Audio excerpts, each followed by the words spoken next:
Internet and Twitch. How's it going, folks? We are playing our Winota Brew, the latest version of it, in a modern preliminary event.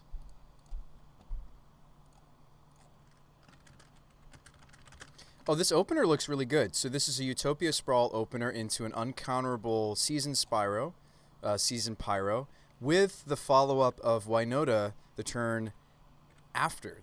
That's pretty powerful magic, right? Our little brew that could, our little choo choo that could. So we have the stomping ground even, which is what we would need stomping. If we want to turn to the Spyro, we would need to put the Utopia Sprawl on a stomping ground. But we would still have an uncounterable Spyro. I think I'll keep this. And that's our plan. We're going to look like Panza, by the way. This is a very, modern Panza start. Do we need red here? I actually don't.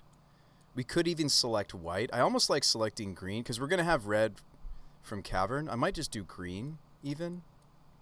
White is sometimes good for us as well, since we're Naya. I don't know. I give them signals that I'm Panza if I select red, though. So let's give them that signal. Give them the signal.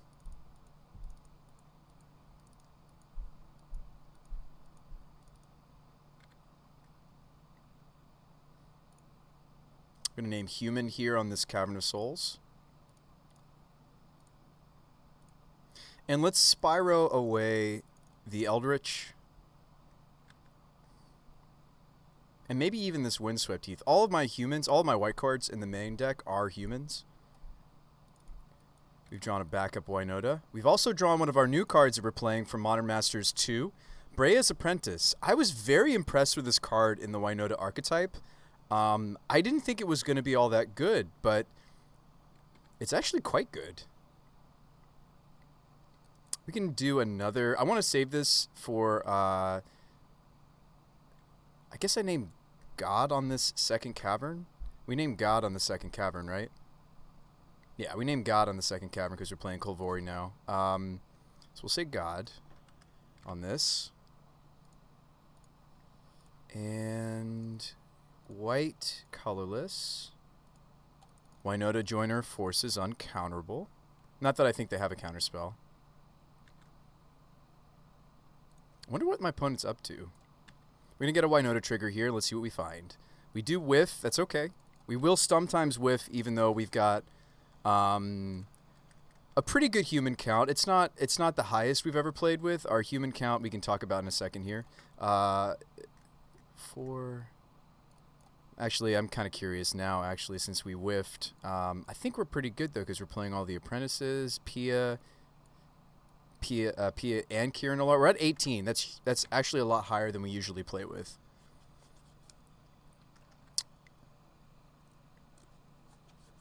We just didn't hit. So we probably play Maja. Probably just play Maja, right? What am I doing if I don't just play out Maja? I don't have white, so I would have to shock the Maja in. They're playing Amulet Titan without an Amulet start. Could also just play the Brea's Apprentice. I think I just want the extra damage, though. So let's do that.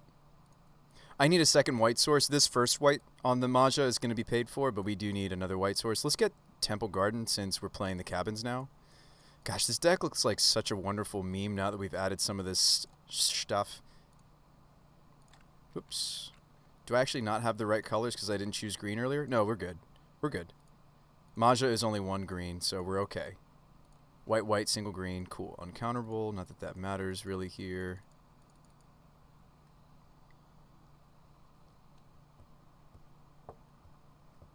We're going to lose our elemental token here to the Dryad, but hopefully we will actually see.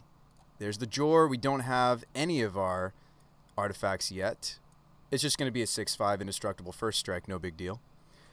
If we play Brea's Apprentice, we might get to the Metalcraft.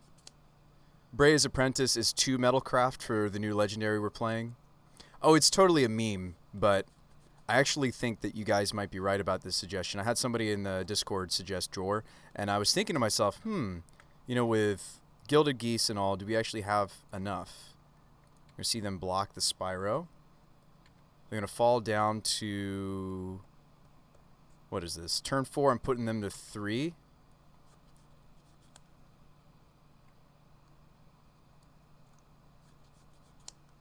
Summoner's Pact. Okay. They get a prime time.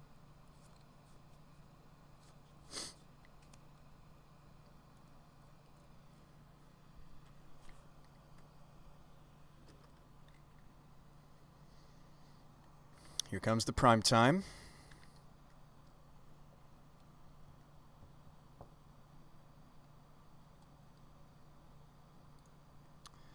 So we see some Valakut triggers. Oh, am I just dead here, actually?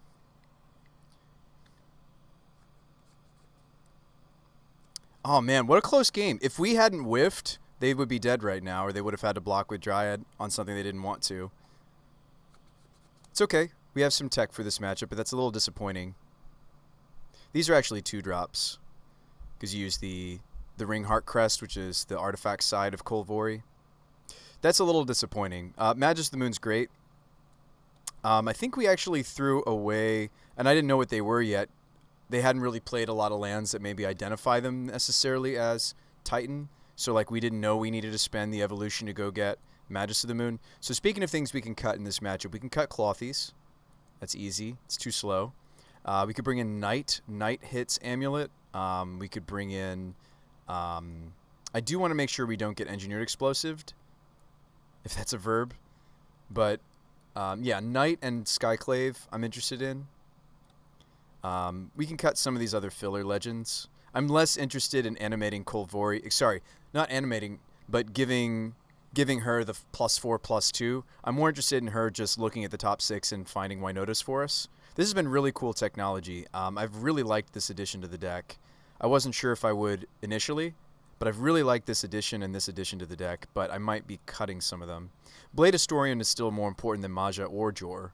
And Jor and Maja, sorry, Jor especially, gets a lot weaker if I cut, like, Pia and Kieran and such. Like, if I cut, like, some of this artifact-y side of our deck, Jor comes out. We could still run Maj, though. Maja. Don't need Heron's Grace. It's not like they're burn or prowess. So we could run some of the stuff that shuts off. Oh, you know what? We could be running Collector Oath again in our sideboard. I need to think about that because I'm not... Yes, it turns off my Brayer's Apprentices, but I think that's maybe okay. We could still be running Collector Oath, maybe, in the sideboard. It's not as anti-synergistic as it was for us before. Before, it was really pretty bad for us because it would turn off my Pyre. We're not playing Pyre anymore. We're Spellskite stops Dismember. I don't think I want to cut this package, though. Certainly don't want to cut the Apprentices. Teague stops. What else just straight up stops?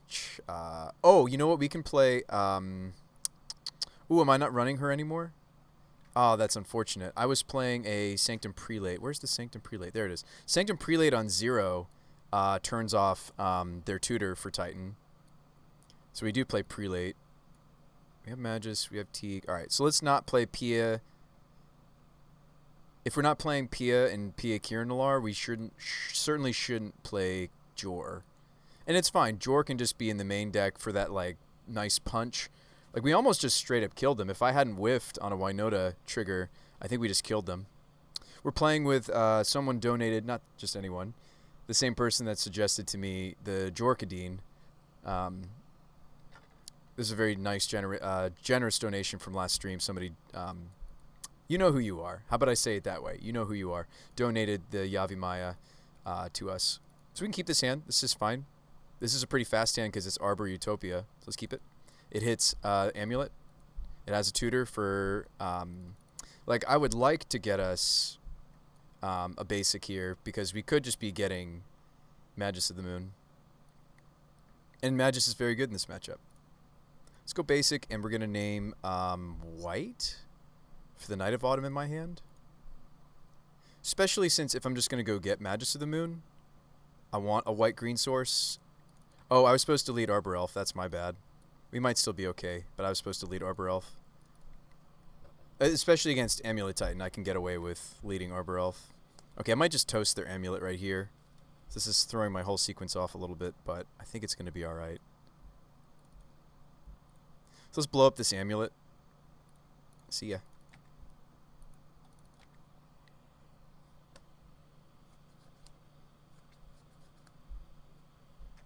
Grazer.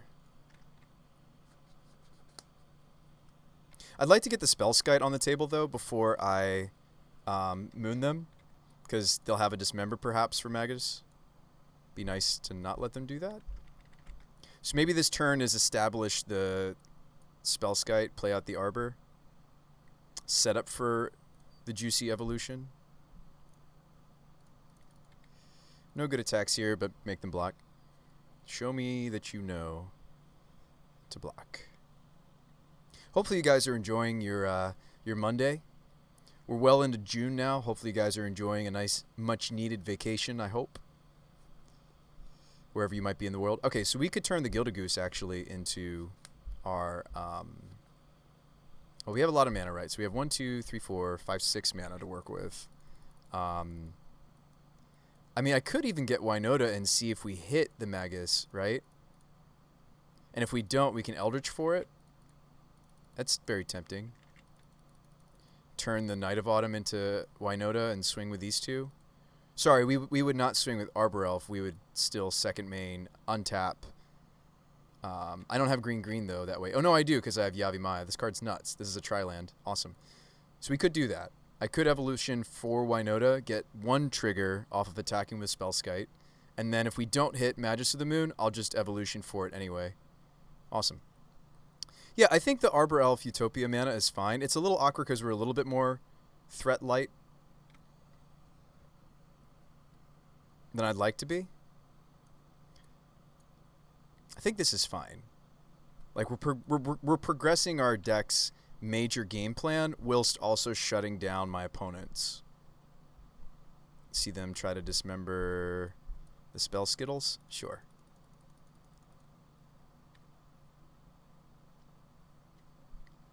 Do we think they have another Dismember now? But then they'd have to probably Dismember the Magus and we still have Winota. I think that's fine. Green. So this is me Eldritching my Arbor Elf. And I'm sure you're like, but Bruce, if you do all this, you won't have a non-creature. I will eventually. This Gilded Goose will get on the table from this basic forest. Let's just shut off their mana. Force them to have another Dismember.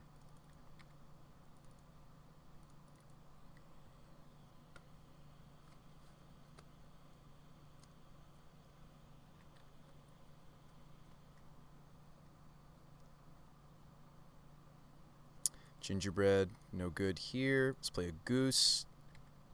Attack for a bunch. I don't really want to play out the cabin because Magus could die. Could crack the food here. I think that's unnecessary. Just let that mana go away. Attack for 6. They'll block 2 of it. I mean, Winota, even if she doesn't trigger, is still just a 4/4. 4/4 is plenty big in Modern. Opponent has an Amulet. Okay.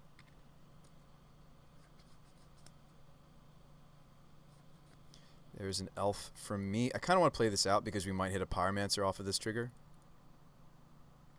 Let that mana go. Attack for a bunch. Get a trigger. There's an Apprentice.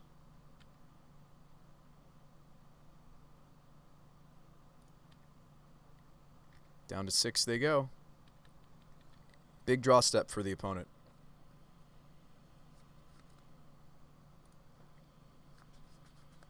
That felt good. I don't know if we change all that much. I think the legendary package is fine. I still think we like Kolvori because of the ramp, because she lets us find Winota. Our ramp felt great there. We had Arbor Utopia. I mean, that's the bread and butter of Panza. So I think we run it back. Let's not forget what we're doing with Sanctum. We're naming 0, right? Because it turns off Explosives on 0, which does kill all my tokens. We're naming 0 because it also shuts off Green Pact. Just trying to remember why we're playing the prelate.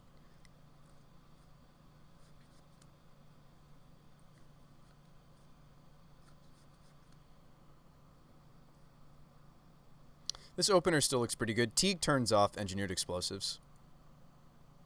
Probably keep this. 2 non-humans and a Winota with a tutor. Like, this hand still produces Magus of the Moon turn 2. If we feel like they're going to have a fast draw, which they do. Maybe they dismember my Arbor Elf and we just play a Teagster. The Teague. Expedition map in my Amulet Titan deck. That is cool. I kind of like it.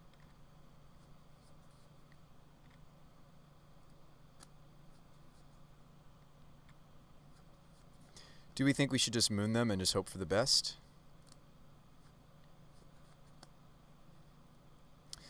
I can get us a basic plains. And we just go for it.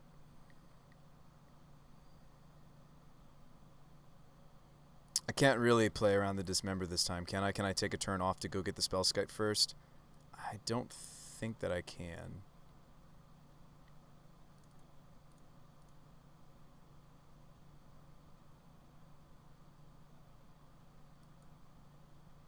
I'm trying to see if there's anything else I could do. I could go get Sanctum. I'm going to go for Magus, though, and just hope.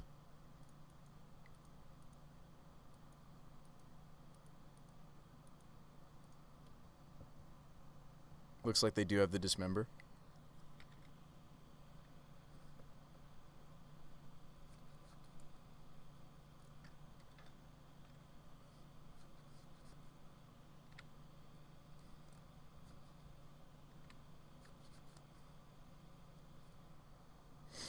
So that's unfortunate. We'll play out our Teagster.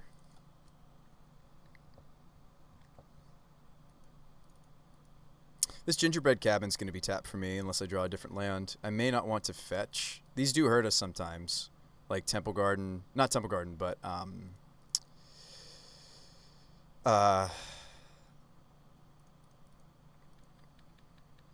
think we're just dead here, folks. Looks like they're going for it. We didn't have time to set up the Spellskite because they would have been going off this turn. So I do think it was right for me to go to for Magus. I mean, the other thing we could have done is just taken them off the Amulet. That might have actually been the better play. What I tutored for could have been the sideboard Knight or Skyclave. We could have just tried to attack the Amulet itself. That might have been the better line, now that I'm thinking about it.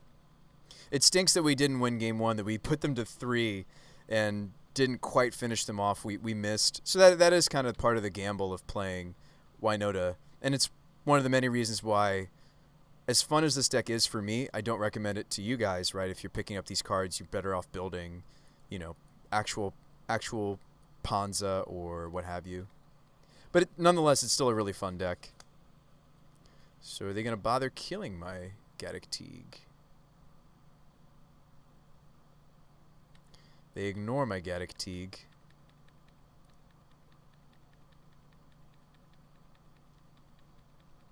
Yeah, the combination of Dryad Valakut's just very, very robust, very powerful. Even if I block, we're still dead.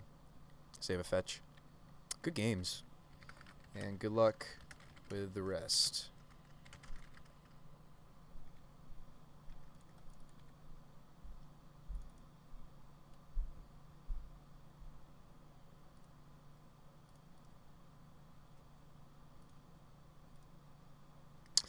So that's too bad.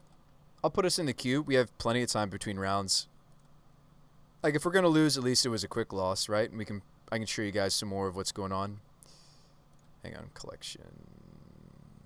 No oaf. I don't know what I'm cutting yet for it.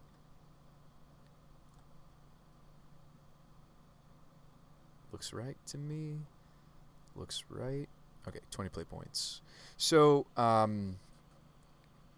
that's a little disappointing. Amulet Titan's tough. We need to come out of the gates quickly. I would even make the argument. I've played that matchup quite a lot. I would make the argument that we just have to also win the die roll because we may win game 1 but then lose game 2 and then lose game 3 also because we might be on the like having two of those games start keep having two of those games start on the draw is just devastating for us. Like it's a linear race, and sometimes our deck just has a little bit more RNG, right? Their RNG is, do they find a Titan? My RNG is, do I have Winota triggers that hit and hit relevantly? If I want a Spyro, I still could, because we had the Foundry. I could lead basic for this Goose. Good chance this Goose dies. Opponent led on a Blood Crypt, tapped, which is suspicious of like a mid-rangey kind of strategy, like a Mardu or a Jund is what I might put them on. Oh, then they don't do anything. Awesome. Yeah, we probably just Spyro. I don't want to have to pay for how much Pia and Kieran Nalaar costs. I think I dump that and maybe even also the Apprentice and just keep the Evolution. I might just dump those two. Sweet. Let me just find a Winota. Can't cast it though. Gilded Goose has great synergy for our deck now that we've got like an artifact sub-theme between, you know, the Brea's Apprentices wants us to have a certain threshold of artifacts. So does Jor. Misty Rainforest, huh? Do you have a kill spell for my Winota? I think I just still go for it, right? Or I can't. Oh no, I could go for Eldritch.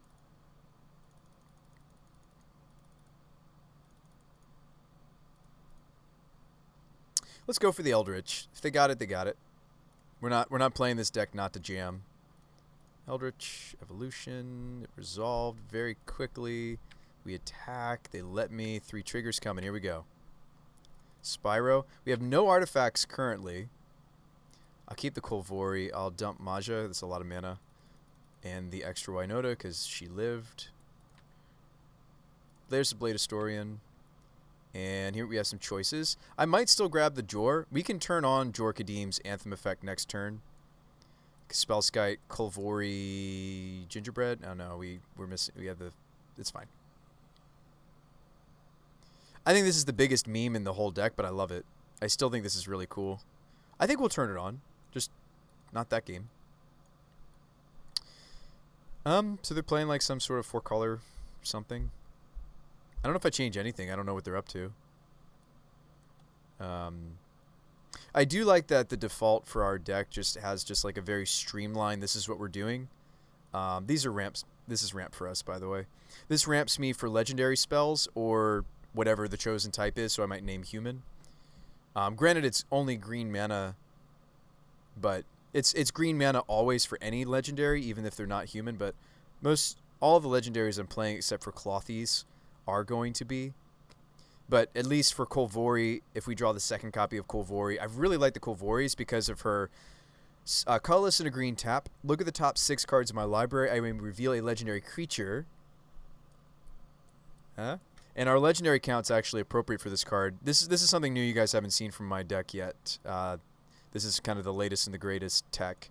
Our unique legendary count is actually just about at the right ratio.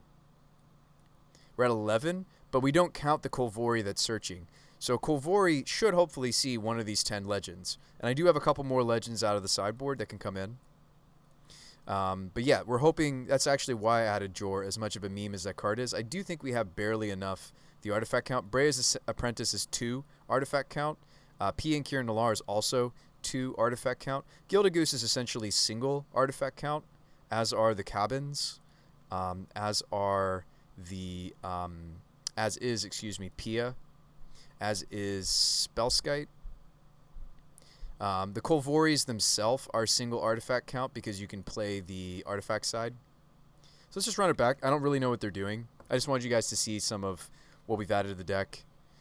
Yeah, this effect is really sweet. Like, being able to look top 6 for legendary critters is good for us because we need to find more Winotas in removal heavy matchups. She's a 2/4. She also turns into a 6/6 pretty regularly, but mostly I'm playing that card because she ramps us. I might, like, if I was to keep this hand, I would have to play her as a turn 2 ramp piece.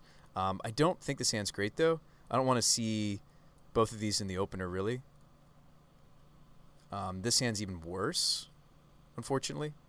We're playing 22 land, but we're also playing, you know, quite a few ramp We're playing 12 ramp. Arbors, Geese, and Sprawl. Geese because we want the artifact now because we're built around Breya's Apprentice. I really thought this wasn't going to stick, but this card has been really good for us. It's card advantage. It's a human that's also not a human.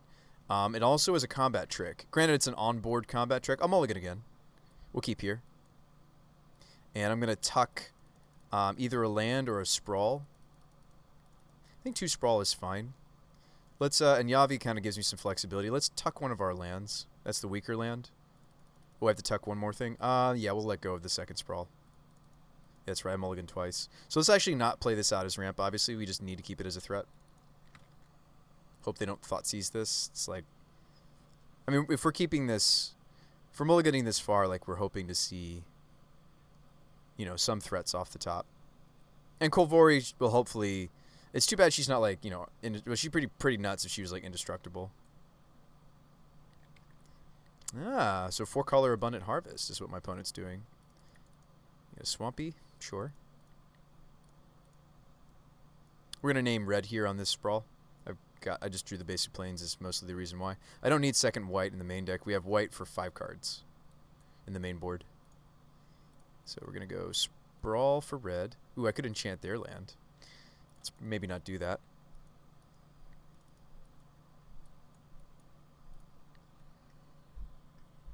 It's too bad they had the Dismember for us.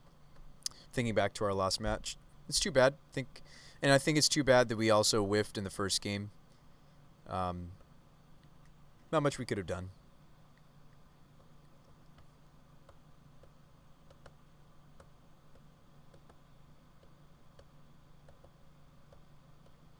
They don't do anything. Okay.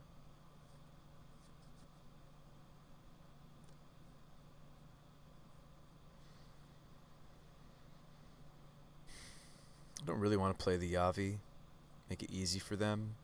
We don't have enough forests to go fetch for our artifact. It's too bad to draw another land, but maybe just play the plains. Say go.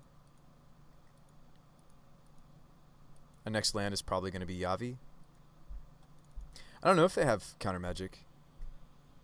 Maybe I will even consider naming God on the Cavern of Souls.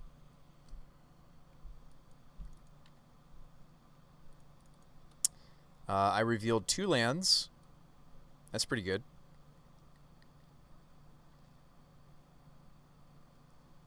They exiled a. Well, now we know what they're doing. They're playing a agent, a cascade list essentially. That's what they're doing. So I don't think they'll have a subtlety in their hand. I guess I could play around that. I doubt it though. This will help me find a Winota. It's also not a human herself. Kolvori, who knew? Card sweet. I actually found this card because I was looking for more artifacts that we could be playing that are also like ramp and had other synergy. I found this because I found the Ring Heart Crest, and then I realized that the God side of this card is nuts for us, letting us more consistently find Winota, and our deck already had a lot of legendary creatures in it. Quite a few legendary creatures in it. I think we have more legendary creatures than before now that we're playing like Maja again. We're adding cards like Pia and Kieran Nalar, so we have quite a few legends now. 11 of them. Now, she's not vigilant unless I have the others. I'm not going to attack for 2. I'm going to... I can do this anytime. Since we're playing against a Rise-Fall deck, I definitely want to do the searching next turn. So why don't we just play out Yavi? I know it might fix my opponent's mana, but I want to make sure that these both can go fetch for the... I definitely want to be building up my artifact count. So I want to be able to fetch up artifacts. And the reason you're like, okay, why does that matter for more than just Jorkadine? It matters for the Brayer's Apprentices. We want to be getting and fetching out the Gingerbreads, not because I want the life, because I want to make sure that the Brayer's Apprentices will be card advantage when we do see them, because we probably will see them. There's a Shardless. They reveal a Fatal Push. Did they fetch this turn? I don't think they did. Did you? Hang on. Turn 5. Plays Watery Grave. Cast Shardless. They don't have Revolt. Right, turn 5. Plays Watery Grave.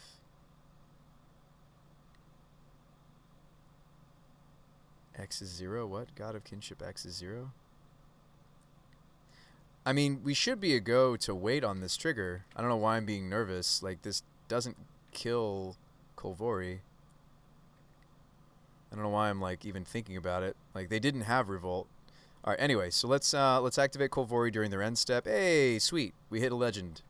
I'm not surprised. We designed the deck to do that. I'm fairly confident that that should normally be the case. I don't have red for this Pia and Kirin Alar, though. So we did draw the second Kolvori. I could play this out as an artifact, but I'm going to wait for the first one to die.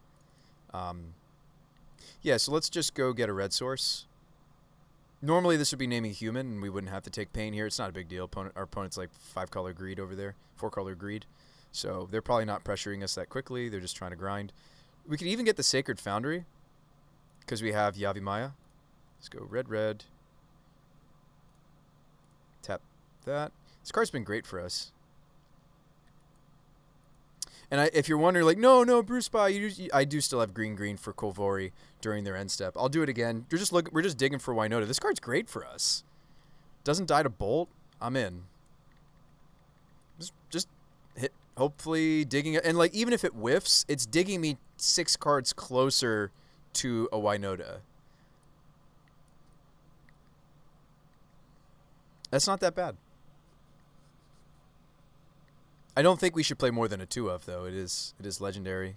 Now, it's a legendary that you can kind of get away with a second because it has a flip side to it. They show me they have Damnations. They find a Snapcaster. This is a Snapcaster on a Fatal Push that, again, does not have Revolt. Now, they may attack with the Shardless to try to get Revolt. I won't block and kill the Shardless, though. It's very easy. Just don't kill this.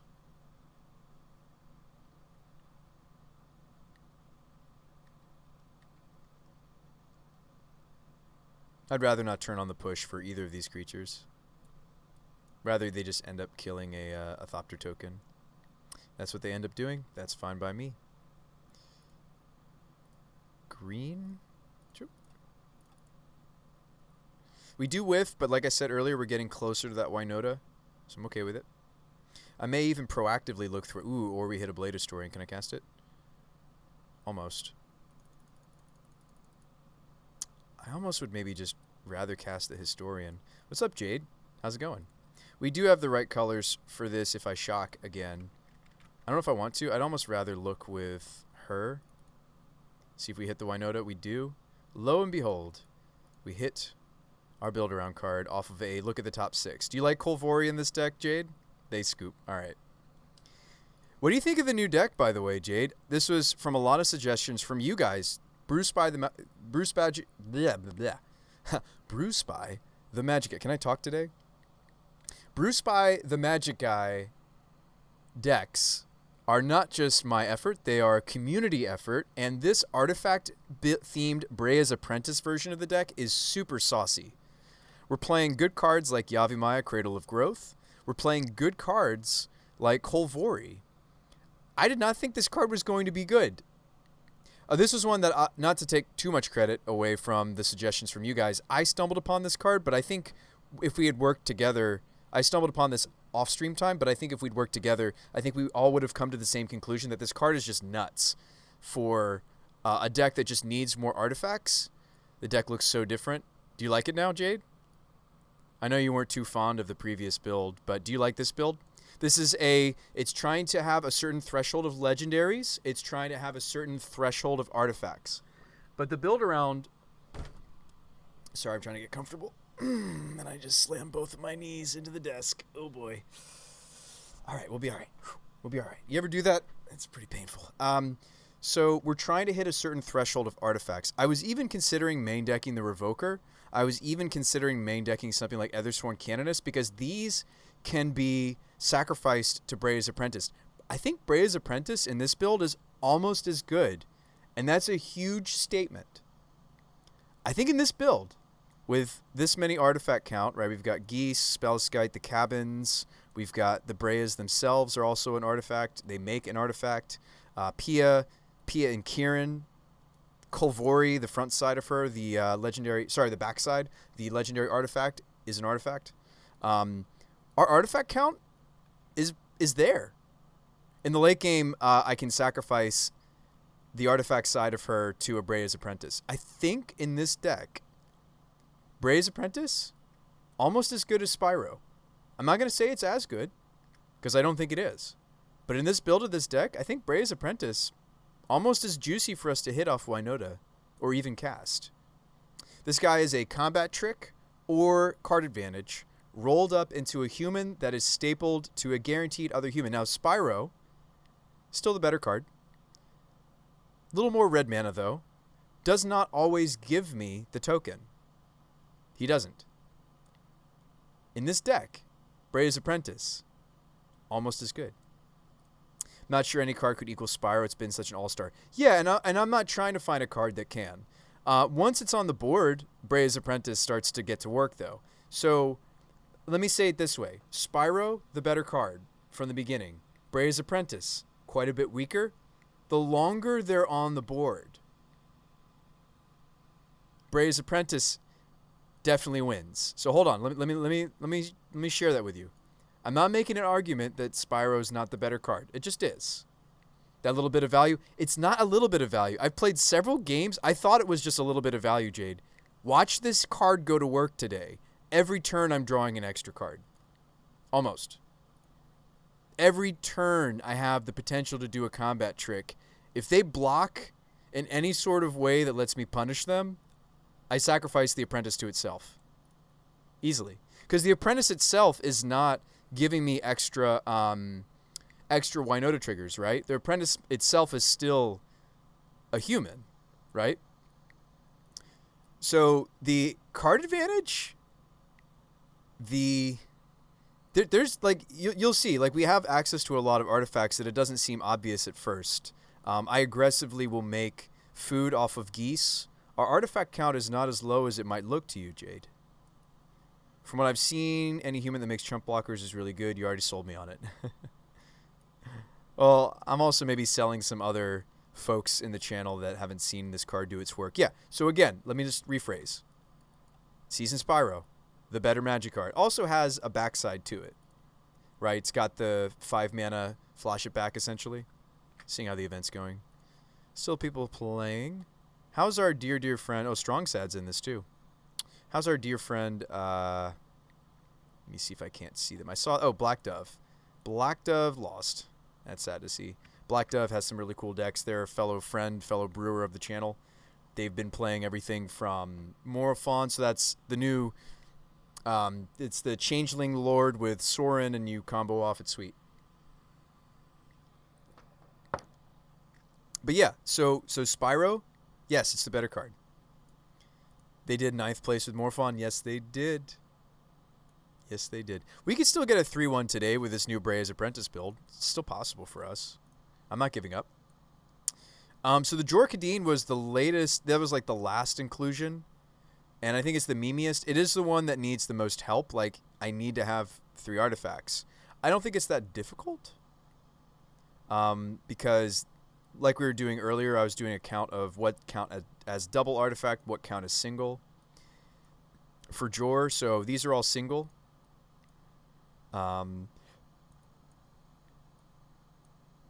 Yeah. So double artifact count for Jor, single artifact count for Jor. The gingerbread cabins, of course, we can find off of any of our green fetch.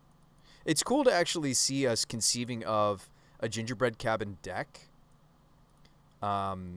I think the Yavis definitely helped that. The Caverns have been great for us. I've really liked them in the meta. I feel like I'm less reliant on sideboard stuff to win the Esper matchup. I played Esper with this build earlier today and managed to, not just managed to, like very, very succinctly, let's see, I think I have a picture from that. Very succinctly got there. This is us playing against Esper.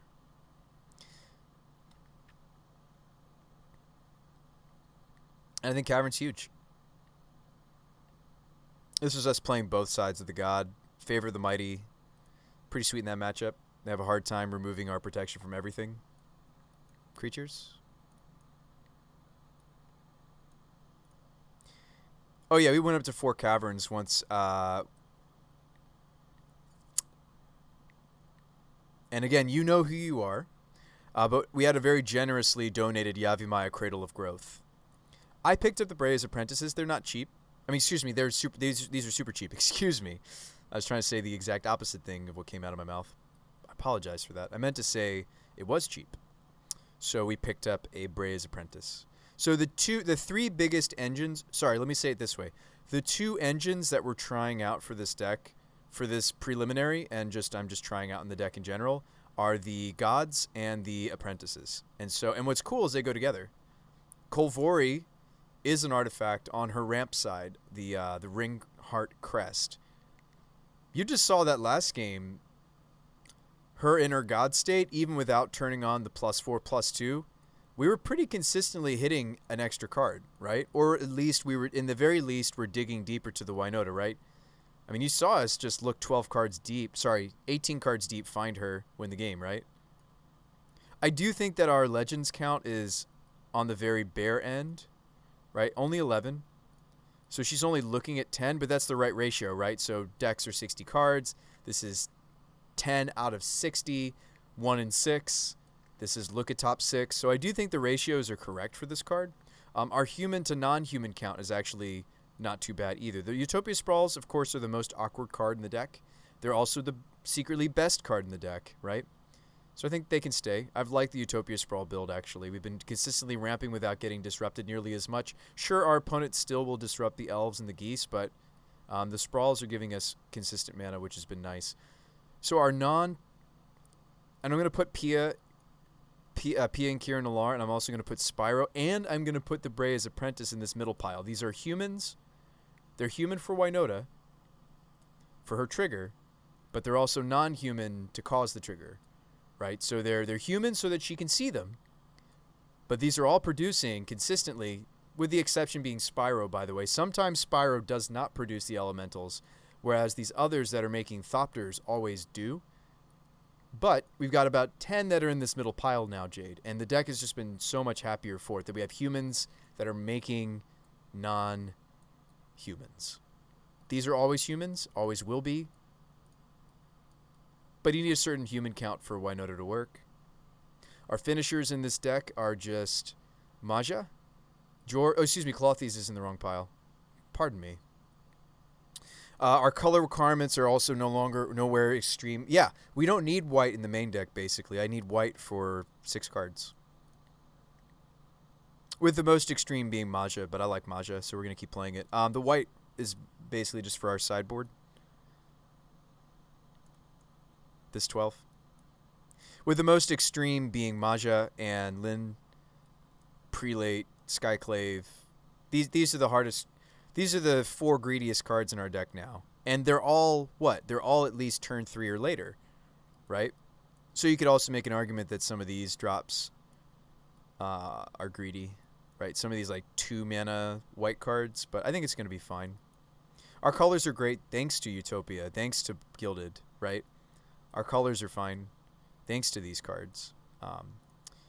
So in actuality, and then of course these are neither human. They're not a creature. So yeah, our ratio looks like this: 12, 10, 8. So 12 always non-human to trigger the Winota. We've got 10 that are humans but also non-humans. At least some of the time, but most of the time. And then we've got 8 that are, yes, they're always humans, but they're either finishers, which is this 3, or they're a silver bullet that could potentially just win the game on his own. Definitely game 1 against Titan. If I'd realized that they were Titan sooner, I would have spent my Eldritch Evolution instead of on a token. I would have spent it on just getting the Magus of the Moon. And that's my bad. That's user error. Our deck gave us the cards to win. I just didn't see the winning line. They went like Forest, Misty Rainforest. And that was when I had to make the decision to keep the Eldritch Evolution or not. So, yeah. I didn't know. I got greedy. Decided to make a 1/1 instead of keeping the possibility of tutoring for this. So, but then again, I don't think it's greedy because like we're trying to set up for Winota, so you know, food for thought. But this ratio has been great, and this deck, because the colors are so clean, this is a deck that could animate Clothies, right? So let's look at the pips too. I know, I know. Bruce By, what are you doing? Trying to buy time. Trying to buy time in between rounds. So how synergistic is this build for Clothies? Probably the most synergistic we've ever had. We've played Clothies in this deck before even having this much red-green devotion. Blade Historian is 4 red devotion for Clothies. Clothies almost comes online just with a singular Blade Historian, so that's cool if these two are buddies. Certainly they're buddies, because Clothies would love to be a 4/5 double striking indestructible. Maja's a little weak, and so is Jor. Same with Winota and the Magus of the Moon. These are only single. So let's pilot. What's single devotion? What's no devotion? That would be Eldritch is 0 devotion. We'll put that in, I guess, with our lands. Spellskite also 0 devotion. But what is giving us devotion, right? These are all single. Kolvori is either single or double. We'll put her in the double pile. Clothies is double devotion for itself. This is double. These are all doubles, singles, and tons. So on the surface, you'd be like, nah, this doesn't look like... I mean, I'm not saying that we're as good at handling Clothies as Panza is. Panza is designed... They play multiple Clothies. They're trying to animate this creature, right? Trying to turn Clothies into a creature. That's not really our prerogative. I'm playing this because it's in our colors. It's a bullet. It's not as polarized, I guess, as main decking the Ooze is. This has a little more flexibility in what it does, kind of. Because, like, I would love this against control versus, like, Skoos. I don't know if I would search out Skoos against control. I probably wouldn't. I'm not sure how many to animate it. Seems more utility-oriented, even in Panza. Yeah, and it's utility here, too. It's ramp, kind of. We've got these kind of ramp cards. So I think this deck is just a lot more streamlined. I know I'm saying a lot of positive things about the deck. I still have some negative, of course. But I see a lot of positive things where we have kind of like 15 ramp now. Kind of. Right, with Kolvori giving us ramp for creature cards of the chosen type or a legendary creature spell. It's still only green for that legendary creature spell, so you got to keep that in mind. These, of course, don't help us cast Blade Historian like a lot of our lands don't. Well, Plains does, but these 4 green sources, 5 green sources don't. I might want to get a filter land in here, but I've been okay not being able to hardcast the Blade Historian as much lately. We certainly can. Goose, Sprawl, these are things that will filter us. I'm okay if the Historian... We're not playing Historian because we were hoping to cast it often. We're playing Historian because it's one of the strongest Winota Joiner forces hits. It's also a strong evolution target, right? If we need to just punch through, we go Tutor for this. So yeah, I think the deck is looking, and I'm going to put these down at the 2s. This deck is looking a lot more streamlined. So this is probably what hopefully most Bruce by the Magic Guy decks will look like after a month's worth of work, right, from you guys, from me. Hopefully they'll look a little bit like this. These are tap lands for us. In fact, they're not even going to be online until at the earliest turn 4. They're not ready. Just something to keep in mind. These are slow lands for us, but I think the extra artifact count is really nice. You've added basically nothing. Oh, well. Your honesty is appreciated, Jade. It is appreciated. Yeah, been enjoying this deck. How are we doing in the rounds? Almost time. Doom Switch and Ihembre. Man, one of these guys got to be playing... One of these players has got to be playing like Lantern Control, right? There's only 37 players in this, so no matter how poorly we do, we are going to... Oh, excuse me, this is a prelim, not a challenge. So we do need to pick up at least 2 wins for me not to be complete sadness. So let's pick up 2 wins. Lantern versus Pillow Fort. Yeah, let's like see how Modern's gonna get shaked up, right? We don't even know yet. Right? Like we seriously don't even know. I'm just trying to hang on, right? We're just holding on with something tried and true, a brew that I've been enjoying that I think is also got some power to it, some unbeknownst to a lot of modern players, right? Unbeknownst to a lot of us out there that would never think a Winota deck could be good enough for modern. I think there's some power to this. And I've accepted that it's a very linear strategy. Like, I've accepted that. I've accepted that the fun part of this deck for me is the tutor targets, right? Is getting to use this as a tutor. Is getting to play a lot of silver bullet kind of cards.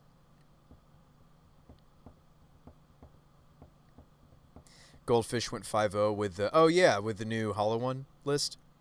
That's awesome.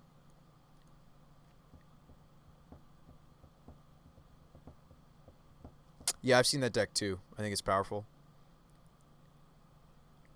And interesting. And maybe even fun, at least for the person playing it, right? I feel like Winota is that kind of unique deck where it's like, yes, we're the one having a lot of fun, but like our opponents are having fun too because they're like, what's happening? You know? It's cool that we're running more cards that have this really pretty Viking kind of aesthetic border.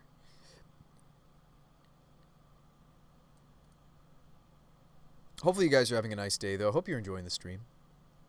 Do this because I enjoy it, but hopefully I'm hoping to draw you guys into enjoying. All right. Deck you've had the most fun playing against has been Grixis Death's Shadow. Yeah, Grixis Death's Shadow, one of the few decks that interacts on all the different angles, right? It's hand, counter magic, and removal. It's always felt like a game.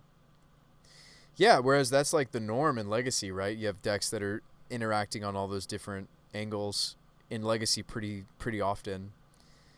Whereas in Modern, it's very rare that you see those three. Esper Control does play some number of Thoughtseize in their sideboard. You love watching Legacy? Yeah. By the way, Jade, you already know this, but we're rolling out the subscriber decks once again.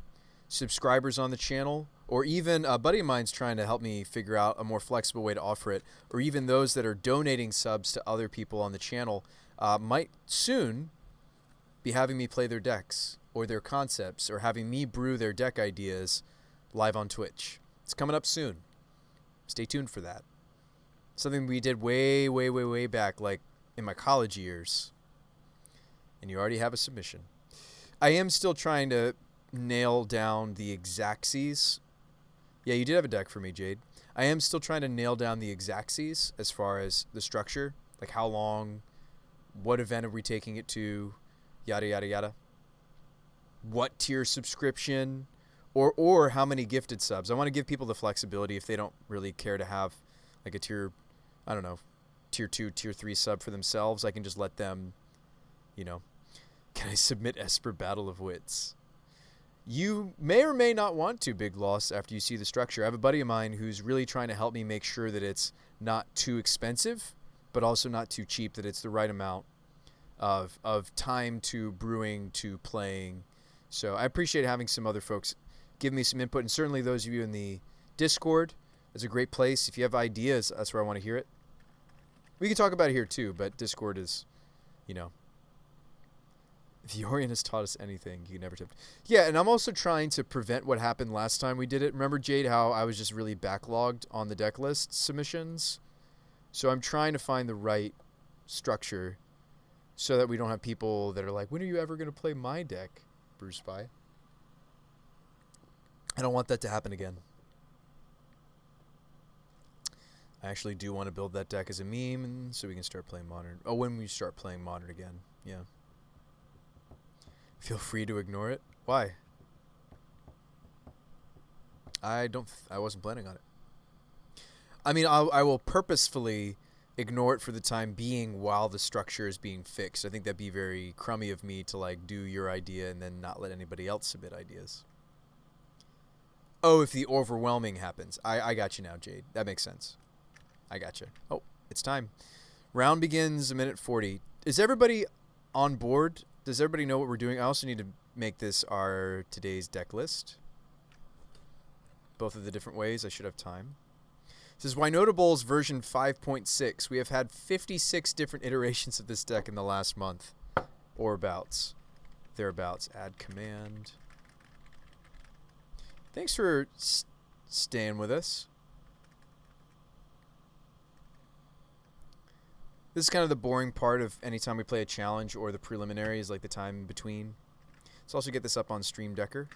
Shouldn't be that hard for me to do. I meant to export this actually as a text. Dex, paste, downloads, open, copy pasta,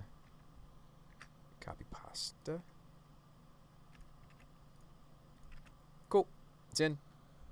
Submit and make this my current deck. Awesome. So you guys will have access to the deck list whilst we're playing. Meant to do that earlier. I didn't give myself enough time before the event started, to be perfectly honest. 28 seconds left. Wow. Any synergies? Any questions? Card selection? Any suggestions? Any thoughts before we go into the next round?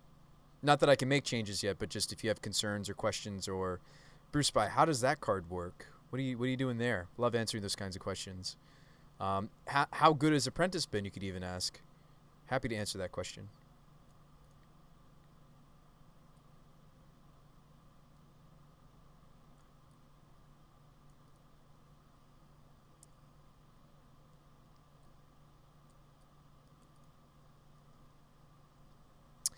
Yes. But it's important so that we can win everybody playing their counterspell decks right now.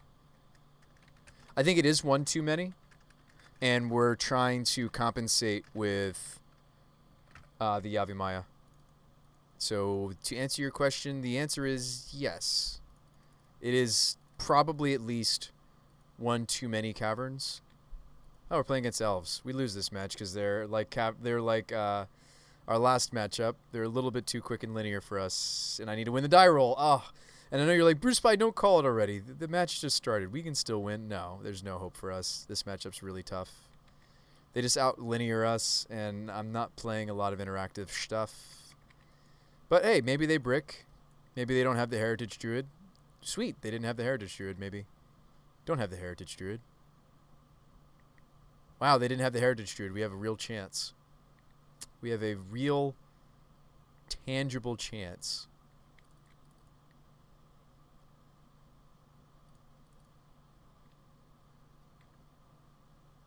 You know what? I could have gone with a Dork instead of Apprentice because I have another land drop.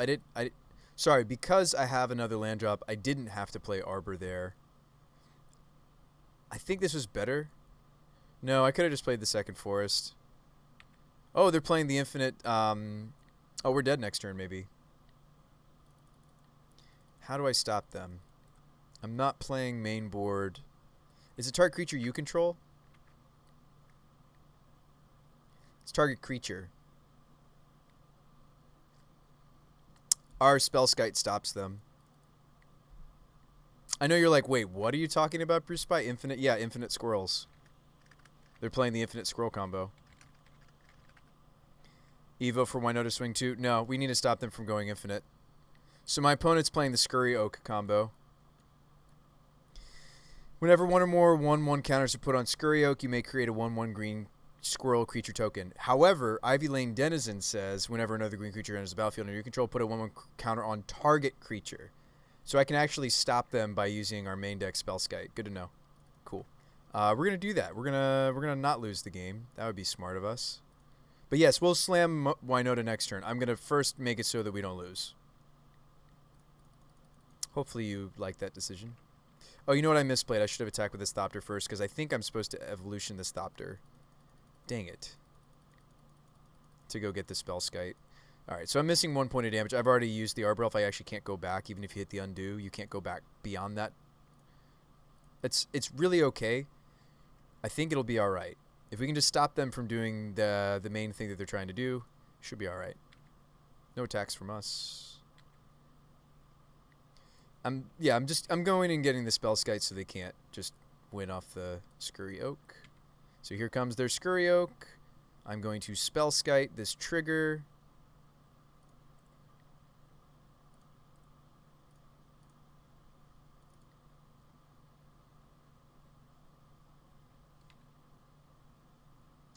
Ooh, and it's not a May, so they do put the counter on the Spellskite. I should have maybe played the Gilded Goose. This is going to get very painful very quickly because I'm going to have to keep moving the counter to the Spellskite. It's going to cost me 2 life every time I do it. Granted, I'm going to get a progressively larger Spellskite. Shouldn't we have goosed over Arbor to have colors? Oh, yeah, you're right, Jade. I messed up doubly. Triply. I got all excited about the Spellskite interacting with what they're doing, and now I might lose. You're right. Sacred Foundry does not work with Arbor Elves.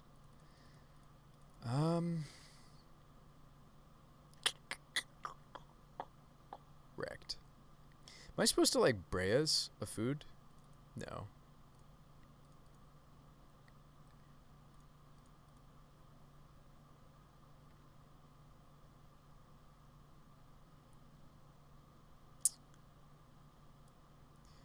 Most of my mana is tapped. I'm at 13. Swing the Skite, they won't block. That's it.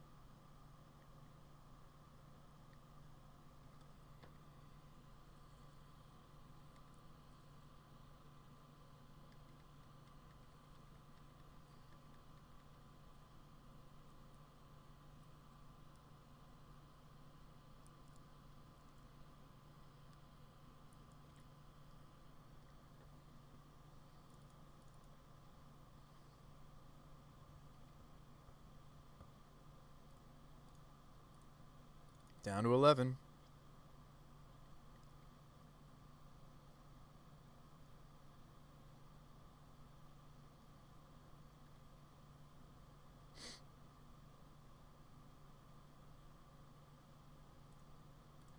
Down to 9. Can't let them have the infinite squirrels, guys.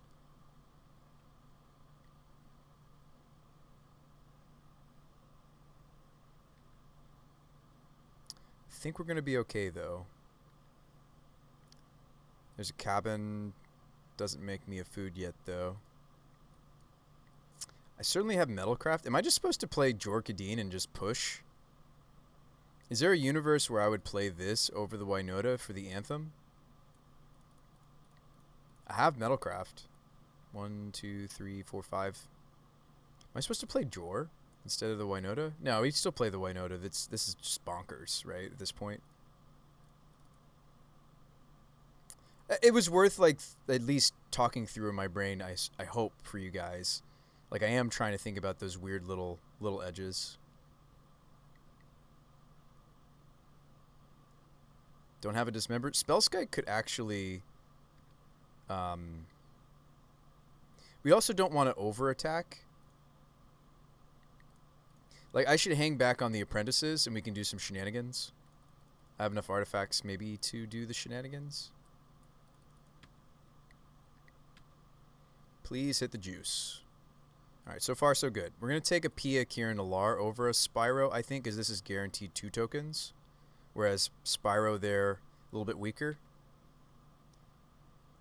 I'm worried we're going to hit a whiff. I still might take Pia over the Spyro, because again, it's still just 1 token.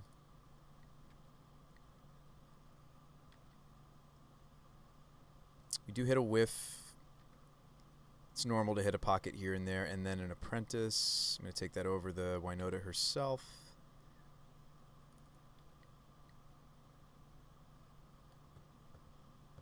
They decide to take all of it. Okay. That's very suspect that they're just scooping. It's very suspect that they didn't block, like, the Arbor Elves. That was free. All right, Chump Blockers on the backswing has also been... Chump Blockers on backswing has been... Yeah, it definitely. It's been huge for us, Jade. Their deck's really linear. We might want Heron's Grace. That's awesome seeing somebody trying to make that work. We did not let them because I just tutored for Spellskite, but that's sweet. We want to be able to remove their combo. Prelate doesn't really help. I haven't figured out what tutors they're running yet. I would assume they're playing Eldritch Evolution, right? Is that a safe assumption that they're playing that as their tutor of choice? They also could be playing something different and weird like not Green Sun, sorry, Quarter Calling. Let's play Apparition. Try to take them off the Wombo. I mean, Gaddock Teague might just want to come in because I'm taking a wild guess that they're playing Cord, but realistically they should be playing Eldritch instead. Clothy's too slow. Madness of the Moon doesn't affect them. They're just playing Forests.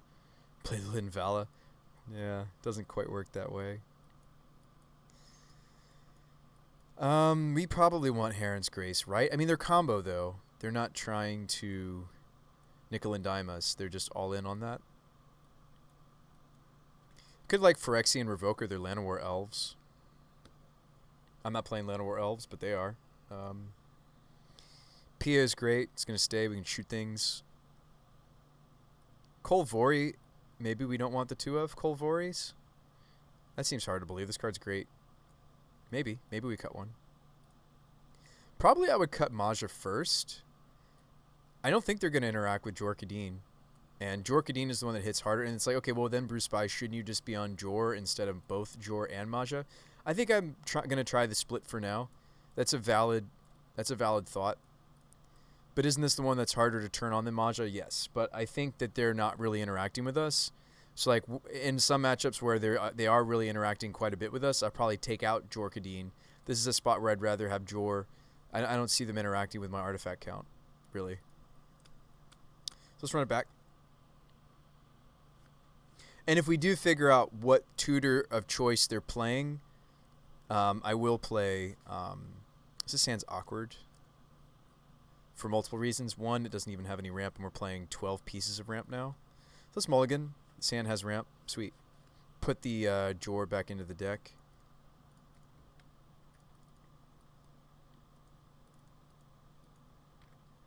Llanowar Elves, their elf of choice. Alright.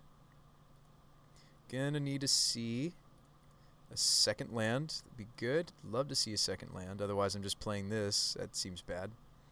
I'd have to name elf or druid to still play out my arbors. There's the Scurry. Do they just have the other piece? Do I not hit my land drop and then we just lose? Looks that way. Not. We so lucky. We just drew Spell Skittles. We so lucky.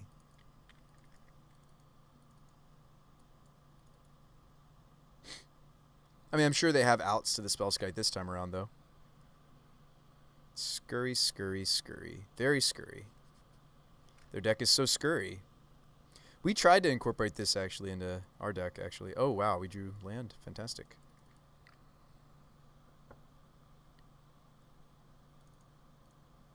I almost think, though, even though I drew land, that I don't think I want to play Kolvari as mana. She's not mana for Eldritch. I could just go turn my Arbor Elf into a Spyro.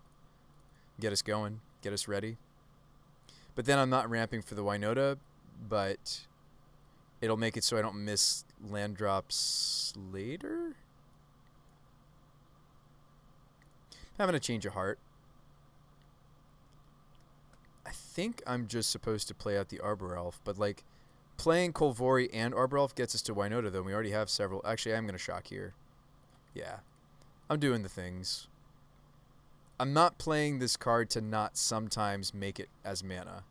And, like, it sets us up for the Winota. Let's play the Crest. And we're going to name Human.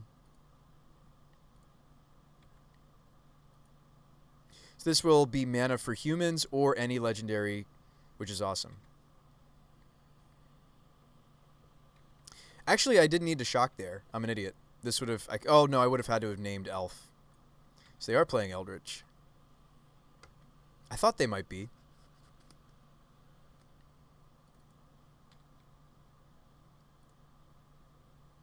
Whoops, did I just punt there? I did. It's okay. It's okay. Oh, no, I didn't punt. I didn't punt. The first one I can't stop because it's an evolve trigger. This one I can stop. Thank you, Jade. I thought I punted there. We're fine.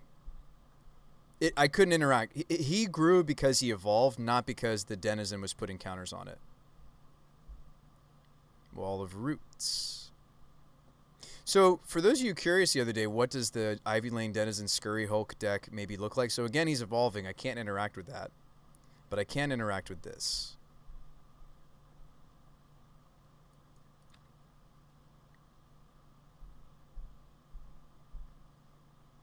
So, it's tough. We're falling a little bit behind, but I'm interacting every spot that I can. When he evolves, I can't do anything. But I can do stuff to what Ivy Lane Denizen is doing. Spell Skite, change the target, pay for it. And now I have a 3/7. So are we losing? No, I've still got good blocks. If I just play out Winota, what can I even attack with? If I attack with the Spell Skite, what would happen? They block 1, 2, 3, 4, 5. Like if they throw the Denizen in there, I just kill the Denizen. They have one card left. I think I could justify attacking with the Spell Skite. Maybe even also an Arbor Elf. White, red. Untap. Like clearly we're putting the Winota on the table. I'm just trying to figure out if I should throw this Arbor Elf under the bus or not. I think I do.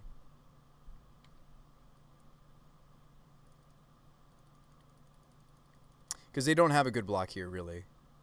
Yeah, like, yes, they could block the damage. I'm just trying to figure out if they could kill the Spell Skite. It doesn't look like it, right? Because it's 1, 2, 3, 4, 5 power. If they put the Denizen in, I just kill the Denizen. I think I'm okay with it. Give me Blade Historian. That'd be even great, right? We do hit a whiff. That happens sometimes. They don't block any of it. Again, that's so strange.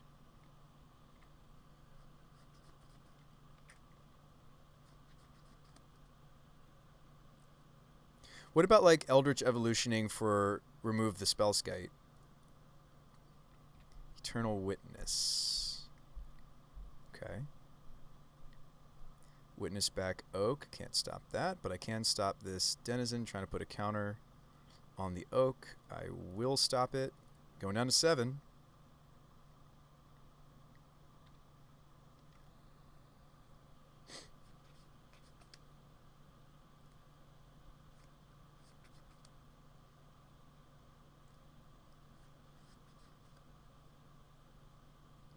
Oak. Denizen trying to put the counter. Change target down to 5.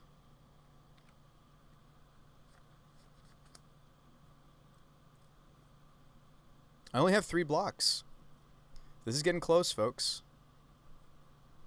Would love to next turn untap an evolution and a removal for the Denizen. I was waiting for them to evolution for Opie. Do we have a way to push through damage? If they go infinite next turn, could we still win? I don't really have a way to push through anymore. I have a way to make my flyers huge. I think the better plan is to Eldritch away the Denizen.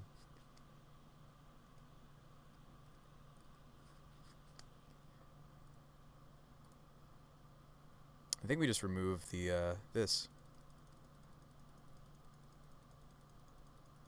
I can turn one of my elves into a Skyclave.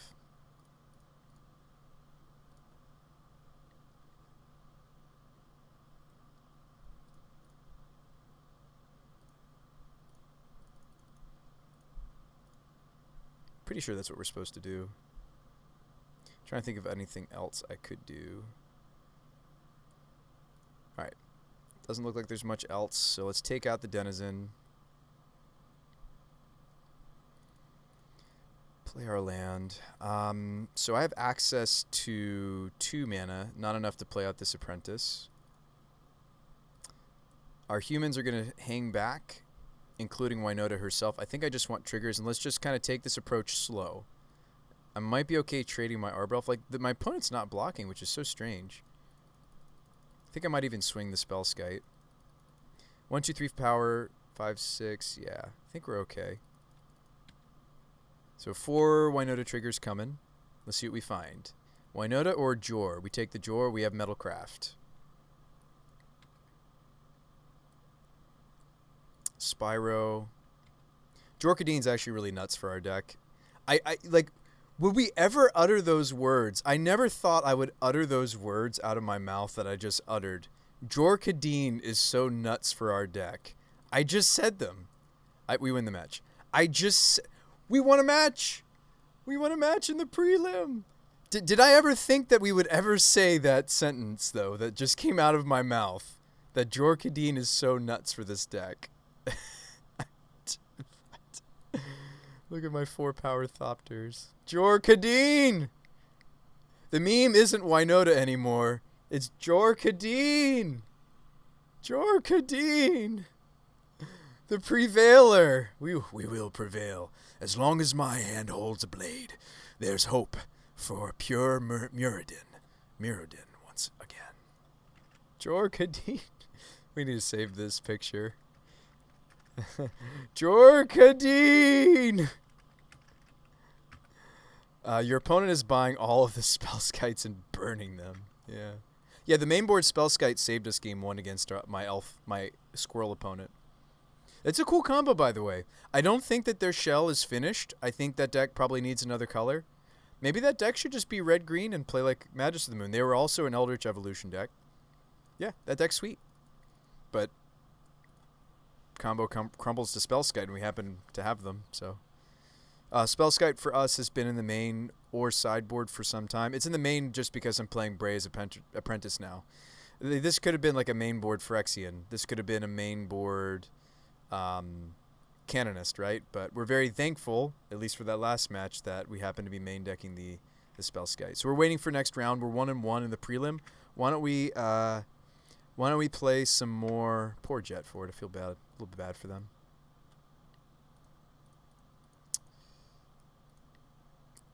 Wasn't that our opponent's name? Yeah, Jetford. We probably have time for a queued game. Round time's only 20 minutes. So let's jump into a queue. That was sweet. Jorkadeen. Well. Good luck and have fun. We could keep this.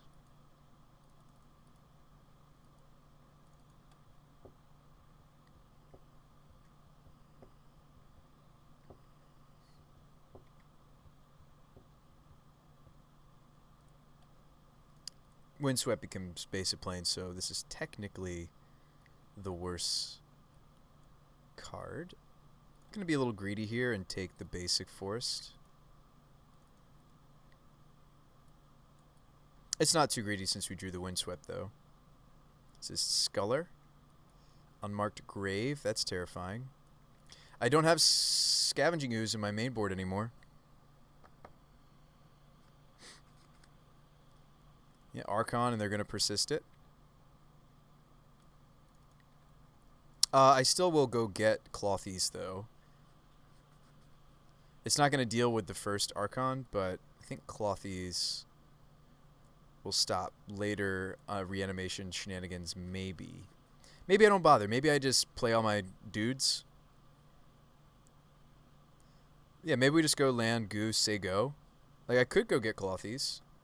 But maybe I should just say elf, goose, go. They reanimate this, whatever. I'll sacrifice it. Oh, yeah, we're going to lose the... actually, maybe I should play Apprentice. So we're going to lose a creature. I'd rather lose the Thopter, I think, than the elf. Actually, even if I had main deck Ooze, I can't even get this here because I have to tutor for it. So maybe it's moot.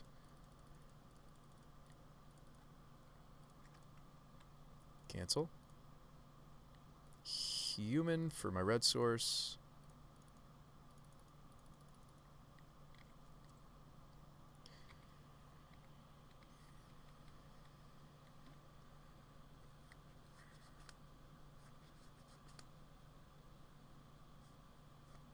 Yeah, so opponent's playing white, black, persist. So we're going to let go of the Thopter, right? Yeah. Discard a land. Actually, I should have discarded the Cavern. They're not playing blue. I meant to discard this. Thoughtseize my Eldritch. Now we're in a lot of trouble. If I still had the Eldritch, it's a different story. Not ready to give up just yet. Could top deck what we need. We still could top deck what we need.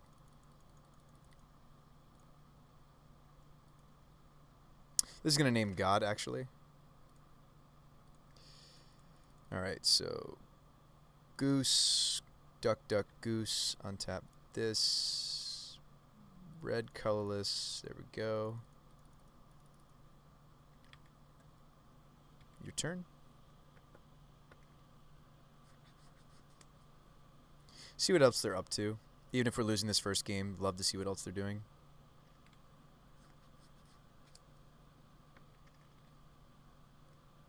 So are we sacrificing the Thopter? No, the Thopter represents an extra apprentice trigger. We actually, our mana's fine at this point. I might actually let go of, I'd probably let go of an apprentice, right?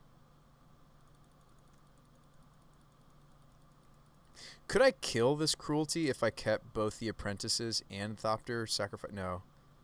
I'm going to let go of an apprentice. They also do the Helix effect, right? Maybe this is all they need to do, right? Because it's going to pull them through their deck. Priest, okay. Winota, please. Sprawl. All right.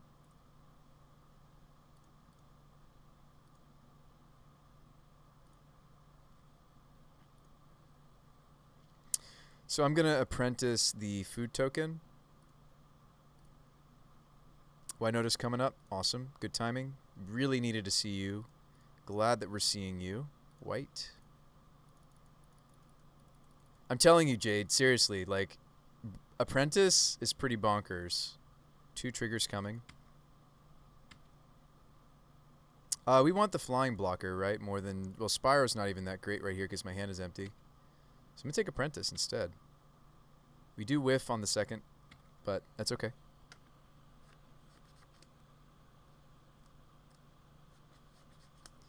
Might still lose. The Archon is doing its thing.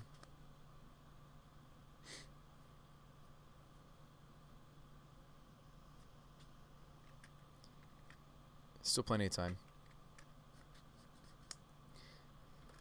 So because of the Helix, I can't afford to... I'd rather keep the Goose, but now we have the Arbor synergy going on. I could let go of another Apprentice.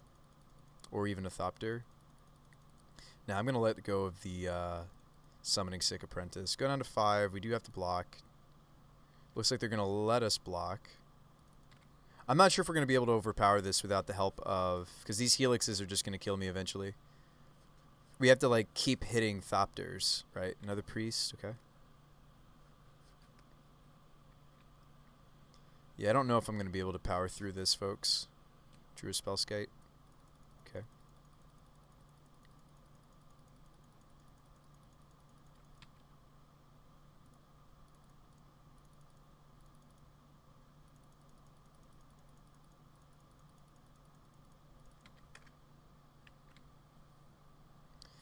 So we could cut them off black, or I can take the Flying Thopter, which I really need. Can I afford to be cut on my colors? Yes. Might be correct to moon them. Because, like, we're sustaining-ish against the Archon. I'm not going to be able to beat them persisting out something else. So let's actually moon them.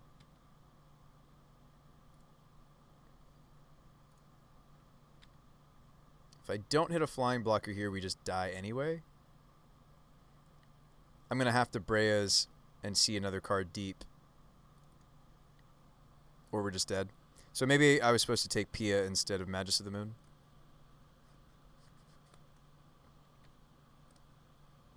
Put them to 9, but maybe it doesn't matter if I can't find... I think I sacrificed this Thopter. I could sacrifice the Brea's Apprentice itself, but I have a Spellskite in my hand.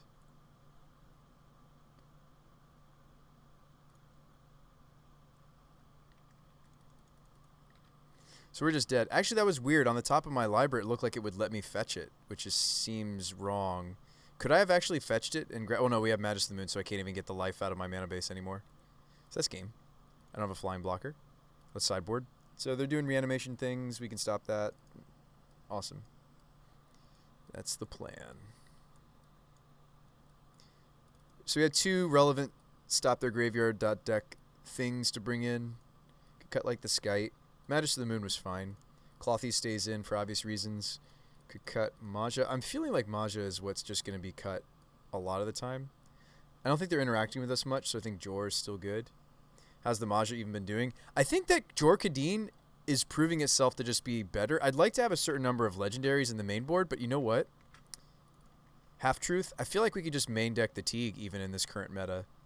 Like at worst, it's similar to the Spellskite, or even main deck a. Like I want to have a certain amount of legendary count because the Kolvoris have been good. It's not that Maja's been good; it's that Kolvori's been good, and I want to make sure we still run the right number.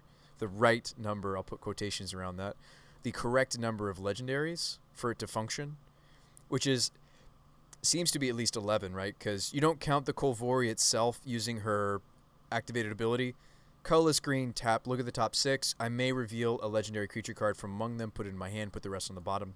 So I do want her to look at 10 cards out of 60, which is 1 in 6. So she's been pretty consistently hitting. And you don't mind running a 2 of her because like the front side could just be the ramp piece. I don't mind having a second copy of her. We're already playing 4 Winotas, right? Yeah, we could main deck Teague and then just cut Maja. And then that frees up another sideboard slot for... What was I missing that we were not running anymore? The Collector Oath. We could be playing Oath again because we're not playing...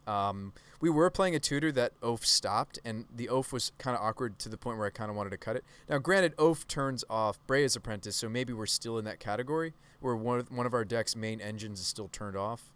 But nonetheless, it looks like we might have an extra sideboard slot, which is good.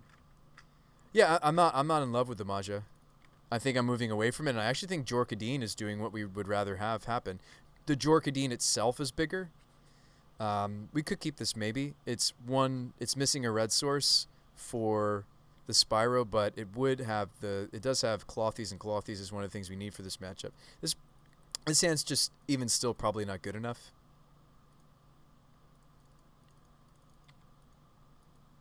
For color's sake and not for the gingerbread cabin's sake, I might still want to get Sacred Foundry. I imagine this is Inquisition me, right? Thoughtseize, take my Clothies, make me sad. No, our plan that was probably too slow to stop what their deck's doing anyway. No. This is not a prelim match. We're just goofing around in between games. Yeah, I think Jor could just be, not just could, I think it just is perhaps better than the Maja slot. So Drew Gilded Goose, cool, we'll play it. Gonna play Spyro next turn thanks to the Goose mana, hopefully. Spyro away Pia. Persist. No, they're gonna take my Spyro now. Okay. I'll just play out Pia then. I will just top deck then. Okay. Well, at least they're not doing anything. They're just taking all my stuff. Then we top deck Jor. Can't quite cast Jor.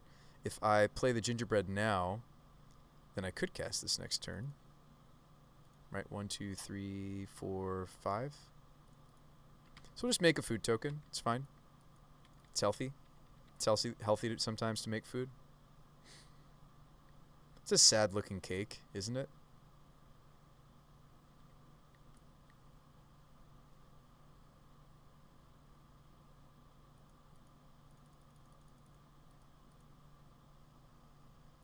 Yeah, it's a very sad cake. Yeah, it's looking sad here, that's for sure, right? Make a food.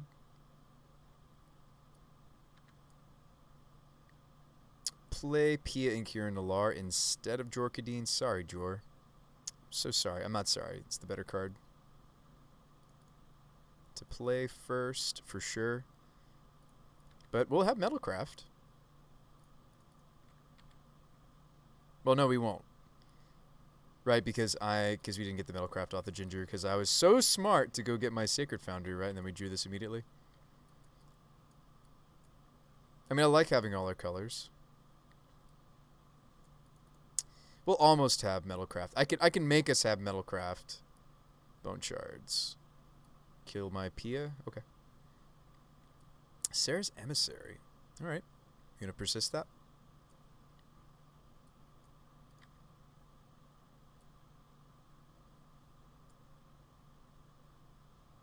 I don't think I can beat protection from creatures.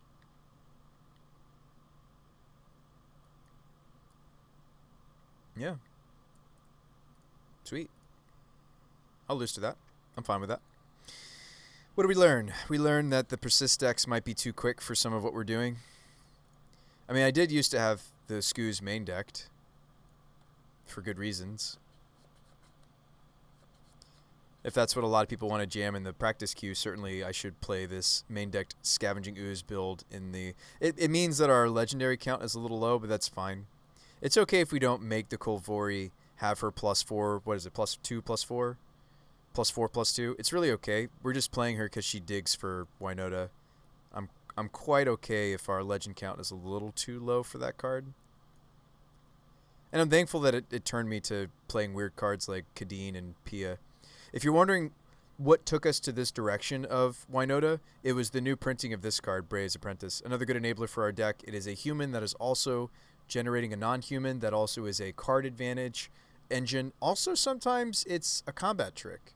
Usually it's just an engine for drawing more cards, but really cool card. Really did not think this was going to be that great. It even can sacrifice itself. So sometimes we don't have like an extra food token lying around, or a Spellskite that's not doing much, or the back side of Kolvari, which is an artifact. But I will say I've been pleasantly surprised by these two new additions, and they've definitely like warped our deck and changed some things, and even made it so that Jorkadeen could possibly be something we want to use as a finisher. This plus this is just nutso, by the way. It's just so much damage. I've been pleasantly surprised. I mean, like, you know, I usually play reasonable cards, but like the whole Winota thing we've been doing the last month has been really enjoyable and fun. Just very interesting magic, very interesting brewing. So yeah, we still have room for another card on the side. We could play a Timely Reinforcements. Or actually, you know what? I'd rather just bring back the Burrington. Or second Spellskite. I think that Spellskite has proved to be really, really good. So good in this deck that I kind of like a second copy. Because, like, what are we losing to? We're losing to some fatal pushes here and there. We're losing to Dismembers. We're losing to cards of that ilk. So I think having a mainboard Skite as a tutor target, incidentally, we draw into it. We don't care so much because we can always just churn it into an extra card. But I think Spellskite's just been an all-star. I think for this archetype anyway, I think we could just play two. Especially in like a build that just like wants more artifacts. I think like Revoker is good again in this deck. Canonist is a sideboard card we want to play. Like I wasn't playing Revoker or Canonist, and then once we moved into Breya's Apprentice, I wanted these cards back in my sideboard just to keep our artifact count at a certain level. The artifact count for the deck currently, it's okay. Let's see, these are all double this. So artifact count's okay. Looks to be about 15. You could argue that it's more than just 15 because technically, you know, you could search for any of these off of an we could Eldritch for Pia and Kieran Nalaar. That's not unreasonable. That's a lot of value actually to like turn a Spellskite into this. But all of the green fetches I'm playing, these could all be Gingerbread. Now obviously we need to already have several forests out, or we need like the Yavi Maya turning our caverns into forests. But it's not unreasonable. It's not hard for us on turn 4. I'll admit, because of the Sacred Foundry, because of the Singleton Plains, because of the caverns, I feel like we're turning on Gingerbread Cabin more like as our 5th land. It's generating the food token, but I think it's been fine. We might want to cut it down to a Singleton. Even with the theme going on here, and we could play like an a Blinkmoth Nexus. We could play... not Urza's, I don't think. We could even just play like Firelit. Firelit Thicket would make the Spyros play a little bit more nicely on our mana base again. That's about it. It makes the Blade Historian play a little bit more nicely. Makes the Pia and Kieran Nalaar play a little bit more nicely. Don't get me wrong. I like the Cavern as a tutor target, and I'd even be okay skewing our fetch choices towards having 1 or 2 copies, right? I think in the end, once the meta reshifts and not everybody's slamming Burn or their Counterspell deck, I think we'll play maybe 3 Caverns, 2 cabins, 1 thicket. And maybe I'll just go ahead and make that change just so I don't forget. Obviously, these changes won't affect... I think Cavern is just really, really important right now, though, so I do want to run more than you would normally see in a deck like this. But I do still want to get the testing out of Cabin and have it, this extra token to search out when we have an Apprentice going, this extra artifact to search out with Jor, this extra... this can give us fast mana, or the extra mana boost for a Gilded Goose in the late game, which I've been really... It's funny, like, this is maybe the weakest or the least used of these utility lands. The cycle of lands from Throne of Eldraine. One of them actually, of course, banned in Modern. That would be Mystic Sanctuary. See how we're doing in the round. All right, minute left. So we're 1-1. Let's get the rest of these wins. I do think that Firelit Thicket could be very good. The white splash is pretty minimal here. The white splash being... I think we have more need of the extra red than we do the singleton white. There are a couple of cards that say otherwise, and that's a couple of our sideboard cards a little bit... Not just a little bit, they're a lot a bit greedy, right? That's going to be the Skyclave, that's going to be the Prelate, and Linvala. But honestly, these cards, these are all designed to be, evolution targets, right? So I do think that it's going to be all right for the most of the time. And don't forget, Utopia Sprawl fixes us into white mana. Gilded Goose fixes us into white mana. So I think cutting a Cavern for Firelit, and let's still keep running 2 Gingers. I think that's okay. Yeah, 2 Gingerbread Cabins. I think that'll be all right. Maybe not. No, Cavern's just so good right now. And it's allowed me to run less Veil of Summer and stuff in the sideboard. I think it's just out of the playset. Most of our creatures are humans. And if they're not human, they are behind that very quickly.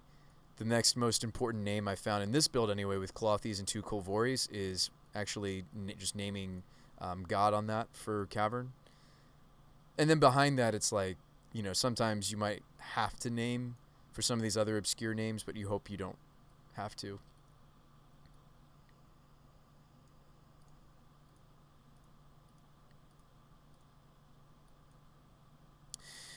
You might be sitting there oh, Bruce By, are you sad about losing? No, I'm not. I'm not sad about losing that. That was just so not only you guys, but myself would be a little bit entertained in between rounds. That's the thing about playing preliminaries. That's the thing about playing modern challenges is it's tough to keep not just your attention, but my own attention when we have to have all that. Oh, these are down here on the curve. These are actually here. So you play the artifact side. Oh no, we lost the die roll. Dang it. But I don't feel bad at all for losing our 2-player queue there. Just a little throwaway, a little fun. How are we doing on points? Maybe that wasn't a throwaway. No, we're okay. 136. I like to float us at least at a point where I can enter events and not pay money.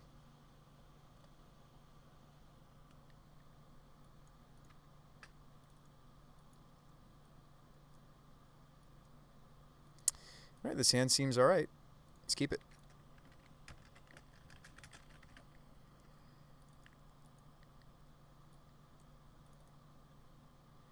Sacred Go. Okay, could be a few different things.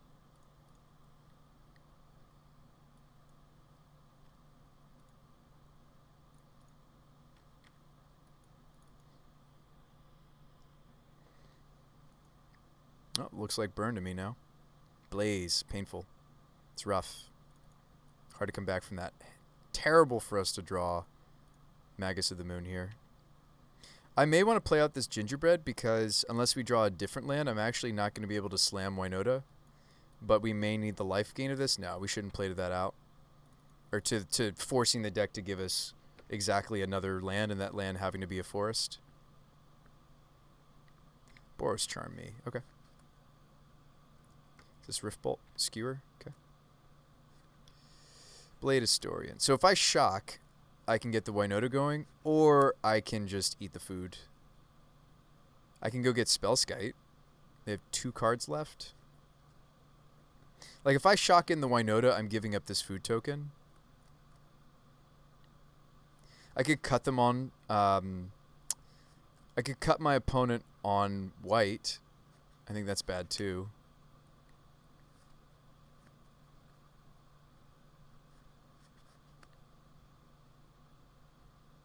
I think I liked tapped Stomping Ground, make a food.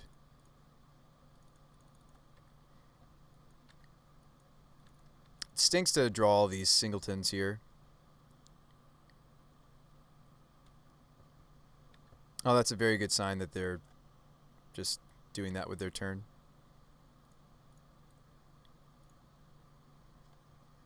Glad we just played out the gingerbread cabin. I didn't try to get greedy. Sure. So I could play out Winota here. I don't think that's correct. I think I'm just supposed to gain life and play the Arbor Elf. It's burn after all. Go up to 8. Do you have 3 1-mana burns? I hope they don't. Looks like they do. Gross.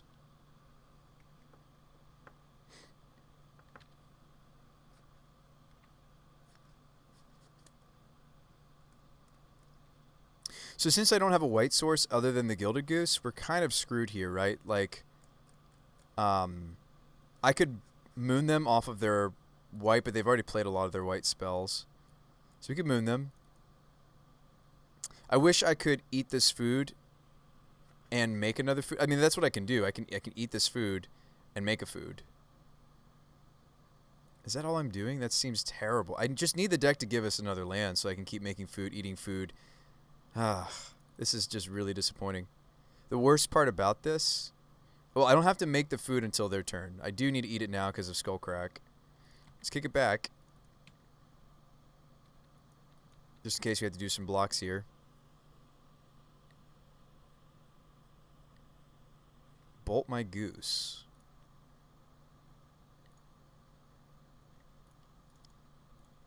Make a food token.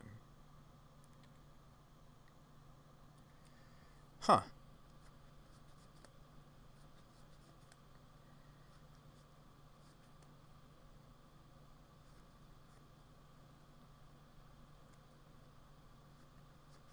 I kind of suspect that my opponent might have something here. If I play Magus of the Moon, does that make them perhaps try to go for it? Like, even if I just fetch, does that make them try to go for it like Boros Charm? No, they wouldn't. But then if I play Magus, they have to consider it, right? I do also have enough. I do have enough forests that I could go get the gingerbread cabin. It's very tempting to do that and then try to work my way into Winota through the Eldritching. This is like a really weird song and dance that me and my opponent are doing. I'm going to go get another food. And I think I'm going to maneuver actually into the Magus of the Moon.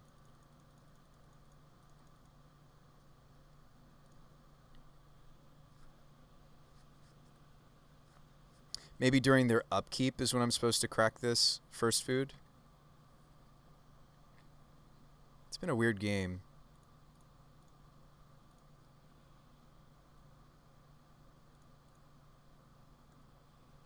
They have the skill crack there. No, they don't. Go up to 7. Goblin Guide.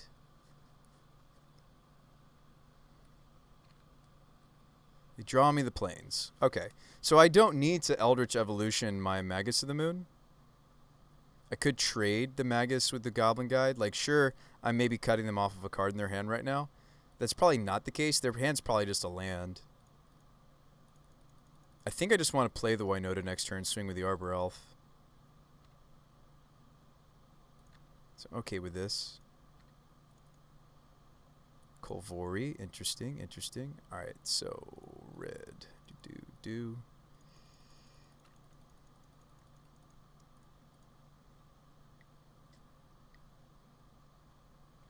I mean, I would hate for us to die and not have eaten this food. I mean, am I supposed to just even eat another food?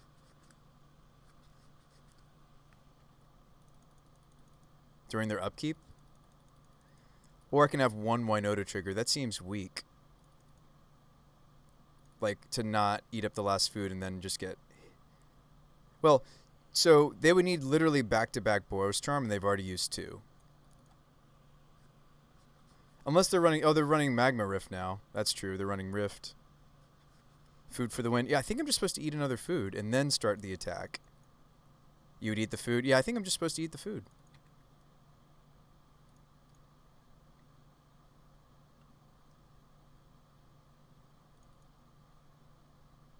You gonna skill crack me here?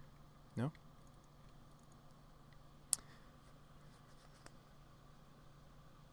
Up to 10. Link says you're playing this really well. Thanks. I sometimes make lots of mistakes. Wow, we drew a Gilded Goose? That's huge for this matchup. Well, I appreciate that you think I'm playing this well.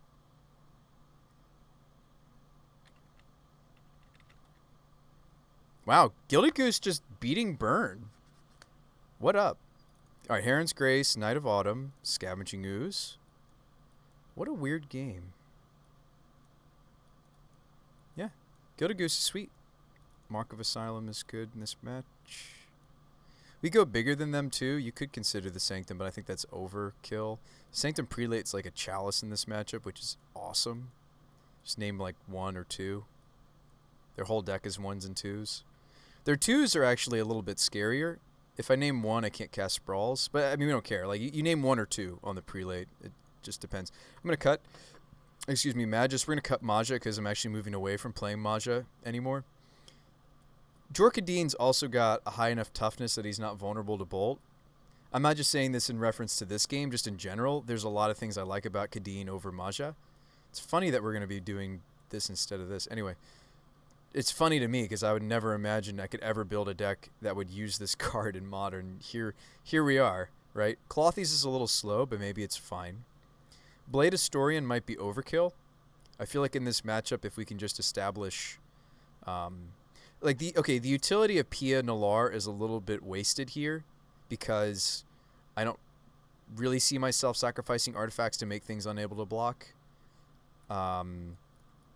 Maybe Blade Historian stays. I rarely cut this. 2 cuts. We could even slim on some of the apprentices. I could cut a Kolvori. I don't think I want to cut Pia and Kieran. I cut an apprentice. I think I still want all of my ramp. I want to come out of the gates quickly. All right, let's run it. So they have the advantage here. Who knew the Gilded Goose was good against Burn, right? All right, this opener seems sketchy to me. It doesn't cast Spyro. It does cast Ooze, but doesn't have any... This also doesn't have ramp. This hand is actually not as bad as it looks. It is bad, but it's not completely unplayable. We're on the draw. I don't want to mulligan much further. So we get rid of the Pia. Here's our Cradle. Alright, so they have a faster draw this time. Certainly draw us a land, please. You're the Goblin Guide. Draw us a land, please. Thank you. Please and thank you. I'm going to go Elf. I'd rather they don't kill my geese. In this matchup, right? The geese are quite good. We ate how many food last game? Like 4? Eidolon, that's painful. Might need to even Eldritch that away. Clothies is coming up. Clothies is pretty good. I don't need to take damage on this Windswept Heath, by the way. I don't have to fetch it because of Yavi. Just awesome. Yeah, I could Eldritch an answer to the Eidolon. I think I have to, right? Into, like, Knight of Autumn. Kill the Eidolon. And Knight of Autumn blocks the Goblin Guide. I think that's what I have to do. So we're going to take damage here, but we're answering the Eidolon. We're also going to have a blocker.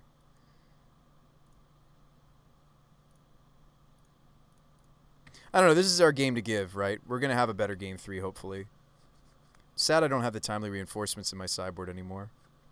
Is this Blaze? Blaze my Knight? That would be terrible for us. Oh, don't have the Blaze, too. Green? Vortex. That's pretty bad for me, too. Vortex, as long as they keep mana open, I can't gain life off this Clothies. I will certainly... Got a Spell Scat coming up. I will certainly block here. Yep, taking a damage from the Vortex. So we just got to get rolling. We got to get going.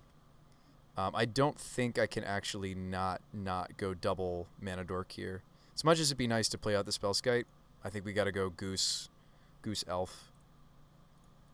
And the Goose could keep them honest, right? They do have to leave mana open to use Vortexes. Your opponents can't gain life this turn.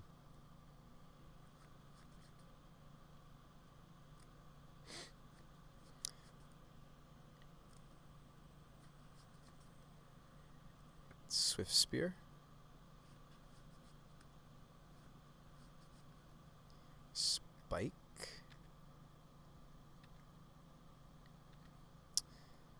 Can I afford not to block here? I think I have to block. I'm at 10.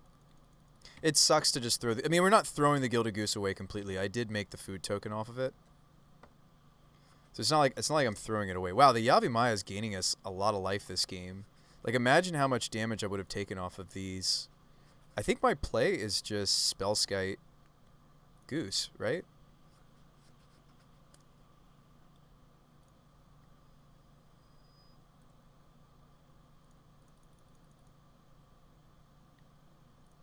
Because Spellskite can block the Swift Spear.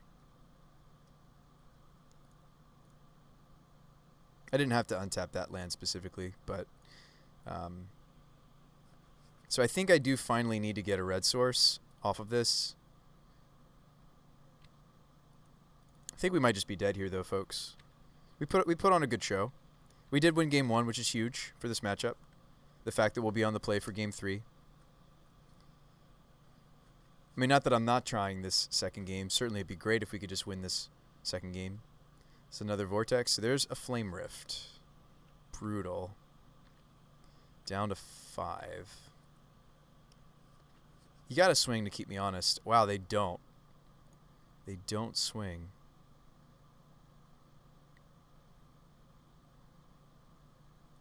I think I have to get a red source, guys. I'm sorry if this kills us. I can actually get the Foundry, funny enough, because Yavi.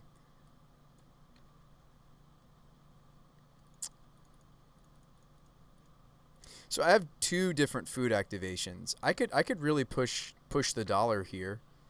Like, I could activate a food, and then they go to activate Vortex, and then I just activate another food.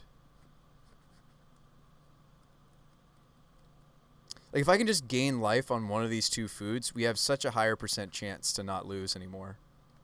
I think I pop this, and they try to activate this, and then I just do it again.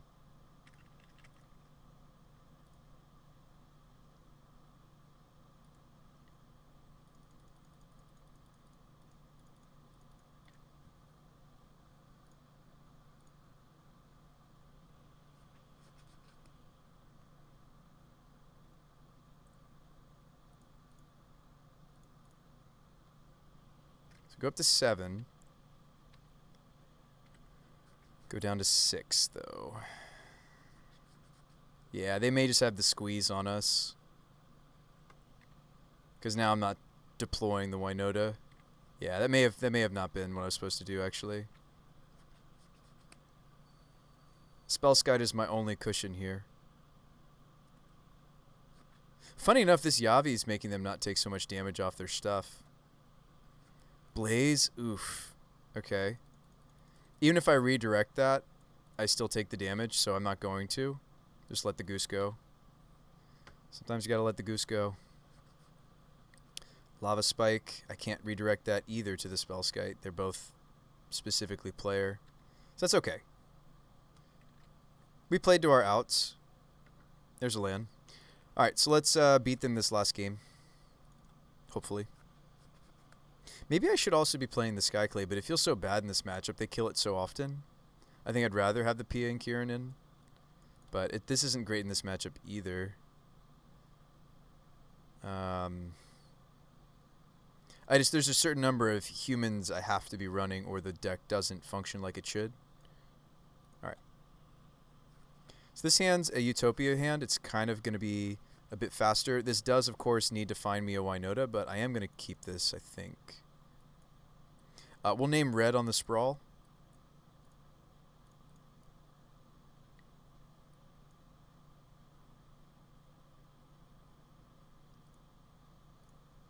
I think this hand could function.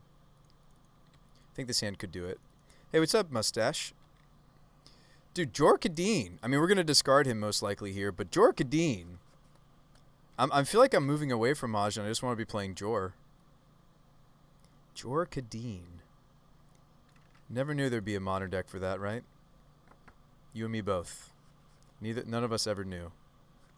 Alright, so Spellskite coming up. Still going to drop the Spyro. It's going to go human here. Red, red. Spyro away the Apprentice and the Jorkadeem, right? Make the tokens, keep a land. No, Goose is good. Goose was great. For our first game, we managed to win game 1 off of just gaining lots and lots of life.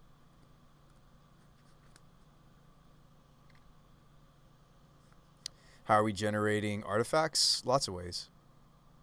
My artifact count's pretty good now. Although I might be going down to just 1 gingerbread. What I have currently is 2 gingerbreads. These are all double artifact, artifact, double artifact. Yeah. Evolution can also find us artifacts.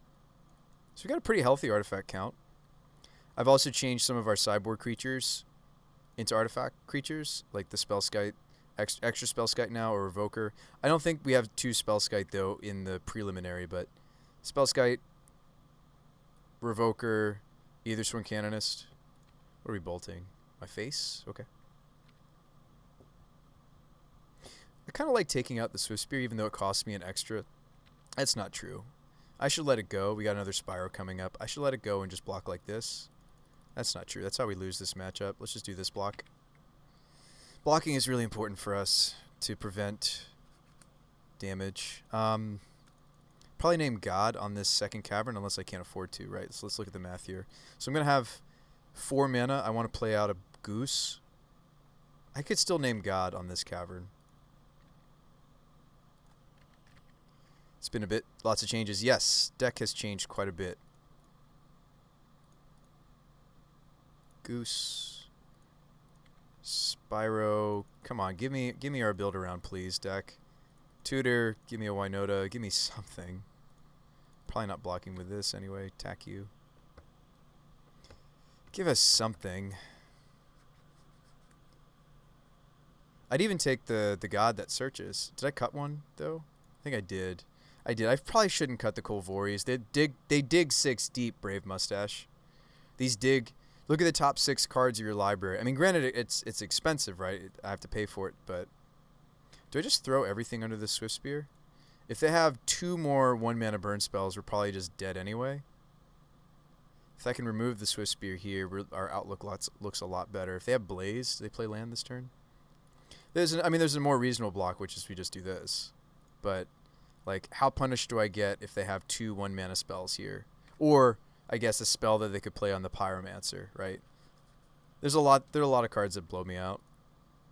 And I kind of want to keep the Pyro so that Eldritch is a top deck. Cancel. I think I do block with 1. It's tough. That's a tough block to figure out. Oh, wow, Heron's Grace? That's huge. Can I get them to pop?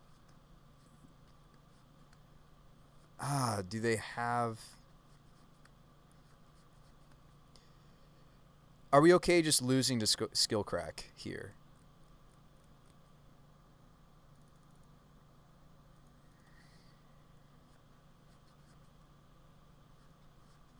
Champion could gain me. You know what? I think what we have to do is just play Arbor Elf. And make a food here, or like crack the food here. Try to set up for this Grace. No. I actually don't think I could even play the Grace. I think I'm just supposed to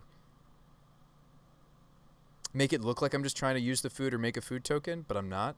I'm really just trying to flash in this Heron's Grace during their turn.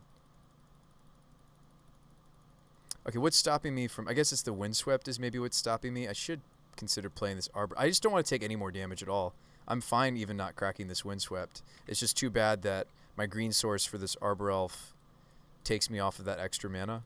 Yeah, I think we're just supposed to sit back, make it look like we're sitting back on the Goose, but my intent is actually to put in the Grace, because this Cavern of Souls on human can play that color mana. It's 17. Swing like this, because it's like, oh, okay, he's just planning to block with the Elemental token again. That makes sense to me. I'm a burn player. Math, blocking. What is this? No, I'm kidding. I'm not trying to make fun of them. There's a lot of math involved when you play burn efficiently. Like, there's plenty of people that can pick up the deck, but it takes a true, you know, to actually make the deck do the things, you do need to play it well. Let's see what they do here. So, how do we get got if they have... I don't know, I think I just block. Because I'd almost like to flash this in on an attack. I'm trying to get them to tap down so they don't have Skullcrack, necessarily. So, like, I kind of want them to end step this Skillcrack. That I think that they do have.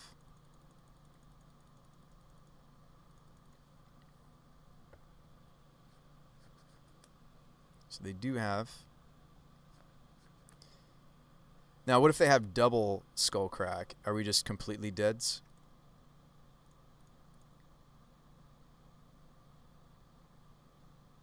I do have another basic forest.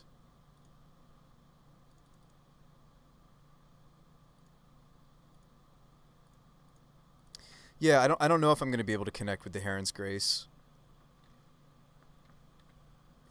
Do you guys really think that's what they have? It'd be so good for them if that's what they have.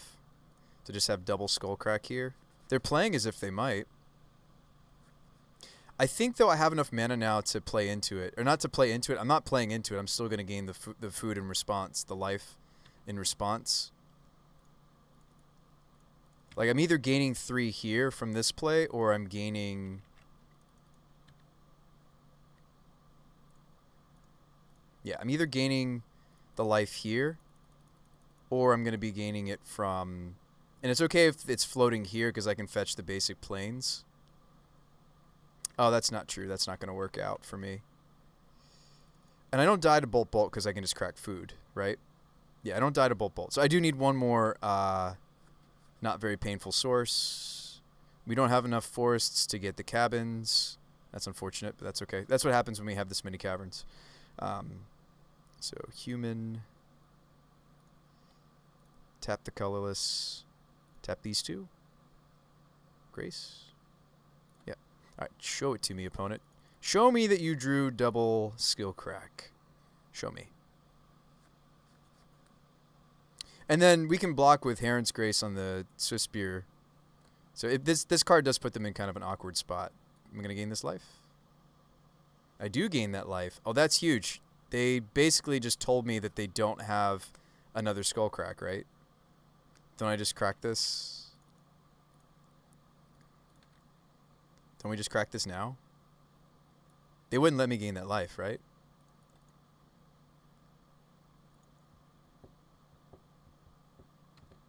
Yeah, they just wanted to cycle their canyon. That's great. We're up to 12. That's huge in this matchup.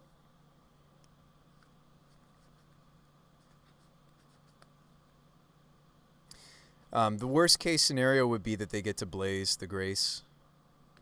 I hope they don't get to Blaze Grace. Looks like they have it. Gross.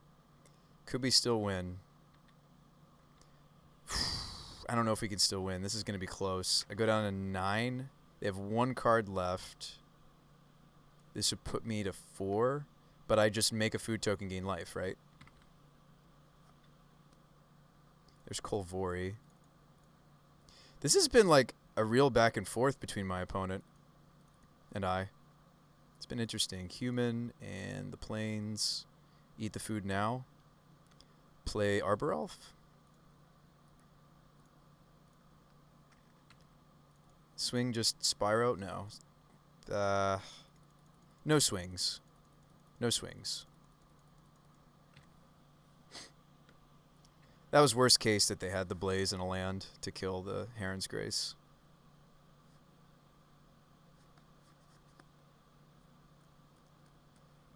Boros Charm. Oh gosh, do you just have Boros Charm, Boros Charm? Gross. Okay, good game. Nice draw. I'm not going to say that. That's rude. Let's say nice games. Good luck with the rest of the prelim. That's just bad luck for us that they drew like that. It's fine.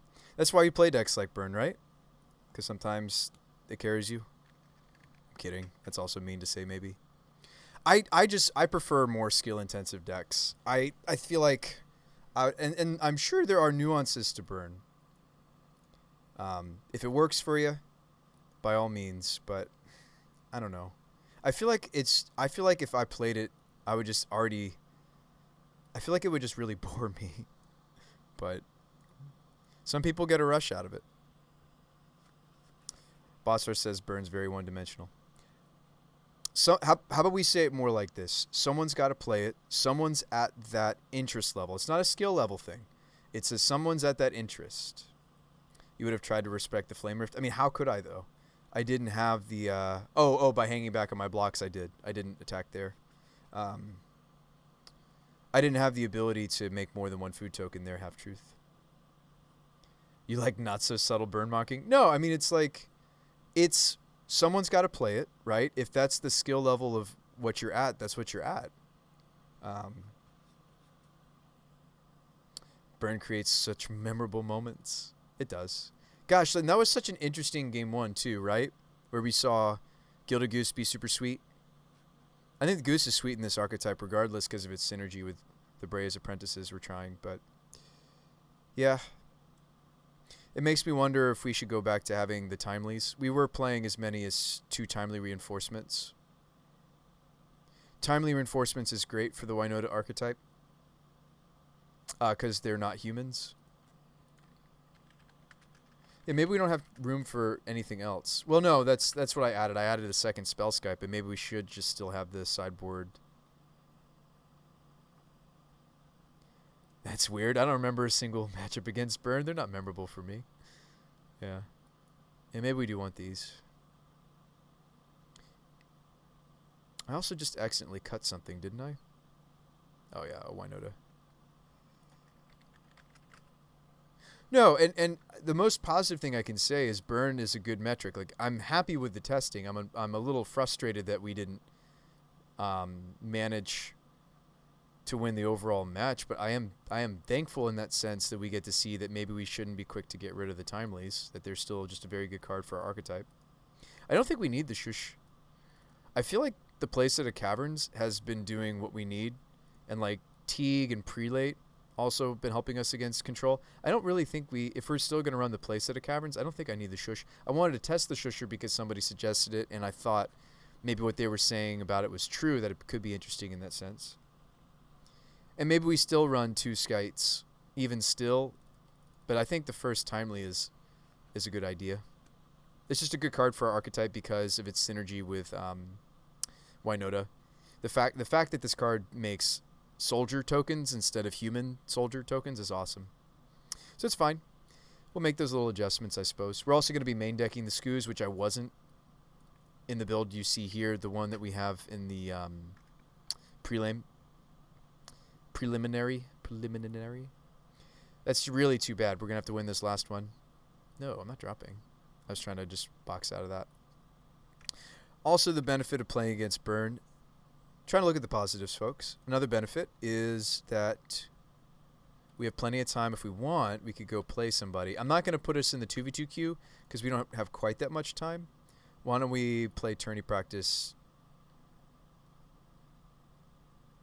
with the hope to play a full match, of course, but with the realization that we might not have time to. This deck's even fun to Goldfish, so you guys can see some of the little synergies. I do think moving away from Maja and maybe just playing Jor, like our finishers just being Blade and Jor, is going to be sweet. To a lesser extent for other matchups, well, Magus of the Moon is here because it's a silver bullet, not because it's a finisher, but our finishers being like Pia and Kieran Delar, Blade Historian. I like the finishers we're playing now, actually. Well. If it isn't the man putting the win in... Hey, what's up, Dry? That's a very funny way to introduce... Or to greet. There we go. It's a funny way to greet. Oh, you know what? We still have a Modern League with... a much earlier build. This was us trying to incorporate Scurry Hulk. Man, we've come a long way. Like, hang on, hold up. So hold on for a second here, folks. This was where we were even just like a week ago or less. This build, Pyre of Heroes build. Look at how much the deck has changed. And maybe for the better. Kolvoris, Breya's Apprentices. Alright, if you can't arrive with a bombastic segue, then why even arrive? Hefter says, I mean, I just would have liked to have seen a card from him. Oh, the card from them, Flame Rift. I think there's a good chance they're playing Flame Rift, Half-Truth. That might be the only new card that Burn is incorporating right now. I bet it was in there. I saw somebody in the I saw someone streaming Modern Burn today, and they were playing Rifts. I think it was who is it? A streamer that is okay playing Burn. No, I'm just kidding. I can't remember their name. Yes. Sand is terrible. Cavern of Souls, why you do this to us? It's much more fun when Burn isn't just red. They're playing red-white. Maybe I'm going to put the planes back? Nah, that's silly. Why would I do that? Tempting.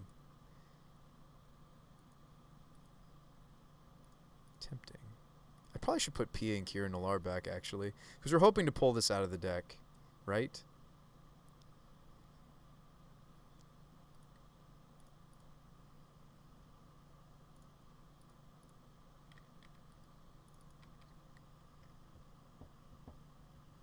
It's just like, it looked like we were maybe going to win that matchup because we'd taken game one. If you can take game one against Burn, there's a really good chance that it sets you up for the win, and we just did not do it games 2 and games 3. They had the skull crack, and I jokingly call it skill crack for many reasons, but they had the skill crack at the right moments. And it just made me very sad. Oh, and then they had the blaze for our lifelink creature. I'm going to take my Winota. Glad I kept the Pia. Very glad I shuffled away the basic planes.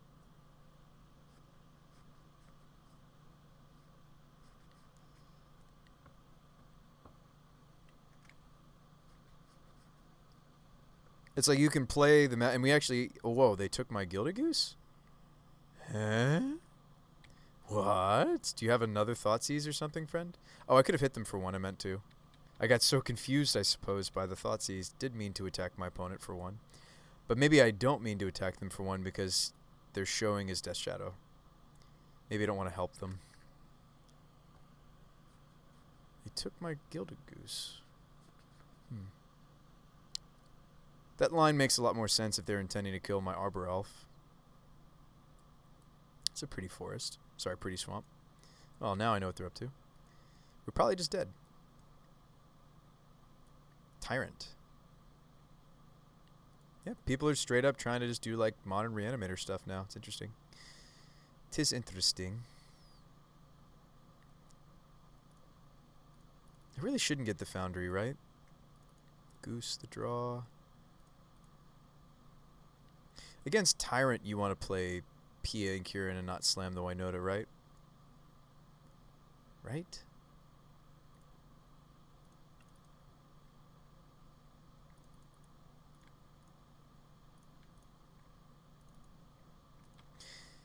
Alright, vaguely feels bad. Goose too strong. Alright, pre-release for this set is so expensive. I was there. 110 Australian. Purchase everything I need from the set. Yeah, you just purchase everything you need from the set then. I mean, if you don't have another land and spells, like, I don't care about this. You have a 4/4 flyer. There you go. There's the grief. Now we're very sad.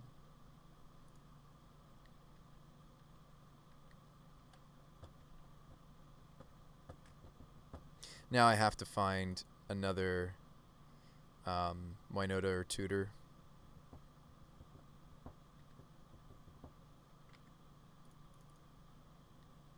Oh. Well, that was easy.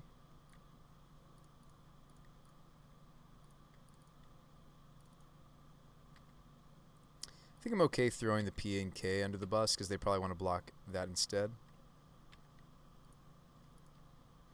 Tide Spout, you would just reanimate Protean Hulk and win. Probably the better thing to be doing. Blade Historian, right? Lets them not block Pia and Kieran. Puts out the most damage here. Pretty clearly, probably, is Blade Historian. They block a Thopter, they're taking 1, 2, 3, 4, 5, 6, 7, 8, 9, 10, 11, 12, 13, 14. Oh, you know what? They have to block. That stinks for them. They have to block one of my 2/2s. I just calculated it that they die if they block a Thopter, right? 1, 2, 3, 4, 5, 6, 7, 8, 9, 10, 11, 12, 13, 14. So they have to block one of our 2 power creatures. You need to block this one, dude. They did not do math. We win. Guys, math is for blockers, right? Math is for blockers. Oh, boy. Need more graveyard hate. Let's bring in the remorseful.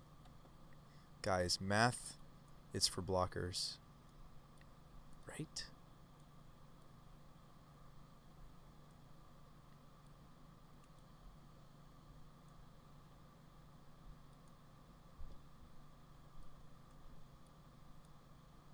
Sanctum Prelate, you name 2. Their whole combo is based around 2s. Seems good for us. Doesn't hurt us at all, actually, to name 2s on Prelate in this current build. We care about naming 3s. That's about it. We're a great Prelate deck, maybe. This doesn't help us. It's fine. I mean, the Spellskites might stop a Fatal Push on our win con, but Majesty of the Moon... What do they show us for mana? They're red-black, right? Yeah, maybe we shouldn't run the Magus. They showed us basic. No, this might still be a way to win. Pia Nalar is maybe more important than Pia and Kieran Nalar. I need to be able to swing through, right? We can make that decision. Yeah, it just looks like they're playing red-black, but I'm not sure if Magus of the Moon is not strong. But, like, probably if I'm tutoring for anything, I'm tutoring for Remorseful Cleric or Sanctum. Right? So, why even? But yeah, disappointing. We'll work on that matchup. I think the Shusher we didn't need. I think the playset of Cavern is just where we want to be. Well, we could test the Moon. I don't think we keep this hand though, right? This has to draw a 3rd land, no acceleration. This has Cleric. They probably just Thoughtseize it, though, if they can. I'm actually going to put back the Winota. I know. Crazy, right? Chancellor. Gross.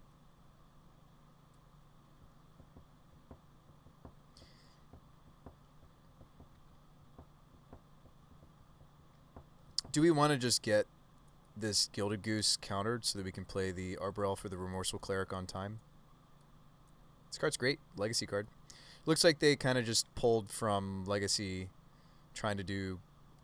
I mean, maybe that's a fine place to start. I'm not saying that's completely a bad idea. I think we just get this countered. I mean, but is it really doing anything for speeding me? I mean, it lets me get the Remorseful Cleric on there on turn 2, so actually I'm okay with this. So, Chancellor won't happen again now. I think I'm fine trading the Goose with that effect so I can play this on turn 2, perhaps.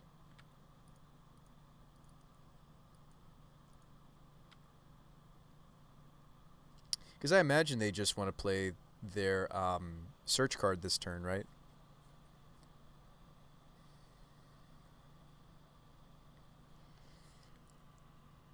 Oh, excuse me. Hopefully you guys are having a nice Monday out there. We are rolling out our subscription program soon. We're going to be doing user-submitted decks again. I've got a Google spreadsheet that I'm having the... first, I'm having my some of my current subs vet it. It'd be great to just play this next turn. Ah, they're trying to do the Sarah's Emissary thing too. Interesting. Is that honestly a good target? I think I still go Foundry because Spyro's in my hand. It's a little awkward, but is this honestly a good card? Why aren't we just reanimating Grizzlebrand? It's cheaper than this card too, probably, money-wise. I mean, and I'm saying that, and we played somebody in the, I think it was even the 2v2 queue, and we died to somebody unmarking and persisting this card, but I don't know. What say you out there, community? What say you out there, fellow reanimator peoples? Cool thing about Remorseful Cleric is I don't need to pop it until they either kill it or they go to reanimate this, so this card kind of puts us in a pretty nice position.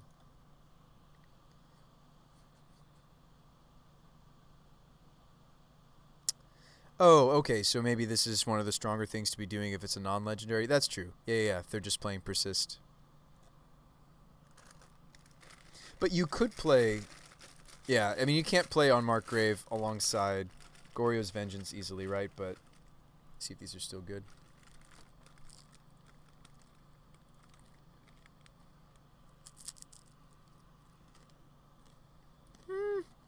These are bad. That's too bad. Or in the least, they are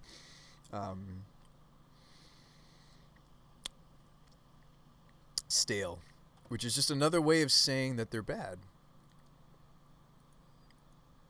A little sad about that. This is where you need to like entomb in response, right? No, it says target. It's not like Shallow Grave.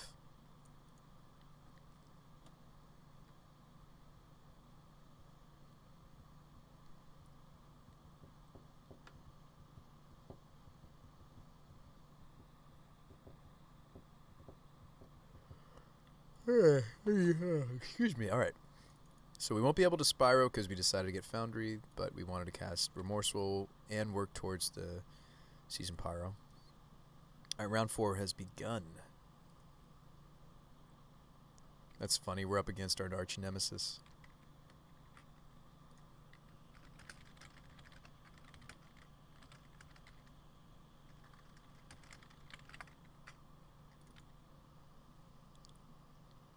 Could you imagine Shallow Grave in Modern? That'd probably be a terrible idea. Whoa, Pia Nalar. Haven't seen that. And a dry. Yeah, I know, right, Dry? Right? It's a grief.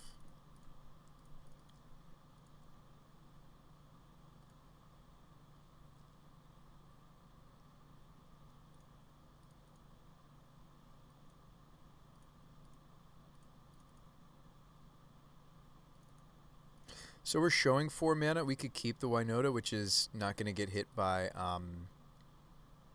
it's not going to get hit by Inquisition. It does get hit by Thoughtseize. I think that's what I'm going to do.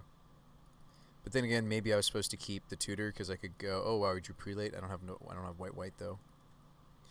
Oh, that's right. We're testing Thicket again in this deck, which I think is maybe a good idea because of Spyros, but...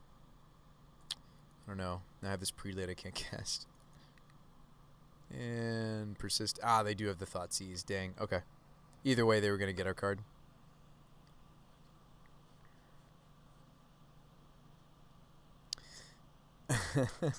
Right, Dry? That's funny. Alright, they take my card. I'm not doing anything yet, though. I mean, clearly they're going to block with the Supplier to try to set up a different target than Grief.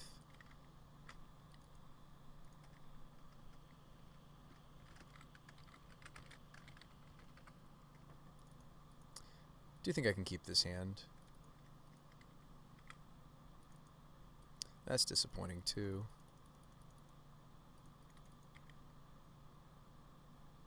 We have plenty of mana. I don't even mind if they try to block the Arbor Elf, right? I just want to get more damage across. Like, we can cast everything in our deck except the white stuff, so I don't really need the Arbor Elf anymore. Just swing for 5. Alright, we drew a Winota. Interesting.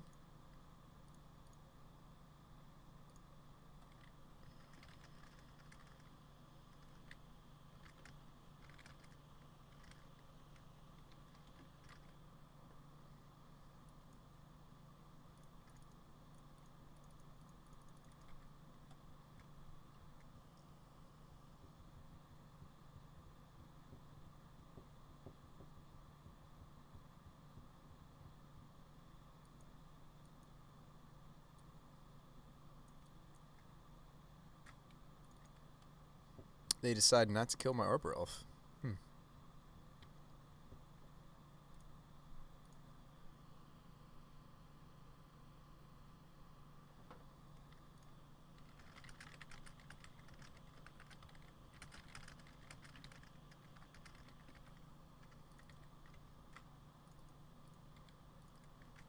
Hate to be double queued. Ugh, it's the worst. I mean, unless you're a grinder, then that's what they do. Ah, the Murmuring Bosk. The Murmuring Bosk.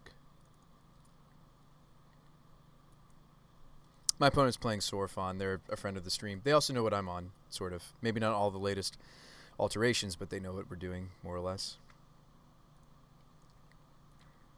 They're doing nothing. Swamp, Bloodstain, Insolent was what they hit off of the back end of the Stitchers. Nameless, gross. Maybe I should have played Sprawl. Our hand's a lot worse if they're killing my Arbor Elf. It's cute. Cute in the worst way.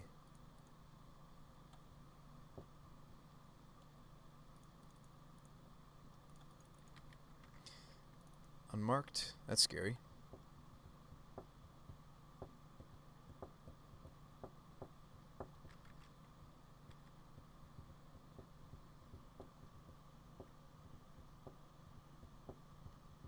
Is my opponent on lore when block constructed? No, they're playing Sorfon combo, and they may be going off right here. Nope, they're not. Not yet.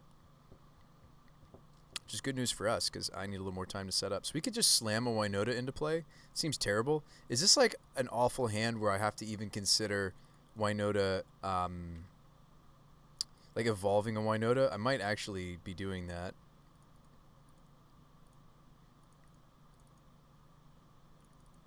This is like worst case scenario. And I mean, this is the issue with running Sprawls, by the way. If you're wondering, these would normally be a creature, not Sprawls.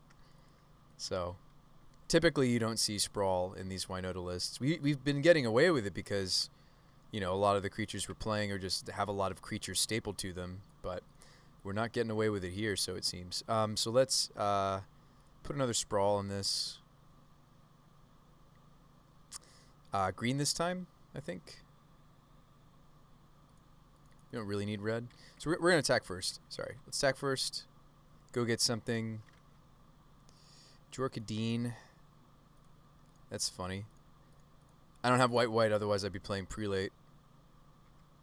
Swingage. Swingage. So I think we just turned this into a Spyro, right?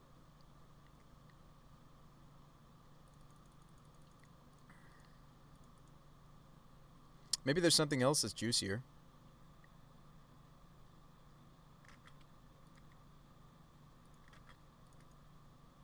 Opponent is floating black. I'm with you. I'm with you, opponent. I mean, they certainly don't want to be Magus. I mean, I could go for Magus, but, I mean, they're trying to show that they have the push. But I really just wanted to set up for what my deck's trying to do, to be honest.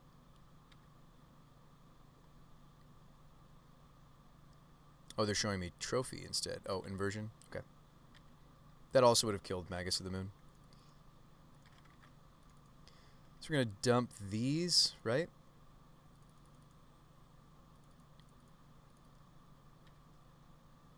Oops, I did mean to play my land. Whoops. That's going to be okay, though, I think. But I did intend to play my land.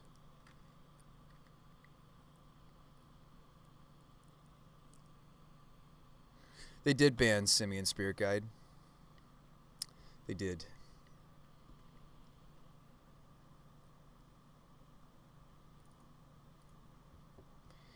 This prelim went a lot sooner than I thought. And I was only planning to stream till like, gosh, can you give me a white source, please, deck? That would be wonderful. Eldritch instead. Okay. That's good, too. We can go get, like, Scavenging Ooze. I mean, I could go get Winota, and then they're just, like, dead. That seems more correct, right? But it's like, we're so close. We're not anywhere near this drawer, by the way. It's just a 5-4.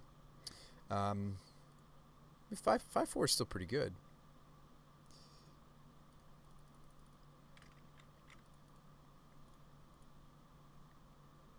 Yeah, let's go get Winota. Just trying to see what my other choices would be. There is the Clothies to think about. There is the Skoos to think about. But they're at 7, right? I just get Skoos and hit them. Yeah. Why do I need Winota? They're dead already. Do you kill this?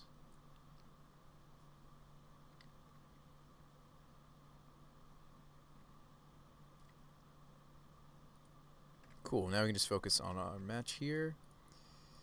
So we're playing a Sliver Hive Lord. You got it. Drew Maja. We're cutting Maja from the deck anyway. This doesn't need to be uncounterable. Probably. More than likely doesn't need uncounterability. But we're throwing this elemental into the Sliver Hive Lord because we could hit Magus of the Moon.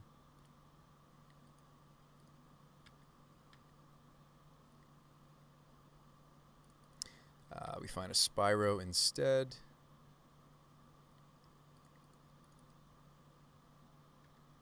We drew Yavi. You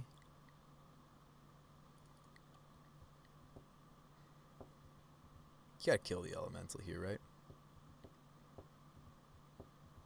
Yeah. Let's not forget that we have a Spyro in the bin.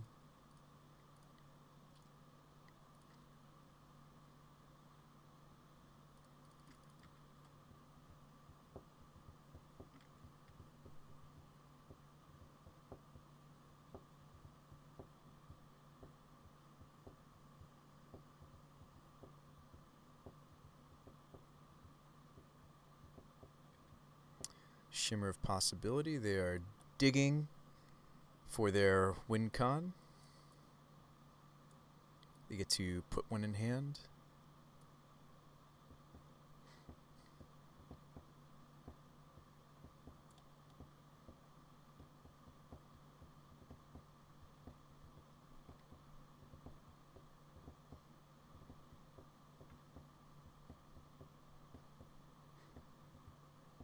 It's not a good sign.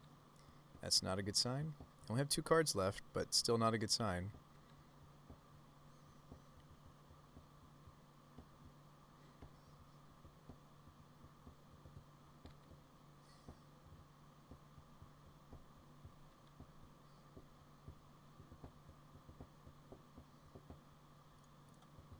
I can get the Sorin off the table, but that's not the problem. The problem is they have their combo.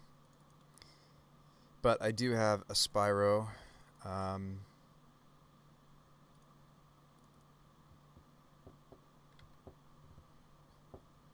do like getting the Sorin off the table because they're going to gain lifelink.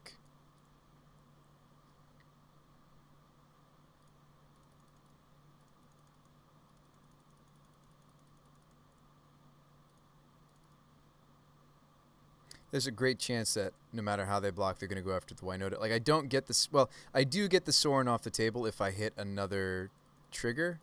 Now, let's just hope that we hit a trigger. We didn't see a lot of our humans, so there's a reasonable chance that we are going to hit here, which we do. Apprentice is actually a little bit better than Spyro, maybe, here. I say that because, not because we have a lot of artifacts yet or anything. I say that because I think I'm intending to flashback the Spyro than to just cast things I draw into. So I actually am going to take the Apprentice, and I want to throw the Apprentice at the Sorin as well. I just don't want them to be able to gain life off of, you know, Morphon. Or Morphon is still also, even though they chose Sliver. Oh, Height Rat, thanks for that follow. Welcome to the Brew Spy. Welcome to the Brew Crew. Welcome to the Brew Spy Show. So we can kill both of these. That seems right. Or not. They decide not to kill my elemental. Sure. Alright, we'll kick it back to them. We're going to make tokens.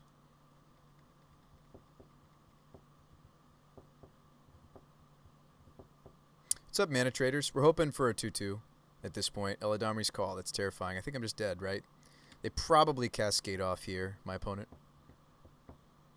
I do have a flying blocker, which is not irrelevant in this matchup. That's how they usually get me, is through flying over. So that is one of the benefits of us trying out this Thopter build. So unlike the, you know, Pyre of Heroes builds we've been working on, some of them did and didn't have Scurry combo. This build, better against Morphon combo. That's a small benefit of being a Bray's Apprentice build, right? So Sliver Legion.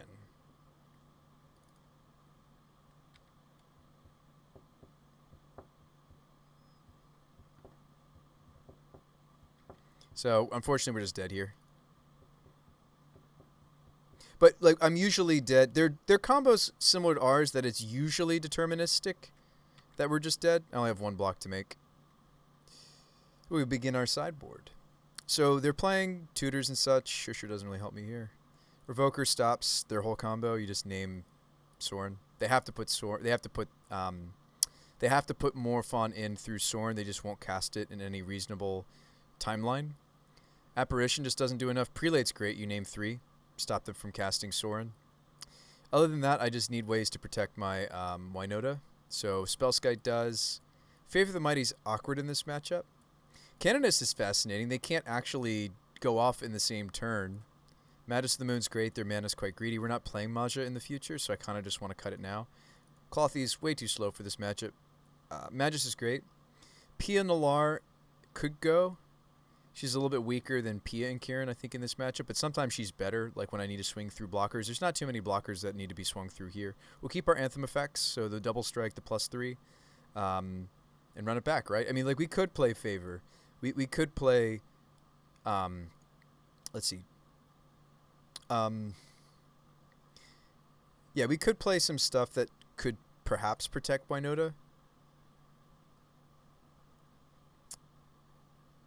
Let's see. I could cut like a Kolvori for not Favor.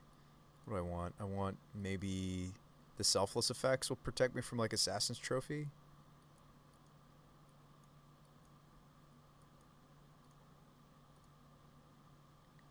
I don't want to cut too many humans though. It's our human count. Oh, human count's actually still pretty good. 18? That's rather high for our archetype. So the Breas have really been helping with our human count tremendously. Is it Favor or is it something like these guys? Maybe we'll just play all of them and see if I can't shove those in. I mean, these Anthem effects might be overkill for this matchup. I just have to stop them from doing their thing. Kolvori is a little slow, more for grindy matchups, where I can just sit back and just like look at the top 3. Top 6. This is look at the top 6. Also, I've cut quite a few legends. So maybe if I cut a certain number of legends, like how many legends do we even still have, right? Yeah, not nearly as many. I only have 7. So I think Kolvori should come out if I cut a certain number of legendaries. So one more cut, huh? I could cut an Apprentice, but if I cut Apprentice, I feel like I want to start cutting Jor. I could cut like the Pia. But if I cut Pia and Kieran Alar, then I kind of, again, want to cut Jor. Yeah, I think I've already... And what artifacts did I cut? I already cut Pia. Maybe I should also be cutting... I like that Pia and Kieran Alar is 2 flying blockers in this matchup. Let's run it back like that. Yeah, I think once we start cutting too many legends or you cut too many artifact producers, then you got to consider cutting those 2 cards I just cut. This hand is a little slow. There's no disruption here. There's no tutor here. There's no acceleration here. This hand has acceleration, still no tutor, but it's better than my other hand. So let's go ahead and shock in a Stomping. Cusco. Cusco? No, Cusco. And we're probably going to go Spyro, because the card advantage that the Apprentice offers us is a lot slower than just discard 2, draw 2. We just want to dig to the stuff. So Spyro, obviously stronger than Apprentice in many contexts, certainly in this context.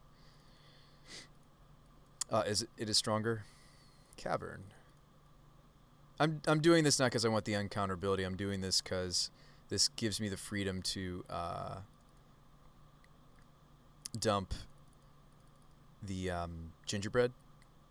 I don't want to slow land in this matchup, and I'm not that interested in the extra artifact in this matchup. So I think I'm going to get rid of these 2. What have my losses been to? We nearly beat Burn, but then died. I lost to a very strong linear draw of Amulet. We beat game 1 against Burn, actually. I managed to gain a lot of life off of a Gilded Goose and then beat them down. But then we lost game 2, but that's normal because they're on the play, excuse me. I added a Timely Reinforcements back to the sideboard. I don't know. Like Amulet, I think I might have actually won. I think I made a mistake with one of the tutor selections I made. So I think the burn loss was maybe I'm not respecting it enough in my sideboard with the newest build, because I cut both timelies. So now we're only down one timely, which I thought I could get away with since we're running Gilded Geese now, right? And like game one, we won because of a Gilded Goose or two against Burn. But anyway, I guess I still should be playing this card because it is non-human token generation. So it's a really good card for our archetype. Amulet Titan, I just have to win the die roll and be smart about what I tutor for. They had a dismember for my Magus of the Moon as well, so it's not like I made all the mistakes in the world. I made enough mistakes in this world, and yeah. Yeah, it is sweet. It is a nice little thing, isn't it? It is nice. Favor. This is not a great draw for us, though. I need to find my way. And this is the thing. This is where the Apprentice looks a little bit better than the Spyro. Is I could still be looking at the top of my library. I could be making food tokens with the Goose and drawing cards off of the Bray's Apprentice. So this is where Bray's Apprentice looks better than Spyro. I ran out of gas. What are we doing here? Killing my Spyro?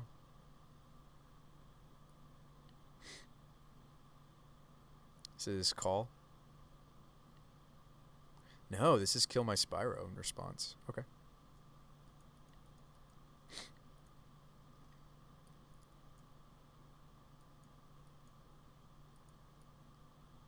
Yeah, they want to abrupt decay my Spyro. That's fine.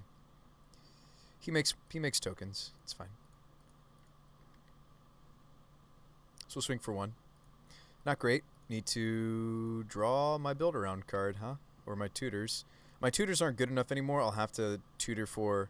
And again, since I have Goose, maybe I'd rather get Apprentice than straight up a Spyro. I don't know. Drawing two immediately, though, is so good. And it takes a while before this is more than that. Do you just have it again? Harmonic. Okay. That's pretty good here.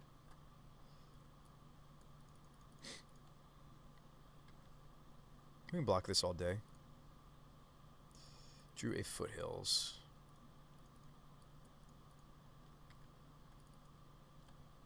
I mean, I'm going to Spyro token instead of... maybe I'm still supposed to attack there, right? I think I'm still supposed to be attacking there. No, that's not true.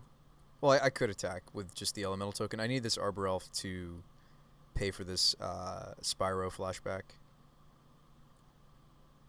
No attacks. Don't have enough forests out yet to... I think we do have some white stuff, right? But then again, I have the Arbor Elf. Could just get a basic. White as in... but we already have white. That's... Yeah, because it's Sanctum Prelate.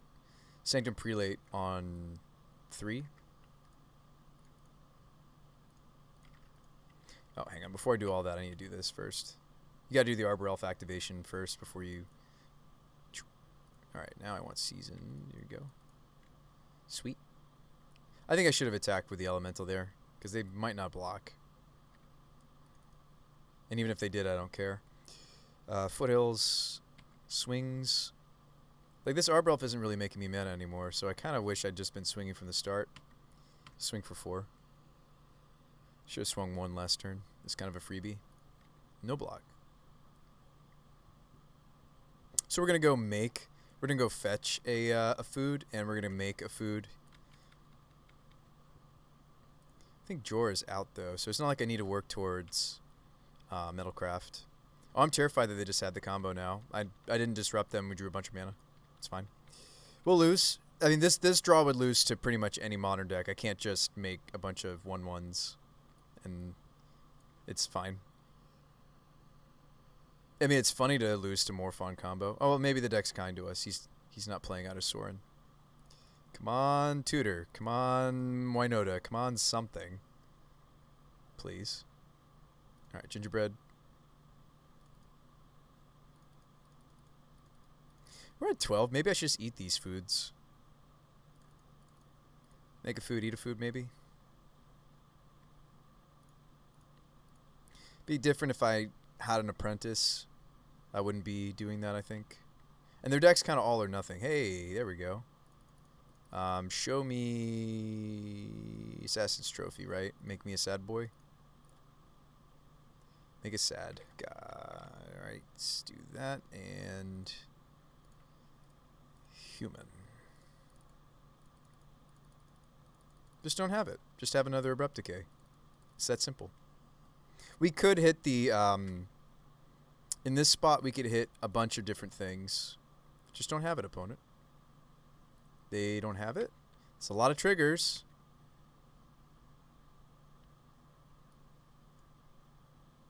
So Canonist is tempting, but Magus maybe just shuts them out.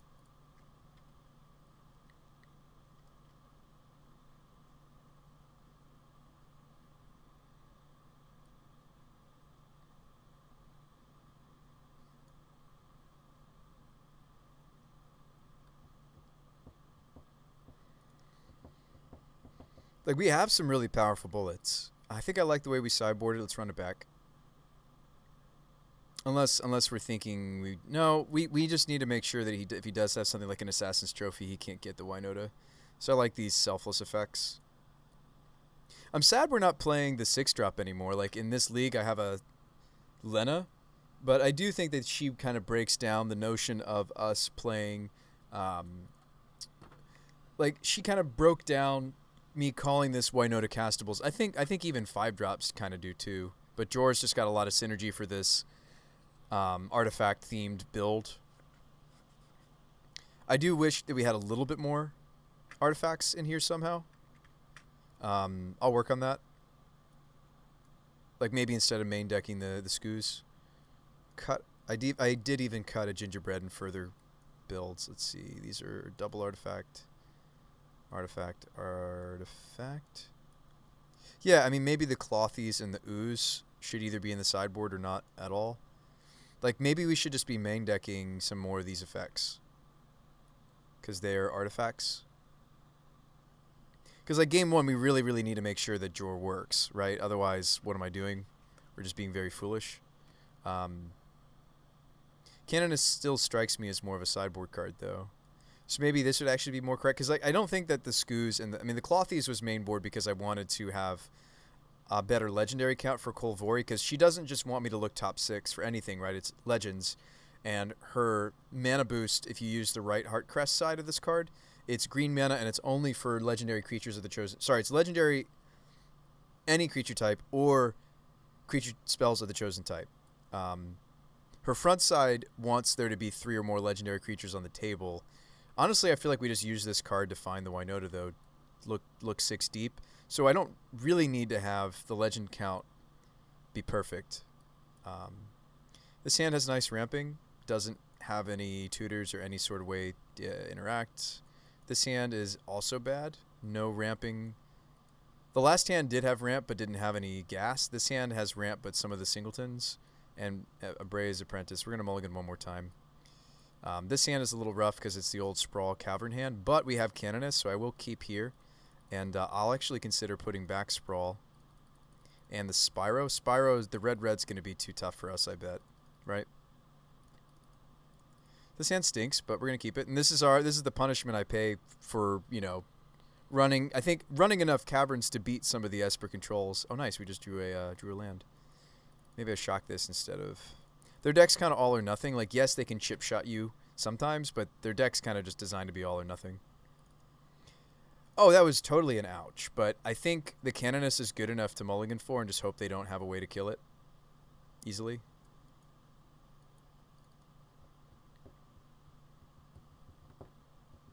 The worst would be that they have the, an Abrupt Decay or... Yeah, I mean, we just have to slam this and hope it sticks, right? I don't think I can afford to spend the food to play Apprentice to not... Yeah. Yeah, I think we just are slamming Canonist and hoping... Yeah, this is a decent 5 for sure. And we've got Goose plus Apprentice. This really is the wombo. If you're wondering, like, okay, Bruce, how are you making this card actually work? Are you literally just playing it because it has the synergy for Winota? No. We've got some engines. It really is this plus this. Like, we might honestly have enough artifacts already. I don't mind Revoker and a second Skite though. Skite's just really good right now. Maybe it should even be this, by the way. There's some decks that Canonist is great. There's a lot of people trying to do the silly thing with a lot of people are trying to break the Cascade and the new free spells in the format. They're doing like trying to do like a Legacy Waterfalls, but in Modern. So they're playing like Shardless Agent and such. So I don't hate just like having this in the main board. Even stop Snapcaster Mage.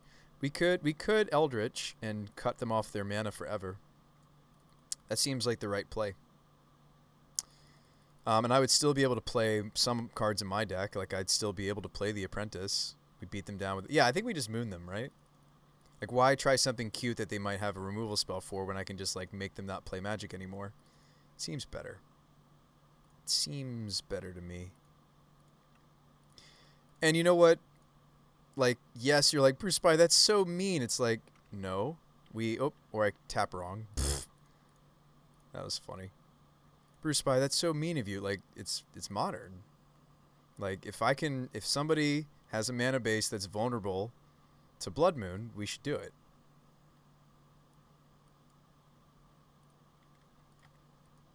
And I like it better because I still have a follow-up play.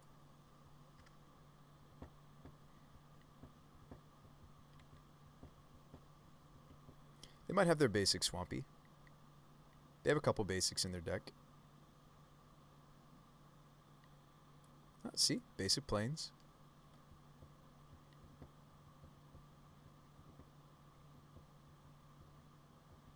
This could even be a Dismember too. I mean, like, that's the thing. Like, Dismember being so prevalent in the format, it's like this doesn't really have the impact it maybe used to.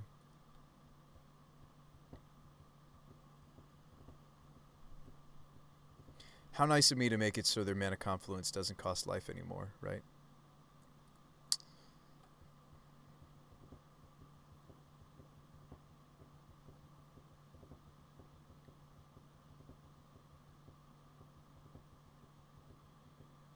Trying to cast something.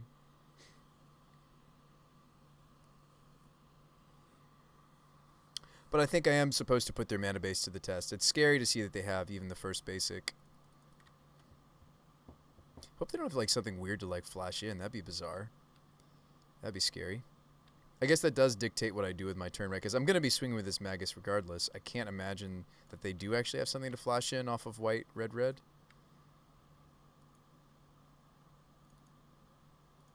Yeah, I hope they don't, like, end step kill my Magus somehow, or, like, path my Magus. And then we might be in a bad spot if they do.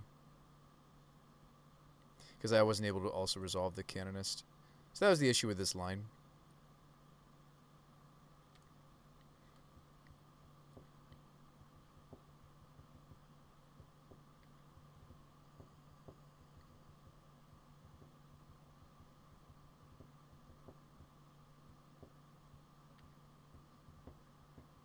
Oh, nice. They're playing Metamorphosis. Okay.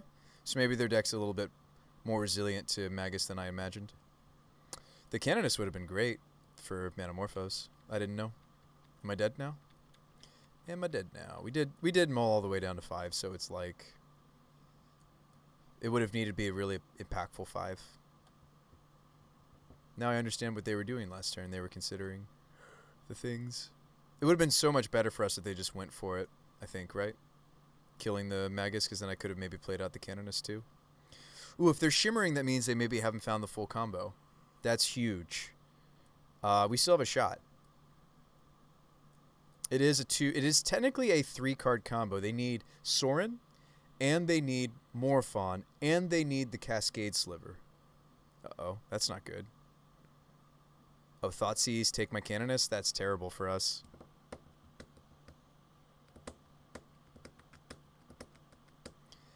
I mean, we still have a couple of top decks that could do it, but I have a Cavern that's naming nothing. Another Breas. I probably should play out the Goose, though.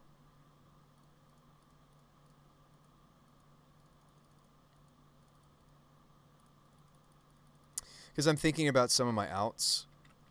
Some of my outs need different colors than what I have.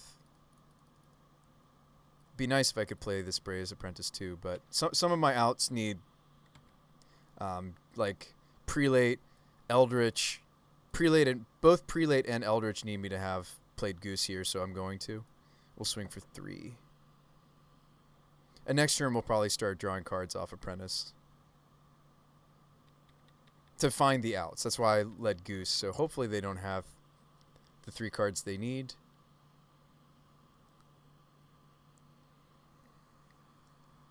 That's not a good sign. Looks like they're going for it. All right, Sorin.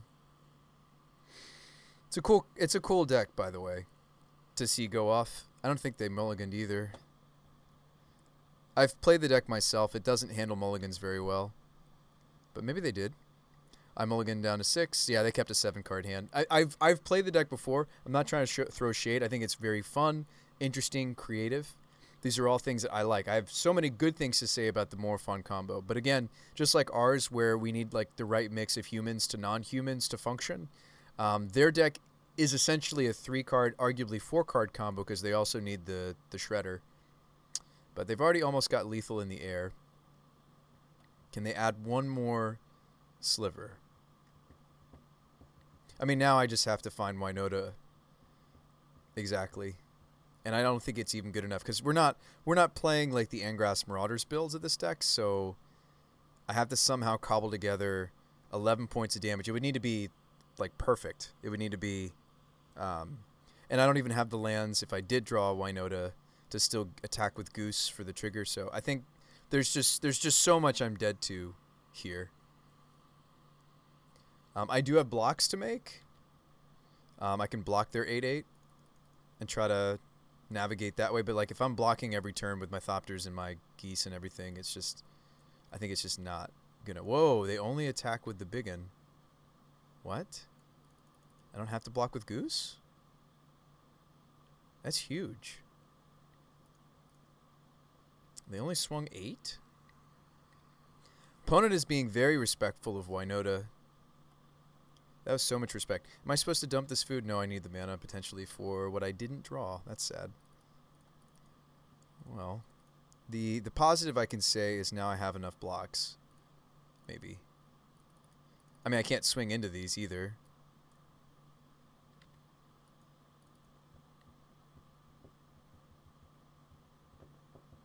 I might be able to get the Sorin off the table, though. Hold on. So I have 2 flying blocks.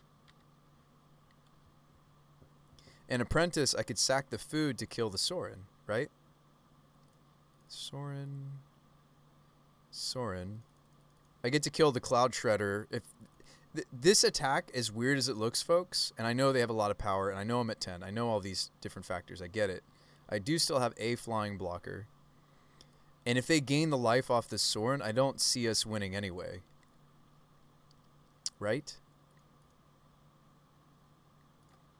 I think that's what I do.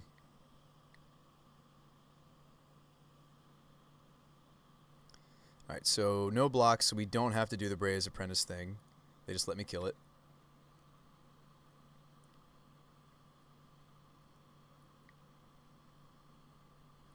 Alright, we kick it back. I have 1 block to make. So many things that kill us here. Just have to hope they brick, right? But their deck's kind of designed not to brick. Yeah, they win. They go get another first sliver. Good games. We had some tough matchups tonight. This is them killing my Thopter. We had some tough matchups. Like, we almost beat Burn. We almost beat... Like, we're running into some of the things that it's like, where are the Esper Control players? Did they all get hated out by Burn because Burn's arguably better now? It was fun. I'm curious what our next card would have been. We probably would have fetched, though, right? If I did get another turn? Another Apprentice? Good games. That's really depressing. But in the end, we died to a friend of the stream. I still don't know if I can justify mainboard Canonist. That still seems really aggressive. But the yeah, I have lots of little thoughts. I don't think, like, unlike Ponza, I mean, I think the Clothies is sweet, but unlike Ponza, I'm not animating this as much. Like, maybe that's even the other timely reinforcement slot. I do really, if if we're just in a burn phase of Modern, I do want to compensate accordingly, which I do think is maybe even more than one main deck Skite. I think the Skites and the Geese, the Fetchable Cabin, all this, well, not the Fetchable Cabin, like this stuff, massages that matchup a little bit without really diluting our main board strat. Revoker, just because of artifact count. I mean, this could just be main board the Ooze Bruce by. Even though I'd like to get our artifact count up, I think Ooze is just a flexible slot if we have room. Yeah. And like that's the thing is I need to win game 1 against Burn. We did do that tonight. We did win game 1 against Burn, which is great. But I didn't win the sideboard games. I think maybe them bringing in the extra skull cracks. We're not having trouble against the counterspell decks. We didn't lose to a single counterspell deck tonight. Now, you may say to that, Bruce By, you jokester. You kidder, you funny guy. You didn't play against any counterspell decks tonight. No, I didn't. I did not. We did not play against any, which was very surprising. You can see that I was geared up thinking we were going to. I don't know if I like this Firelit Thicket now that I'm looking more at the mana base. I think if we are going to continue to play the playset of Cavern, I do think that Gingerbread should just be a fun of, but maybe we should just be playing like a Copperline Gorge or even another fetch, because I think more fetches just make the Arbor Elves happier, honestly. So that could be the first Prismatic. And I know you're like, but Bruce By, you're not playing a red source. I mean, a basic mountain. That's true. So maybe it can't be Prismatic. Maybe we do just play like an Arid Mesa. Mesa fetches for all the shocks I'm playing. It doesn't fetch for basic Forest is the only thing it doesn't do. Maybe it should just be a Mesa. I think that'd be better than second Cabin. I think the Cabin is fine as a fun of. It is a tap land for us. So let's run it back like this. I don't even really want to finish our other league. I know it's crazy. Like usually, now let's finish it. I usually don't throw leagues away. I just don't like doing that because there's extra testing. What am I really learning though from this Scurry Oak Pyre build? I mean, like I'm testing the playset of Cavern in this build too, so that's something we're learning. Yeah, I mean we're still seeing and learning. We were trying an Imperial Recruiter, just wasn't good enough. Card's great. I just don't think it's necessarily for this archetype. We kind of prefer the immediate effects of these cards, kind of setting us up for the Winota. These do a really good job setting us up. Recruiter can't find Winota was another issue with the card. Yeah, let's just skew our main board to beat Burn a little bit better, and then of course have relevant sideboard to follow up to still make it a win for us, because it's disappointing to win game 1 and then even after sideboarding, like the fact that their sideboard was more impactful. I mean, like we have quite a few things that can come in the Burn matchup. I'll show you. It's not like we had nothing. Even before the 2 timelies, we had Prelate came in, Heron's Grace came in, the Knight of Autumn came in, the Mark of Asylum came in. So we had quite a few things to come in, but I think, you know, if that's where we're at, where everybody's, if they're not jamming their blue dot deck, they're jamming Burn. And that's pretty normal, right? When a meta shifts, there can be a lot of players playing Control. There can be a lot of people playing Burn. Well, especially Burn, right? When there's a meta shift, it's like, I don't know what to play. Okay, I'll just play Burn, right? So, you know, there might be more Burn coming out of the woodworks than as per usual. All right, let's finish off this league. We could still prize this league is another reason why I don't want to throw it away.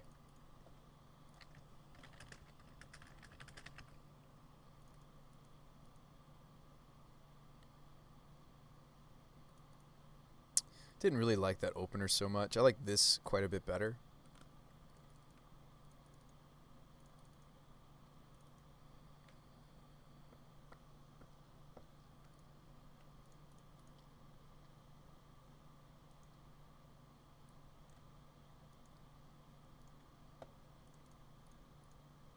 Maybe could have gotten a basic there since we have the Windswept. Next we're going to Scurry.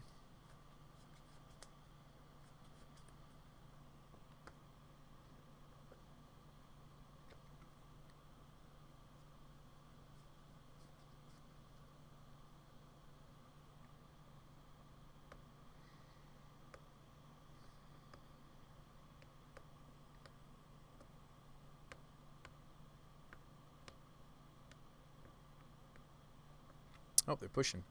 Oh, now I'm sad that I shuffled away the third land. That may hurt us. Grief. Pitching Grist. Okay.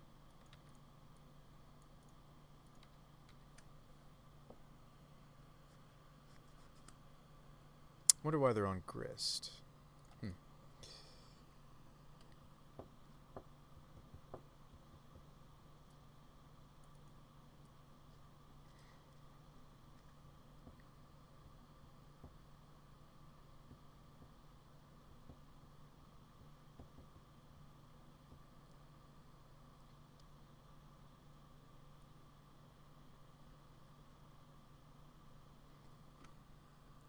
Oh, excuse me, folks. Hopefully you're having a nice night tonight. Hope you're enjoying the stream. How are you folks doing? Yeah, maybe this would be a better direction for this. I do like the Kolvoris. I want to continue to test them. They help our artifact count for the apprentices, but they're also just a good card. I'm not even really looking to turn this into a 6/6, right? And I don't think we will be if we're running this few legends. But she does dig us to... What are we running? 9 now? 9? Wish there was like a legendary that gave us a similar damage output as the Blade Historian. That would be nice. So they take the Scurry Hoke. Okay. I think that's correct. I don't want them to know I just drew Temple Garden. Excuse me. There's less punishment for me going and getting Sacred Foundry in this build than other builds. Confidant. Okay. Really would love to see a creature. It'd be good to see a creature. I have Rallier, so it might have been incorrect for me to do what I just did. Mystic. I kill my Mystic. Don't kill my Mystic. Dark Confidant reveals himself. Thoughtseize. He's probably going to take the Winota, but actually the Eldritch might be better here because I can Eldritch the Mystic for Spyro. Best case scenario would be that I draw non-land.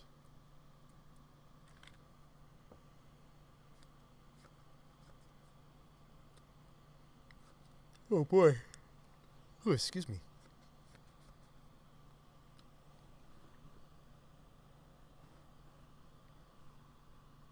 Does feel like combo and control have been impacted by bans. Aggro is always the most fine. Yeah. Yeah. I mean, I think... I don't know. It's fine to return back to this flavor, but I actually just think this is the... I don't want to say right, but this feels like perhaps a better direction for us to be headed in. But I don't know. Jury's still out on that one. Yeah, I think Spellskite's good right now. And I think ours is a deck that doesn't mind duplicate Spellskites. Just because of this engine we're playing, really. I think it's the reason, the main reason. They take the Winota. Yeah, I mean, you really can't go wrong with either selection. They do have another Confidant. No blocks for me. Shocking playing the other Confidant. Our opponent is very confident. Alright, down to 13. Don't let them kill you. Foothills. Was this back when we had Dryad Arbor? I wonder. We were not playing Dryad Arbor.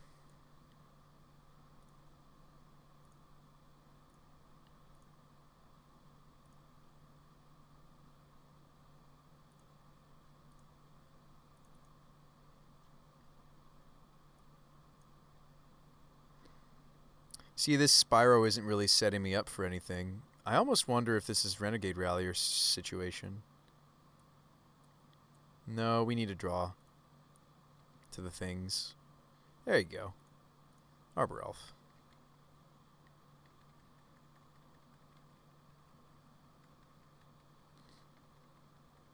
Swamp Confidant.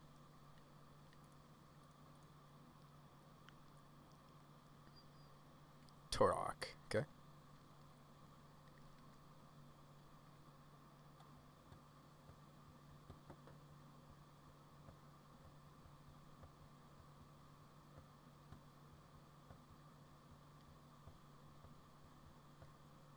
I'm going to take it.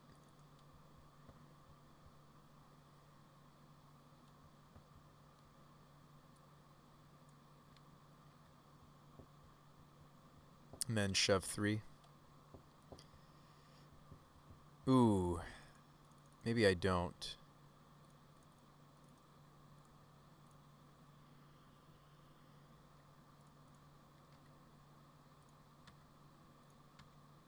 One plus Colossus? This card seems good against my opponent's mono black deck.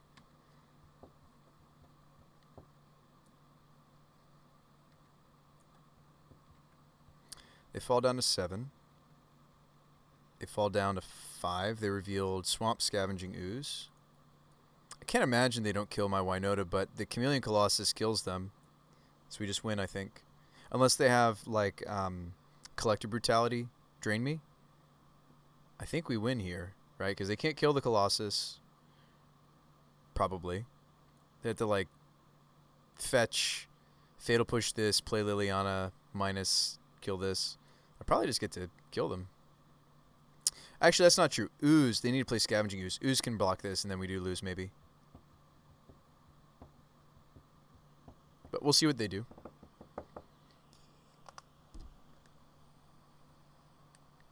We could draw a land and be able to exile these Spyros.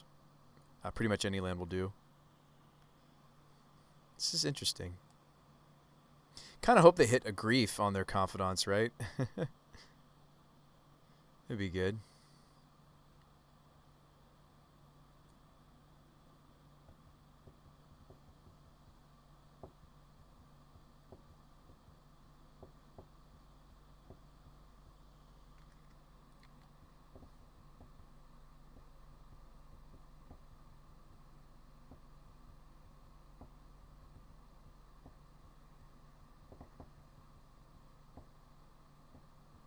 Now, Chameleon Colossus is a changeling, so it doesn't count for Winota.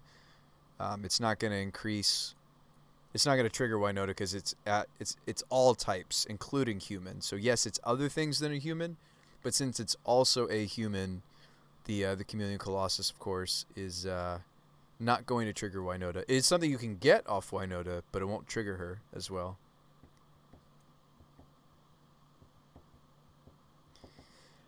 So I haven't yet, Chancellor. I want to try that out. Grief with Ephemerate. I don't have the means to yet.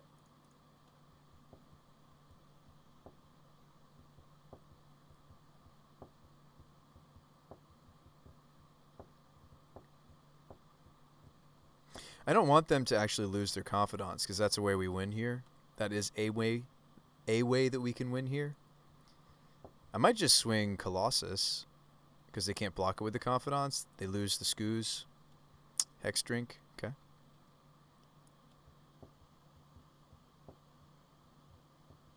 I don't want them to know that in my hand I have the ability to do the Spyro. I mean, here's the thing with this attack. They would just chump with the confidant. I think that's bad. I think I swing with this. They have to respect it because I could pump.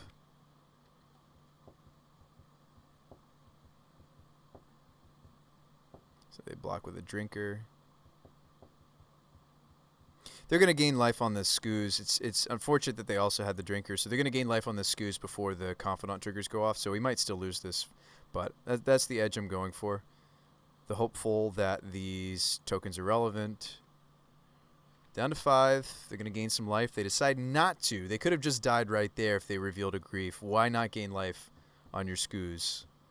A little frustrated that I might still lose. That was, I mean, unless this is their only Grief, if they know it, they have other cards that would have gotten them killed. Surely you got to consider gaining some life before that trigger goes off. They just took it on the chin. Yeah, I'm waiting until I can rent cards, Chancellor. So they have a push for my Winota. That's unfortunate. There she goes.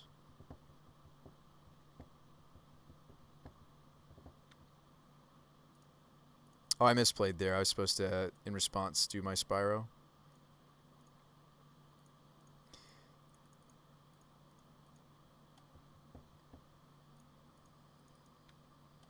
They could have stopped that. They had another green source. They could have grabbed it in response, right? Oh, no, you can't. You can't respond to it that way. That's right. Pyro is like just really that good, isn't it? Yeah, Spyro is that good. Because it says comma. The exile is first, then the colon happens. Oh, wow, we get to do some blocking? Fantastic. They may have us this time. We may see them do the scavenging upkeep stuff this next time. So I think we're going to lose. They're not going to be taking enough damage off these Confidants like I was hoping. Scooz, of course, is going to check the Chameleon Colossus. I mean, it's important that we kill the Scavenging Ooze. I'm just trying to figure out if I just, like, double block Torok.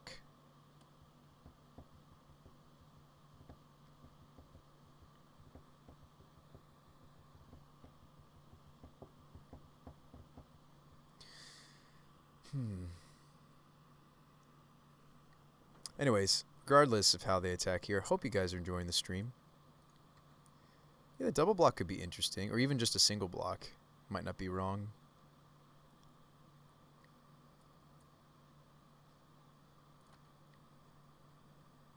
It's very possible they have more pushes. So I think I'd rather not get blown out, and I think this 1 damage off this elemental might actually be relevant, because we're going to hopefully force a block. I don't know what the rest of their hand is. Okay, cool. Hopefully we're going to force a block with this Chameleon Colossus. Okay, Spyro the follow-up. So let's attack. Force them to block.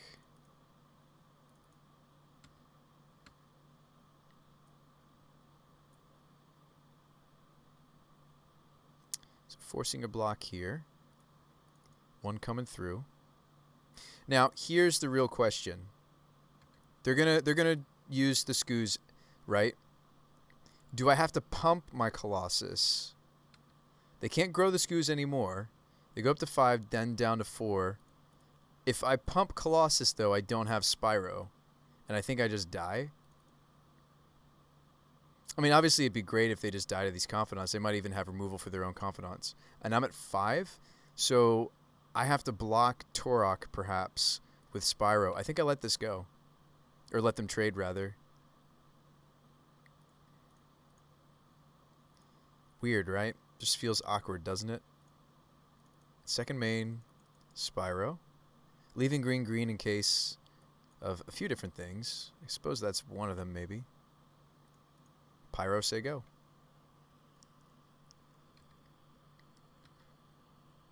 Ugh. I think we just lost. They did not die to their Confidants. Ugh. Yeah, they just need to remove this blocker. That gives them Fatal Push. This Peatland gives them the Revolt they need for that very likely Fatal Push in their hand. They've already played 2, but it's totally possible that they have the 3rd copy at this point. They've drawn a lot of cards off of these. Could be an Assassin's Trophy. Could be a lot of things. Why isn't their deck playing? Oh, their deck isn't playing Loris because of Grief. Got it. We figured it out. It's very simple. You either kill this or die, right? With the exception being like, well, no. Collective Brutality they would just use here. Kills the Pyro. Am I dead? Our draw really wasn't that wonderful. They take a Scurry.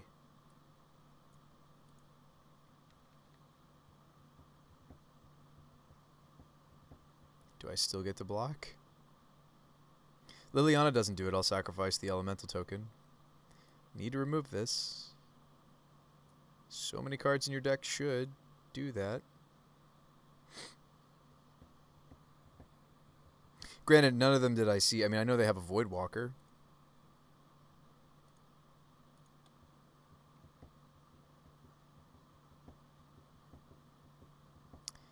Gosh, it looks like they might not.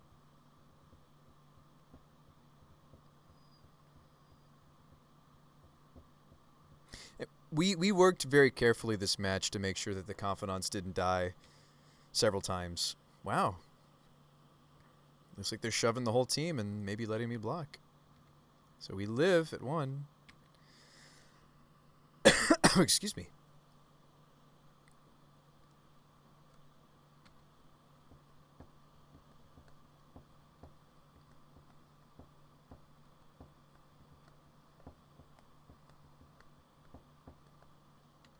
I will sacrifice.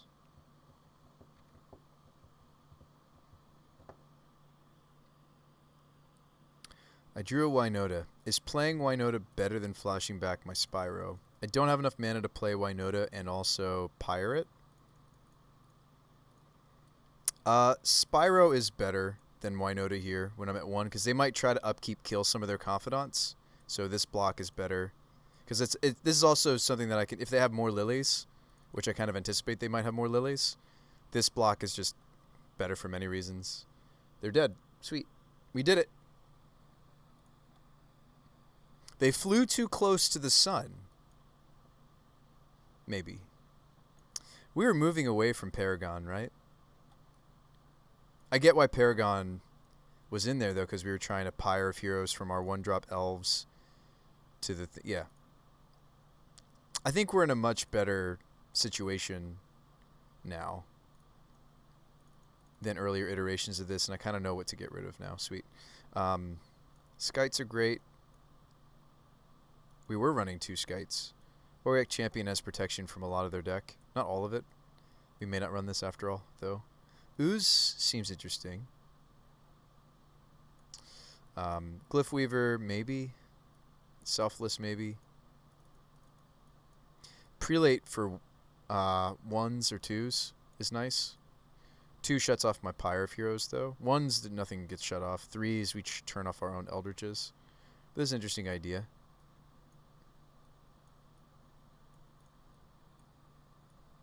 Could cut 1 Oak, but I feel like if I cut an Oak, I don't want 2 Denizen. 23 lands. Actually, that seems right with only this many dorks, doesn't it?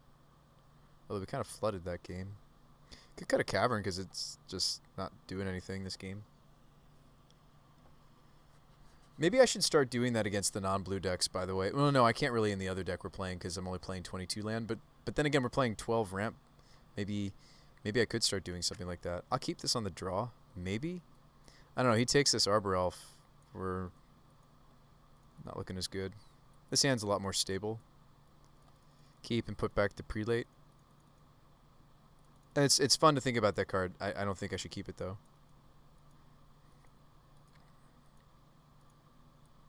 Fun to think about what we could name with it, but... they take my Spyro. Surely you take the Spyro.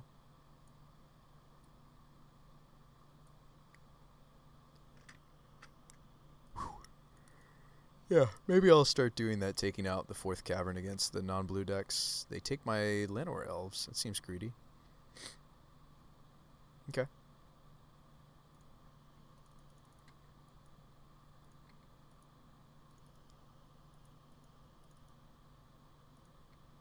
Tarmogoyf. It's a reasonably sized Tarmogoyf. Tarmogoyfi. Actually, I should have played my Mesa to get another duel instead of my Wooded. Wooded can get basic Forest, but it'll probably be okay. Probably. There's the Grist. Making an insect.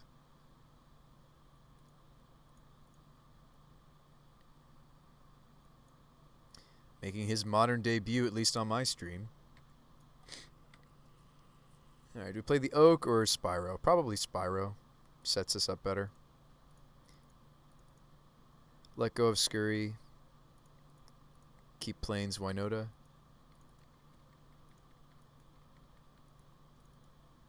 I think we've made a lot of improvements to the deck, honestly. Like I look at what we're doing here, and then I look forward to the future. I just think this is a better direction.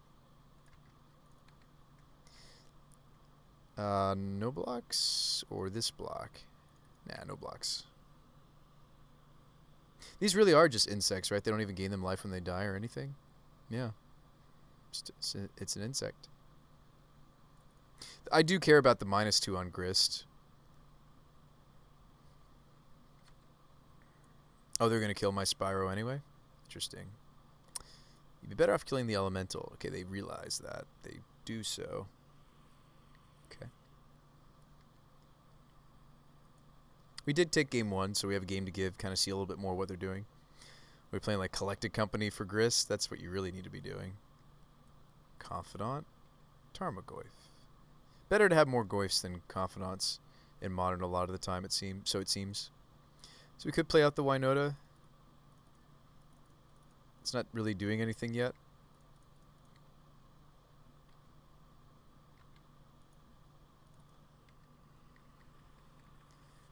Confidant says engineered explosives. It's a good one to see off of Confidant. Trophy, yes. I'm gonna have 6 mana for this mirror entity, maybe. It's a lot of damage, though.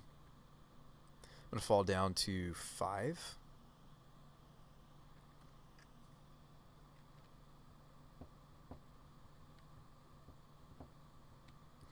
Yeah, we're probably dead now.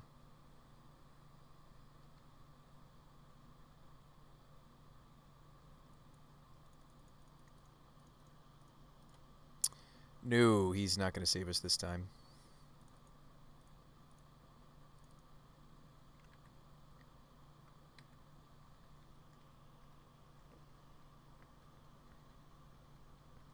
Abrupt Decay. Ooh, they have Plague Engineers? Gross. I was very happy that this card seemed to go away thanks to Luris. For our deck anyway. So down goes that. Abrupt Decay the Spyro.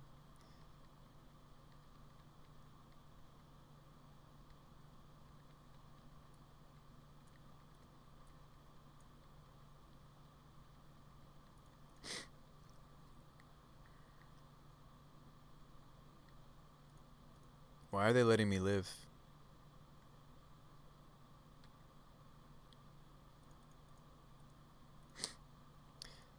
It just seems like laziness. Like, what if I was to draw the Scurry combo right here? I mean, I didn't. But what if, right? Like, what if I was able to draw the... At least in this build, we have access to doing that. Like, why let me do that, opponent? Why let me do that? Actually, I shouldn't concede there because they might show me another card off the Confidant. But, like, why would you let me do that? Let's run it back. I don't think they... And then they did see Scurryoke game 1, right? Like, why not just win the game? Why not just take the time? And I'm sure I'm one to talk. I'm sure there are plenty of attacks I've made without fully thinking about the math behind it. But it's like, why not take the time to math the blocks? Anyway. I'm sure I'm preaching to the choir at this point. I mean, we've all made attacks where we've not fully mathed out and thought about things. And look here, we're the crazy people playing this card, right?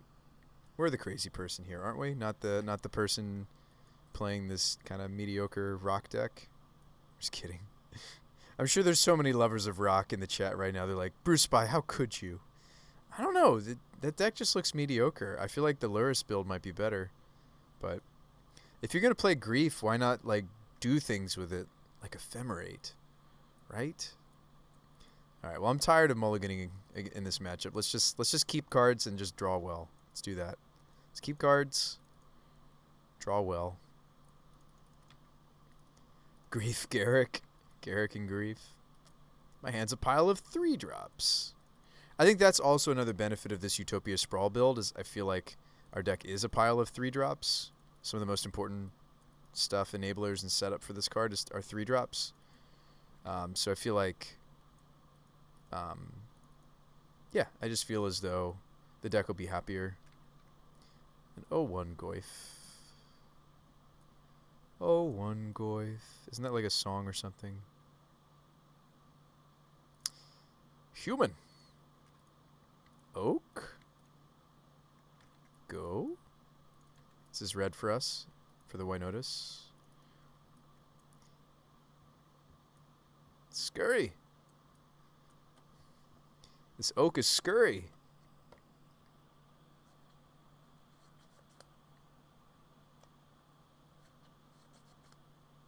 Yeah, I do think that the scurry oak combo wasn't great, and I'm thankful that we moved away from trying to incorporate it into Winota. Now, granted, it is a 3-drop. It is a 3-drop that produces non-human. I feel like if we want something like that, we should just be playing either Rabble Master or Legion, whatever his name is, the other 3-drop that makes Goblin tokens. I do feel as though the scurry oak is not the greatest. It's cool that it has an infinite loop and combo in Modern. My issue is that there's plenty of Bolt to go around. I do like that Winota is not as easily disrupted by Bolt. Thank you, Chancellor. Yeah, Legion Warboss. Is this Thoughtseize? Gross. Oh, Decay. All right. I may want to lead out the Glyph Weaver instead of just playing the Winota. Problem with this line is, okay, it's much better now to do. This line got much better. Yeah, I do like Legion Warboss.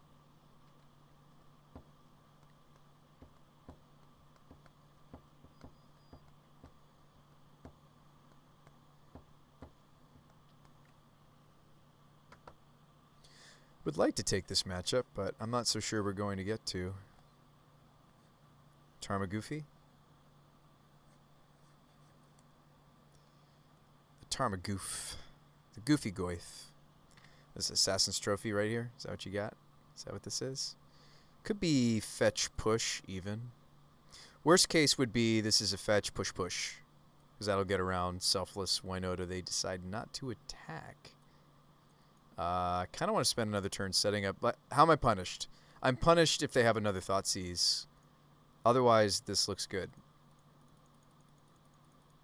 Scurry. Rather setup. Could cycle the Horizon Canopy as well.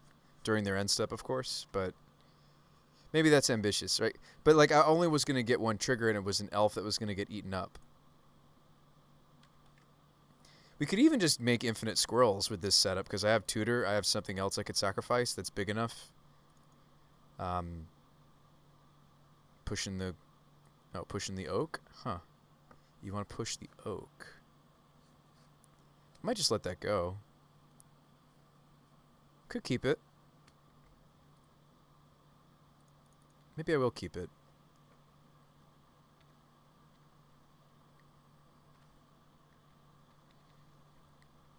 But now I can't, do the line I was thinking.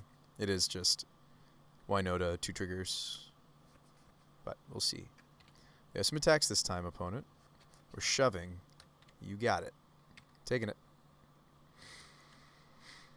Maybe I don't want to crack this because then I don't get to attack with the elves necessarily. We have a basic mountain. It's okay if they field us. I am playing one.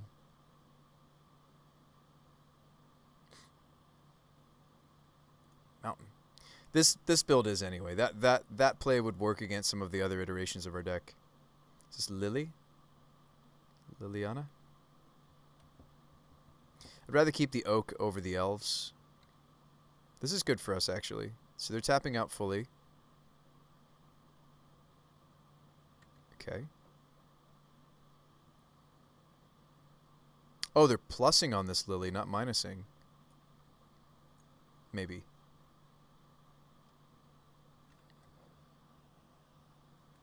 Nope, they're making me sacrifice. Okay, so we'll dump the Llanowar Elves.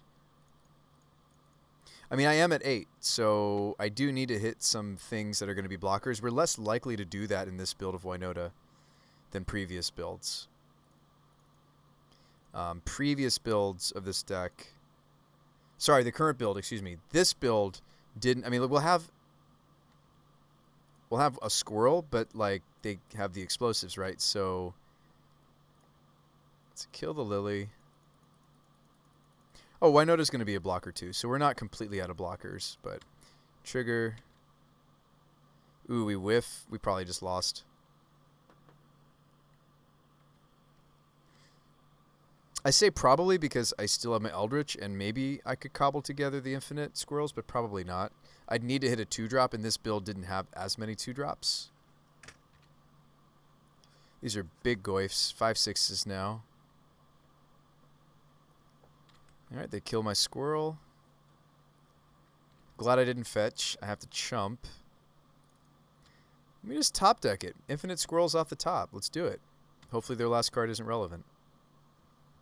Can't tap this canopy. Let's be mindful of that. They do have a blocker.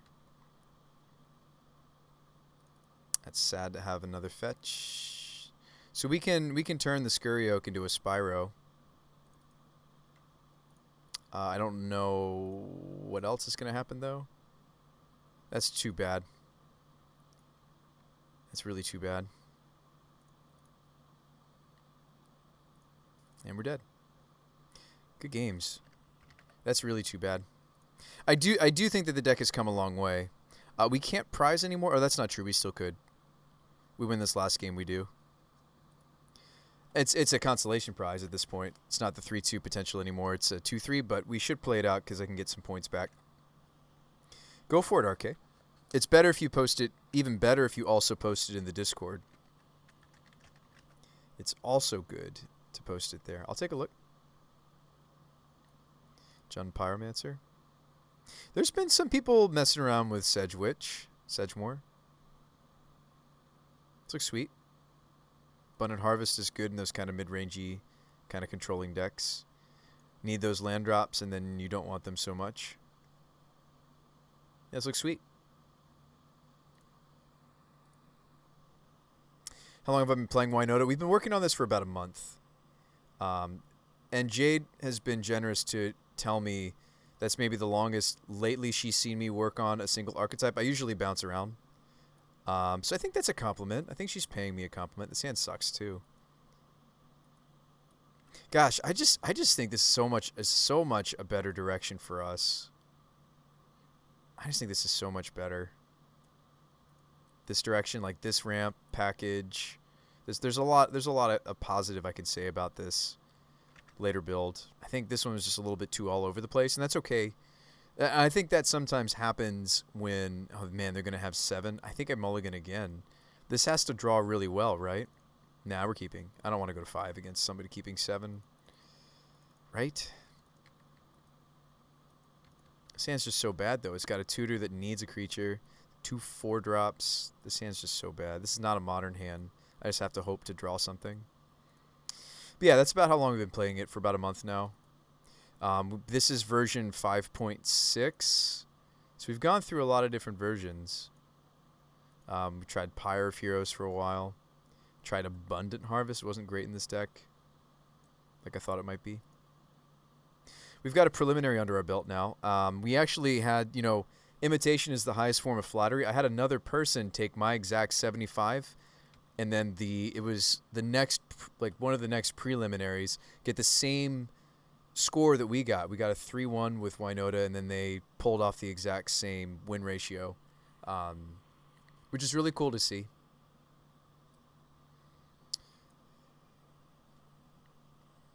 My opponent is 1-3, but it looks like they're playing a legit deck, though.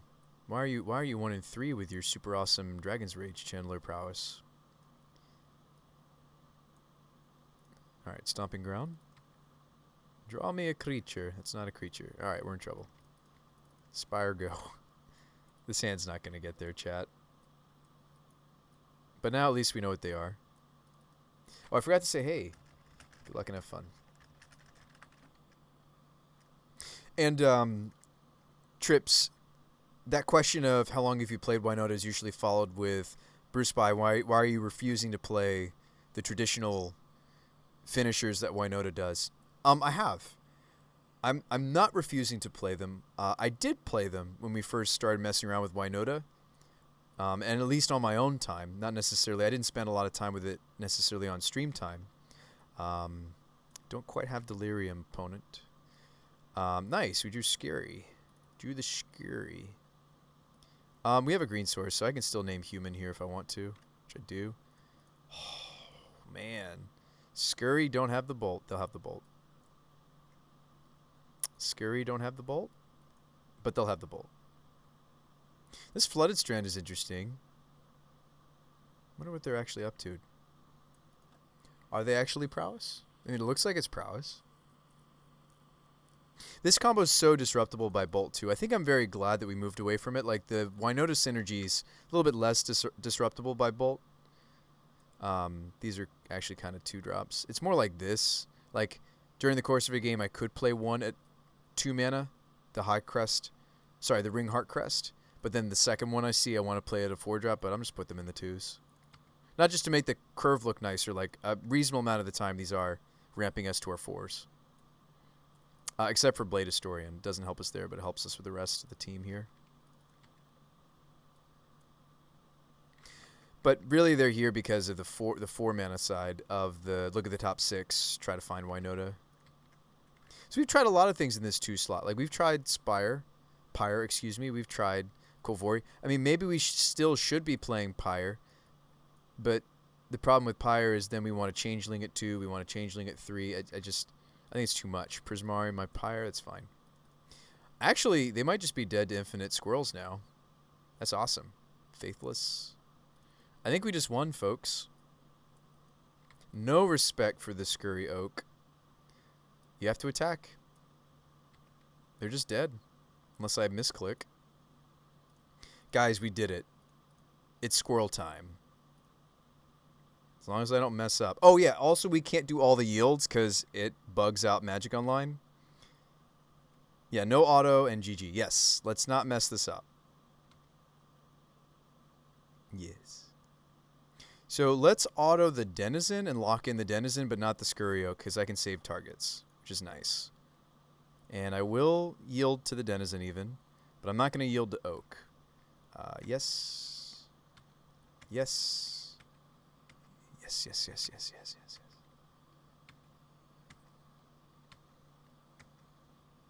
Just got to get the Oak to 18 and attack with it. Guys are doing it. Okay. They see that it's a loop. No respect for the Scurry Oak. No respect.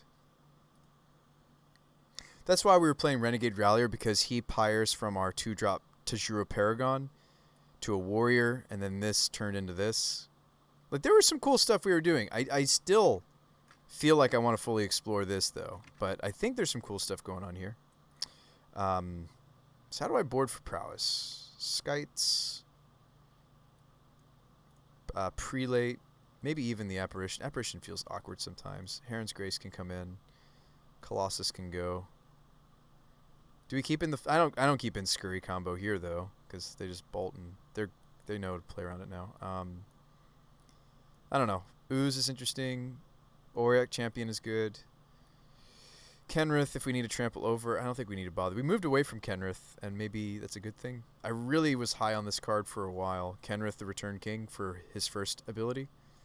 Kind of moved away from it, though. Selfless effects, sure. So, like, this build with Lena had 3 selfless effects, but she's just, you have to hit her off Winota, so it's kind of like you get it after you needed it, really. That's the problem with that card. But I think we can play it here. Cut the Paragon. Oh, Magus can go. Recruiter's also pretty slow. Maybe we don't play Recruiter. Maybe we play Ooze. Yeah, that was nice. Scurry Oak is, yeah. Make some squirrels, but... Could play Recruiter, but again, I think it's slow. I think I just would rather have Ooze. Some of these builds are using their graveyard. Delving, or they are playing Bedlam Reveler, but... kind of want to see those cards before I bring in... Okay, this hand actually looks like a hand of Magic cards. Problem is they're a Lava Dart deck, and they kicked the crap out of us until we switched into this. These Turn 1 ramps haven't been losing to Dart as much. So that's been another nice thing about the Utopia Sprawl build. I do still think I want Arbor Elf if I'm playing Sprawl, because it's just so much mana, but kind of taking a hint from Panza. We're almost at the end of the stream, by the way, folks. It's 9:45. But it looks like we're going to finish both Modern Prelim and finish up the rest of our Modern League from a few streams ago, or last stream, excuse me. That's awesome. I also have some really cool announcements to make. Well, okay, that would kill a Gilded Goose regardless. If you're wondering, I think I'll still play this out, even though maybe it's correct to play Visionary at this point. Prowess usually beats us pretty hard, but we've been making some adjustments to make it a little bit better. I've got a cool announcement to share with you guys, so remind me of that at the end of the stream tonight. Some new news. Newish news. Oh, wow, they're a thing in the ice build, so this is not like the quote-unquote optimized prowess. That's okay.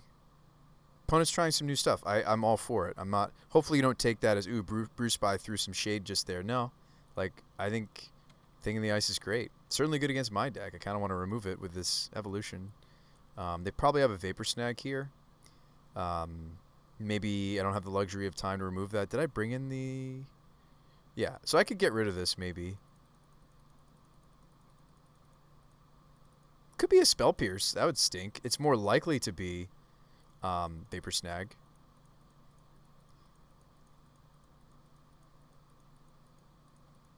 It's not hard for them to flip this.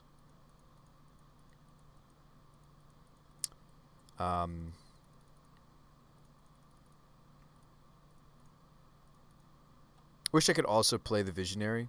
I mean, maybe it's correct for me to just go Selfless Visionary, hope they don't flip it this turn.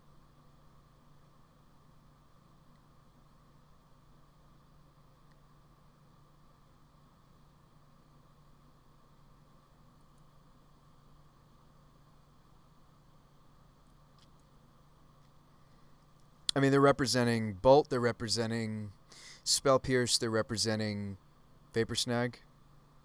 I can't think of what else. I mean, opponent's showing that this is a brew of theirs, though. A brew build, so maybe that's not what this is at all. Maybe it's a Dispel. I don't know. Could be a lot of different things. Yeah, 15 minutes. 13 minutes. Do you have snacks? Steve has lately been sating my sweet tooth. Actually, Steve, what do you think I should do here? He's a friend of mine. Good friend of mine. Of course you have Sean snacks. Awesome. Do we just Glyph Weaver? Okay, so my opponent is about to turn this Thing in the Ice over the course of the next turn or so into a 7/8 Kraken Horror. That when they flip it, they're going to return all of my creatures. It's pretty bad news for me. I could just Evolution here and get blown out by their Spell Pierce. Or I could play 2 creatures. I'm leaning towards playing 2 creatures, but I'm not sure, chat. I'm not sure.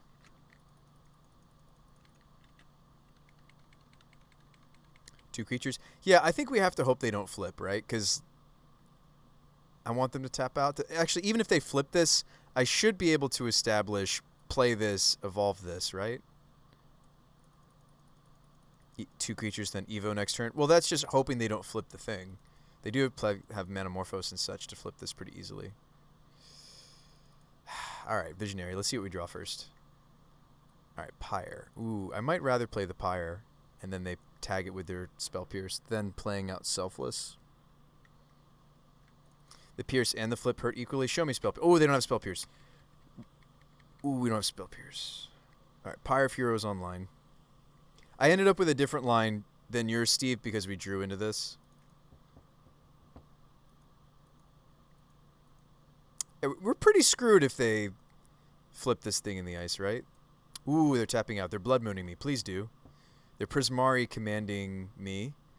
Yes. Oh, now we just lose to that card. Great. Card's so bad for us. I should have played the Selfless. Darn it. Oh, you know what? I can turn the Selfless Spirit into the... Oh, okay. Brain Blast.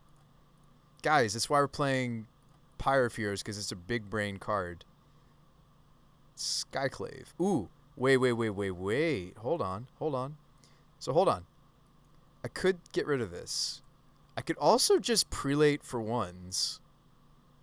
So much of their deck is 1s. Like, yes, they have Manamorphose and such. Although my opponent showed that they have Prismari commands as well. They were like a weird build of their deck, actually. Oh, you know what?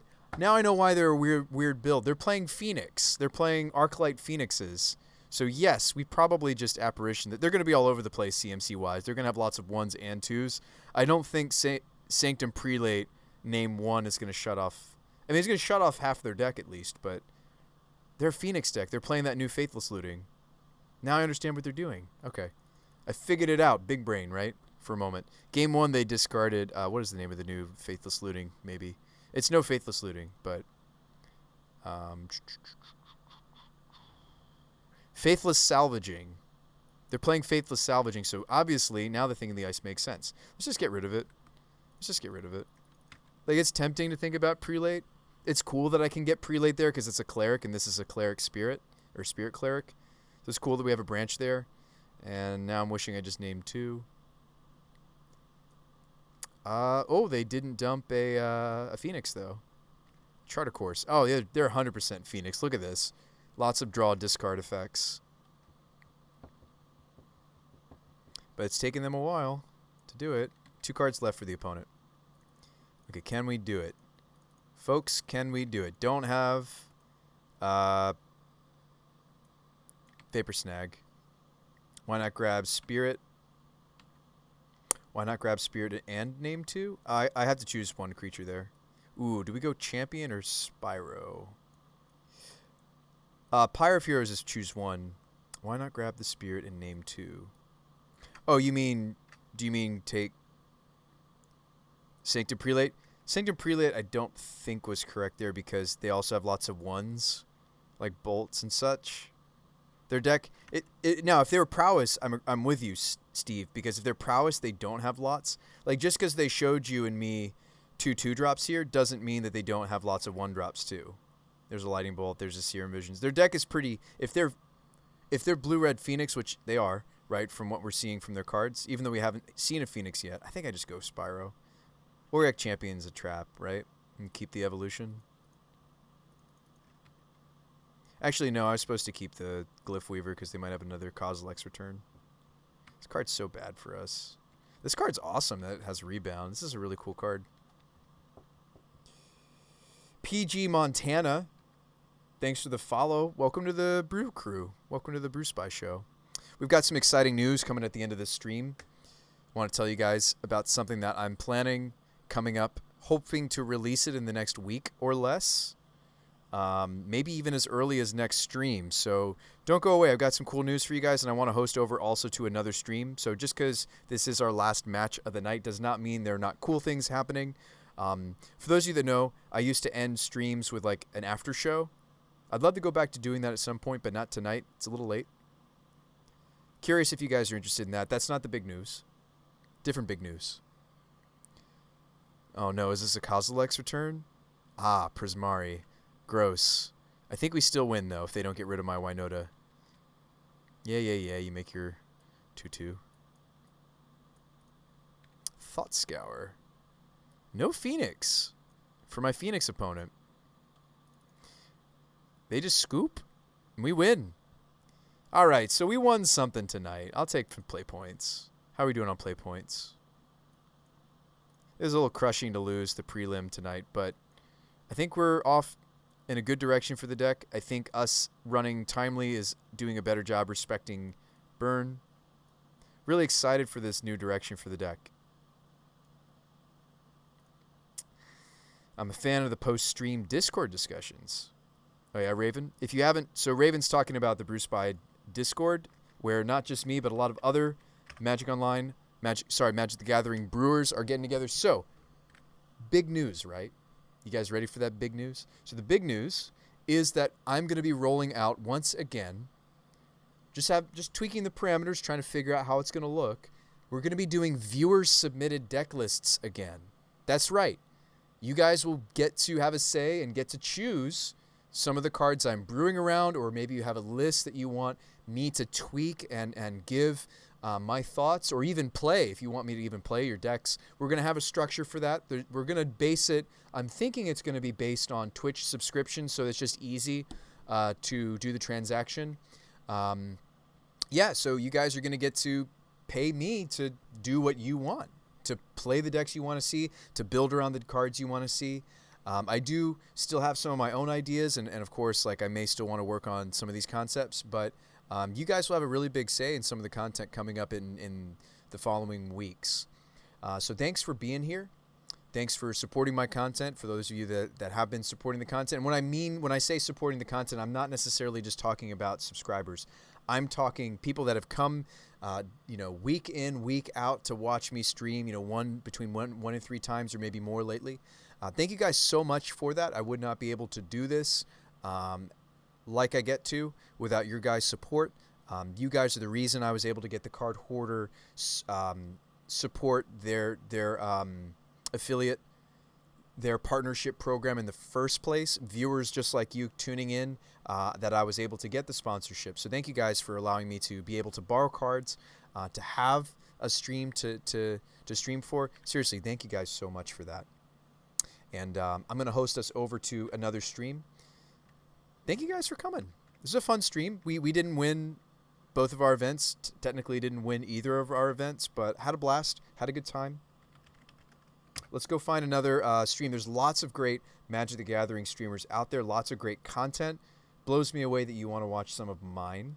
All right, so Doomwake's playing some sort of food Hogak thing. I'm with you.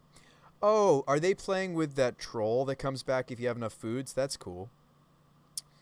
Caleb D is playing the new Vine deck. Oh, Fluffy Wolf is playing the new Enchantress. I feel like I want to send you guys there. There's a lot of cool decks on tonight. I'm very blown away that you guys are here at all. That warms my heart that you guys are watching my content right now. Wow. There's a lot of great stuff. Yeah, of course, Raven. You too, Jade. Thank you so much. You have great dreams, too. What do you guys want to watch? There's a bunch of people doing the Asmore deck.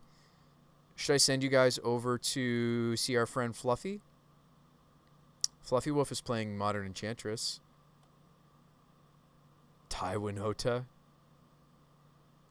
Domain Zoo with the new Drakes. Gosh, there's just a lot of great brews happening right now. What a wonderful time to be streaming. What a wonderful time. This is like magical Christmas for Modern. More Enchantress, Jund. Okay, Jund with new cards, of course. Yeah, let's stream over to our dear friend. Let's raid over to our dear friend Fluffy Wolf. Playing some Enchantress. I will see you guys on the next Brew Spy, the Magic Guy show. Lab Code's back. We're doing it again. And yeah, looking forward to streaming some of your deck lists that you guys are going to be submitting. I'll let you know about the structure. Definitely follow me on Twitter, Facebook, or just follow me here on Twitch so you know that when I go live. Lately, the schedule's been about 7 p.m. What has it been? Tuesday, Thursday, and then once on the weekends. But I have been streaming differently. You can see that right now I'm streaming on Monday night, Modern Monday. But anyway, guys, I'll see you on the next stream. Go say hi to Fluffy Wolf for me. Go say hi. Can we ride if there's no Garrix? Maybe. Hit that button. Hit that button. Let's go say hi to Fluffy. Come on, hit the button. All right, I'll see you guys over there. I'll say something to Fluffy, too. We'll talk for a bit.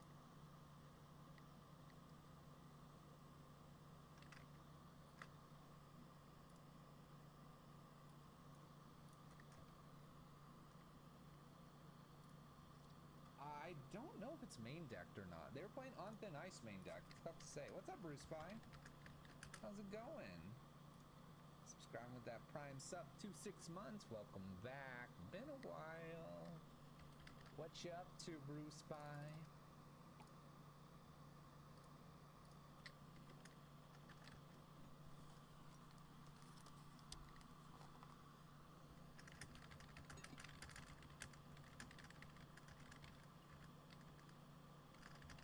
Sale slow confirmed.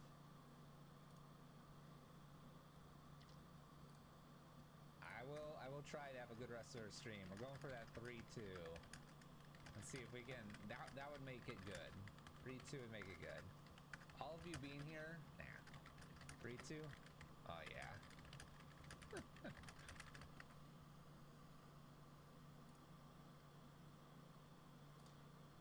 We've been trying to get Winota working still. Varos and I played Winota. That was interesting. Epic matches. I hope it's on YouTube. Who knows? Bet? I don't do the bets, but my mods might hook you up.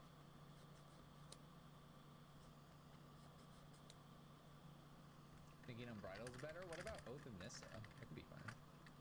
Winota. Yeah, Winota.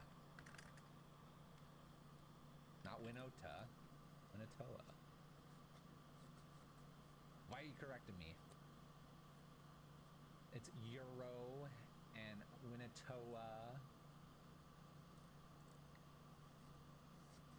You already told Evan the plan. Unmarked Grave to dump Omni and Resurgence Belief.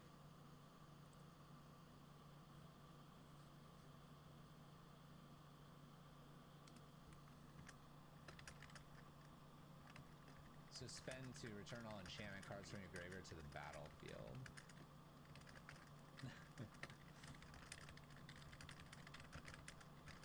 That would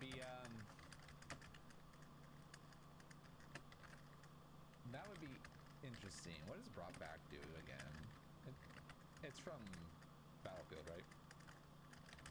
Battlefield, yeah.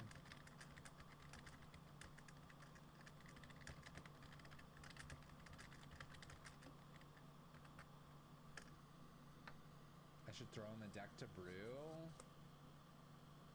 but I like to brew. There are a lot of streamers in here. There are a lot of us. All right, we're 2-2. My opponent's 1-1. Let's not run into the mirror, shall we? 2 lands here. Extra harvest hands. Not the greatest, but we'll take it. 2 blossoms a little higher on the curve. But the abundant growth will find a 3-drop. I am convinced of it. Let's go.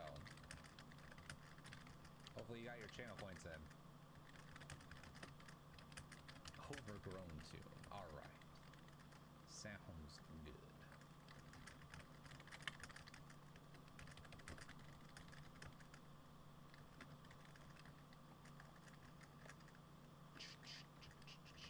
All right, let's go ahead and put our own abundant growth down. Draw another card and pass the turn. Greater Oromancy's not a bad one to follow this up with. Especially since I have 2 harvest hands. Little Street Wraith from our opponent. Urza Saga.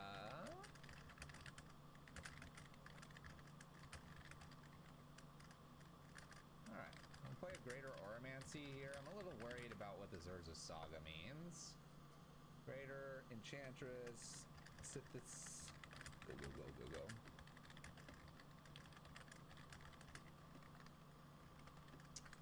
So this makes a 0-0, right?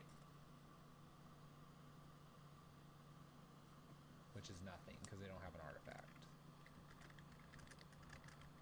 So they're gonna go get a 0 or a 1-drop.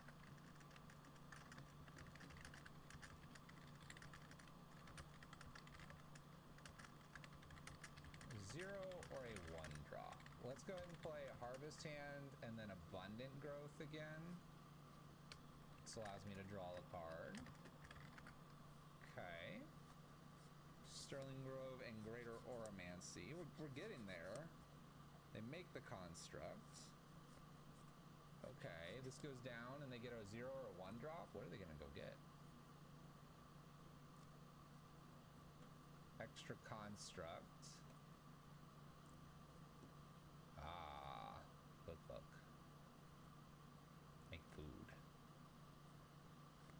Make food. So we need to find a solitary confinement. Cauldron Familiar.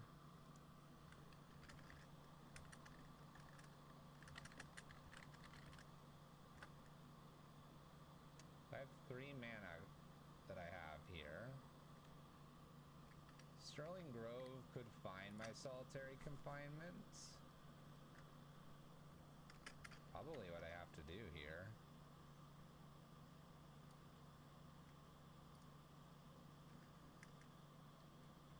Gain a life? Oh. Well, in that case, we'll just keep playing things. Oh my gosh, we found it.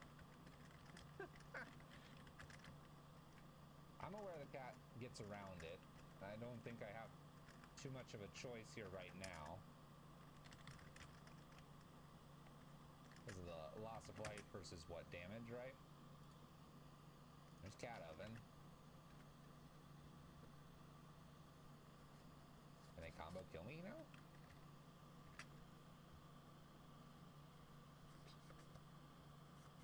Well, block 6 damage.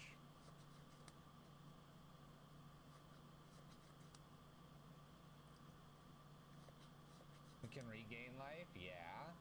They can combo quite a bit here. Don't they just win right here? Maybe not. I don't know. I don't know what's happening.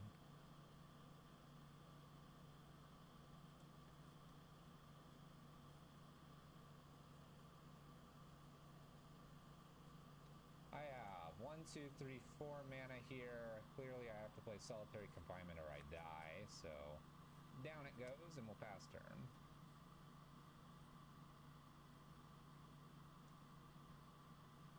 I guess a rest in peace is needed for this matchup. In play it is. So I can play Sithis plus a Greater Oromancy here. So they sacrifice, they have 3 food tokens here. This is where I don't see how we're gonna make this up, but maybe we'll be okay. Straight Wraiths. Maybe we'll be okay. I don't know. Math is close. They attack me. Yeah, give me the big hug. Big hug, 0 damage. Alright.